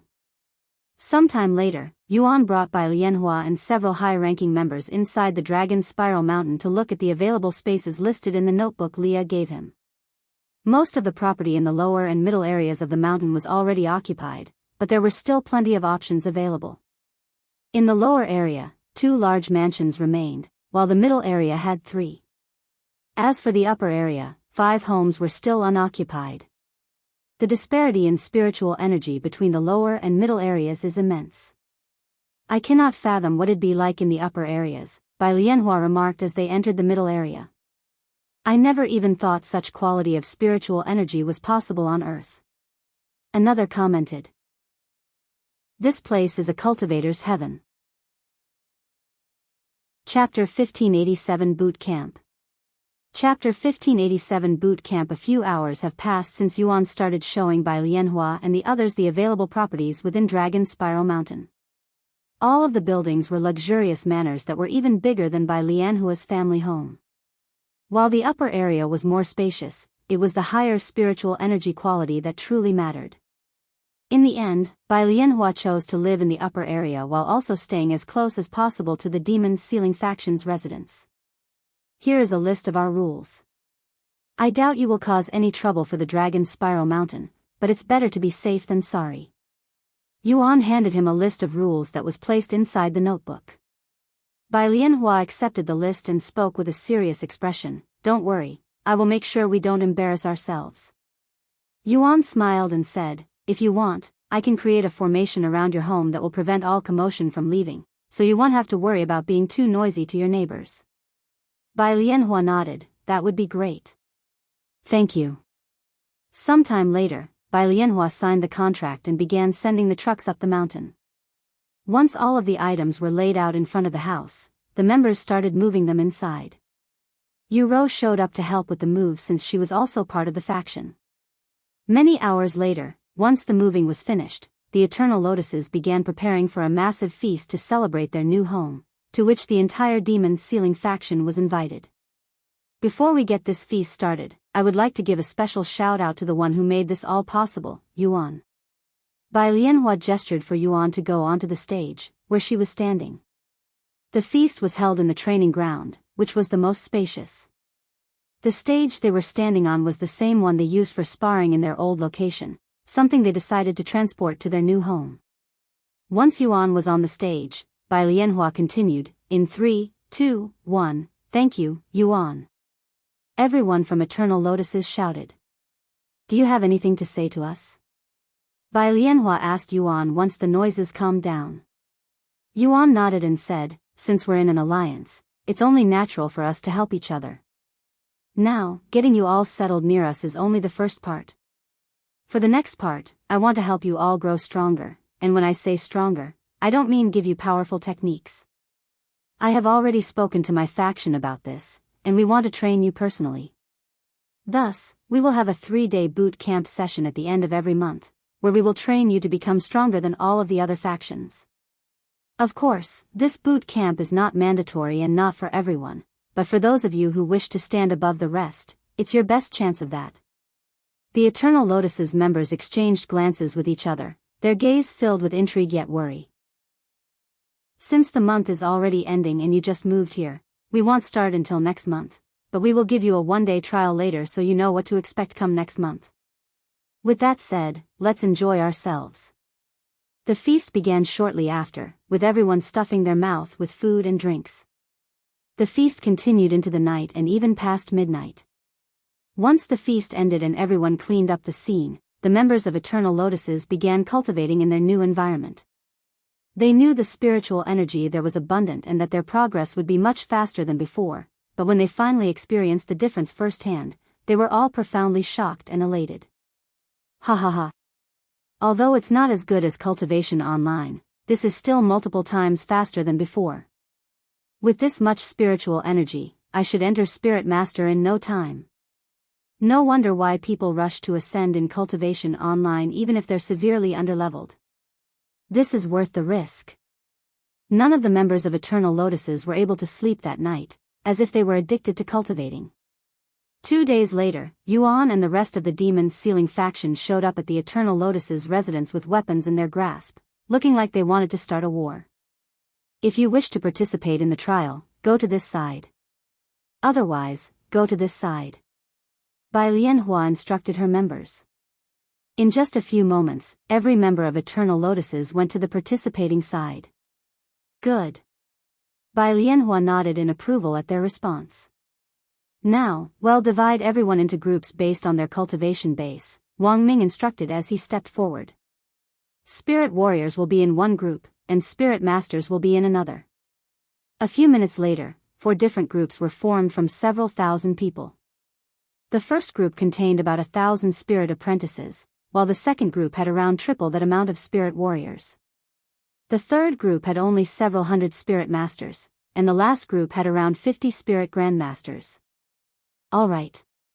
Group 1 and Group 2 will divide into smaller groups and follow me. Wang Bingbing raised her hand, gesturing for them to follow her. Hong Xiuquan, Chu Liuxiang, Mei Xiu, Wang Xiuying, and Shi Murong also followed her. I will take Group 3. Shi Lang said. And Group 4 is with me. Wang Ming said. What about me? Are you going to train me? Bai Lianhua asked Yuan while pointing at herself. No, shall be doing the honors. Yuan gestured to Li Jinsi. Hello. You're Li Jinsi, correct? Bai Lianhua greeted her with a respectful bow. Yes. I'll be in your care. Li Jinsi silently nodded. By the way, in addition to the sound concealing formation, I also covered this place with a second formation that's just like the one used at the Great Battlefield to prevent accidental death, so you don't need to worry about dying. Yuan suddenly said. Is that so? Bai Lianhua responded with a stiff smile. Chapter 1588 Boot Camp, 2. Chapter 1588 Boot Camp, 2, Please. Spare me. You call this training? This is more like torture. The members of Eternal Lotuses quickly realized just how terrifying and outrageously difficult their boot camp was after only a few minutes. They were constantly being beaten and tossed around like ragdolls by the members of the Demon's Sealing faction. What's wrong? Are you giving up already? We've just started. Wang Bingbing shouted at them like a drill instructor in military boot camp. Did you think it was going to be easy? If this is too much for you, give up. However, don't complain if your peers leave you in the dust. While not every member of the Demon's Sealing faction screamed, not a single one of them was going easy on the members of Eternal Lotuses. In less than 10 minutes, over 10% of the participants tapped out, refusing to continue the boot camp trial. It was simply too much for them to handle. If you think this is bad, my training is several times worse than what you're experiencing now. Everything has a price, and this is the price for wanting to get strong fast. Shi Lang said as he wasted everyone in Group 3. Meanwhile, Bai Lianhua was also being tossed around by Li Jinxi. It's like I am fighting a relentless monster. She's not giving me any room to breathe, much less attack. Bai Lianhua cried inwardly as she was tossed left and right by Li Jinxi's heavy strikes despite blocking them. Half an hour later, 70% of the participants gave up. What do you think? Want to give it a go? Yuan looked at Yu Rou, who was watching the training with him. After a moment of silence, Yu Rou nodded and said, yes, but I want you to train me, brother. If you think I'll go easy on you because you're my beloved sister. Yuan showed her a cold smile that sent shivers throughout her entire body. That's not it, nor do I want you to go easy on me. I want you to train me because I want to be trained by the very best, even if it'll be many times more painful. Yu Rou spoke with clenched fists. As expected of my sister. Yuan's smile became warmer, and he continued, all right. I'll train you, but don't you dare complain to me later about it being too difficult. Don't look down on me, brother. I am no longer the pampered little princess I was before. Yu Rou spoke with a serious expression. Follow me. Yuan brought Yu Rou back to his residence since the training ground there was already fully occupied. Are you ready? Yuan asked her once they were at the training ground. I am. Yu Rou nodded. Then let's get this party started. In the following minutes, Yu Rou experienced complete hopelessness as Yuan delivered a beatdown she would never be able to forget. If it weren't for the protection formation, she would have died over 100 times every few minutes. Of course, Yuan didn't just silently beat her. Once Yu Rou started getting used to it, he began correcting her mistakes and giving her opportunities to counter him. Time felt exceedingly slow for the members of Eternal Lotuses since they were constantly in pain. The trial boot camp only lasted 3 hours. Yet, by the end, everyone felt like they had been tortured for 3 days straight. There were no visible injuries on the participants, but as if their bodies had memorized the pain, they would occasionally feel the sensation of phantom blows striking them even long after the training ended. Will this really help us get stronger? I feel like we're just being practice dummies. One of them voiced her concerns. What would they gain from lying to us? Let's just trust in the process. I am already exhausted from just 3 hours. I don't know if I can endure 3 whole days of this torture, even if it's just once a month. Sometime later, Bai Lianhua gathered all of her members. Yuan had to carry Yu Rou back because she was so utterly drained that even the mere act of lifting a finger seemed insurmountable. So, what do you all think of the boot camp? Yuan asked everyone there with a calm smile on his face. After a moment of awkward silence, someone responded, it was really difficult. With the floodgates opened, more and more of them started complaining. Difficult is an understatement. Are you sure you're not just torturing us for fun? How will this help us get stronger? After listening to all of the complaints, Yuan spoke, since I can only prove its effect with results, let's do this. If you have endured 3 sessions of boot camp straight without very clear and satisfying results, I will give you an ancient grade technique or treasure as an apology. After hearing this, the audience's faces immediately lit up with excitement. However, once they recalled their experience during the trial, their expressions quickly turned dreadful once more. Seeing this, Bai Lianhua stepped forward and said, "Once again, participation is not mandatory. However, if you wish to rapidly advance and rise above the crowd, this will be the most effective method. Personally, I will be participating in the boot camp. In the last 3 hours, I have gained more experience than in the past year. You may not see any improvements right now, but that doesn't mean you haven't improved at all. Take your time to think this through. You have plenty of time until the next session," Yuan told them. After the gathering, the Demon's Sealing faction returned to their residence while Yuan went to the peak of the mountain to pick up Ji Ran, who had been restoring the Lord's cultivation for the last few days. "As always, thank you for the assistance." The Lord thanked Ji Ran. "I am only doing my duty," Ji Ran responded. Once he returned to Yuan's Dantian, Ji Ran went into a deep slumber to recover. "How are you doing in the 9 heavens?" the Lord suddenly asked Yuan. "Things are getting complicated, but I'm doing fine otherwise." "Complicated? How?" the Lord inquired, his interest piqued. You're tuning into the Carefree Valley YouTube channel. Don't forget to subscribe and join us on this journey to catch the most captivating stories.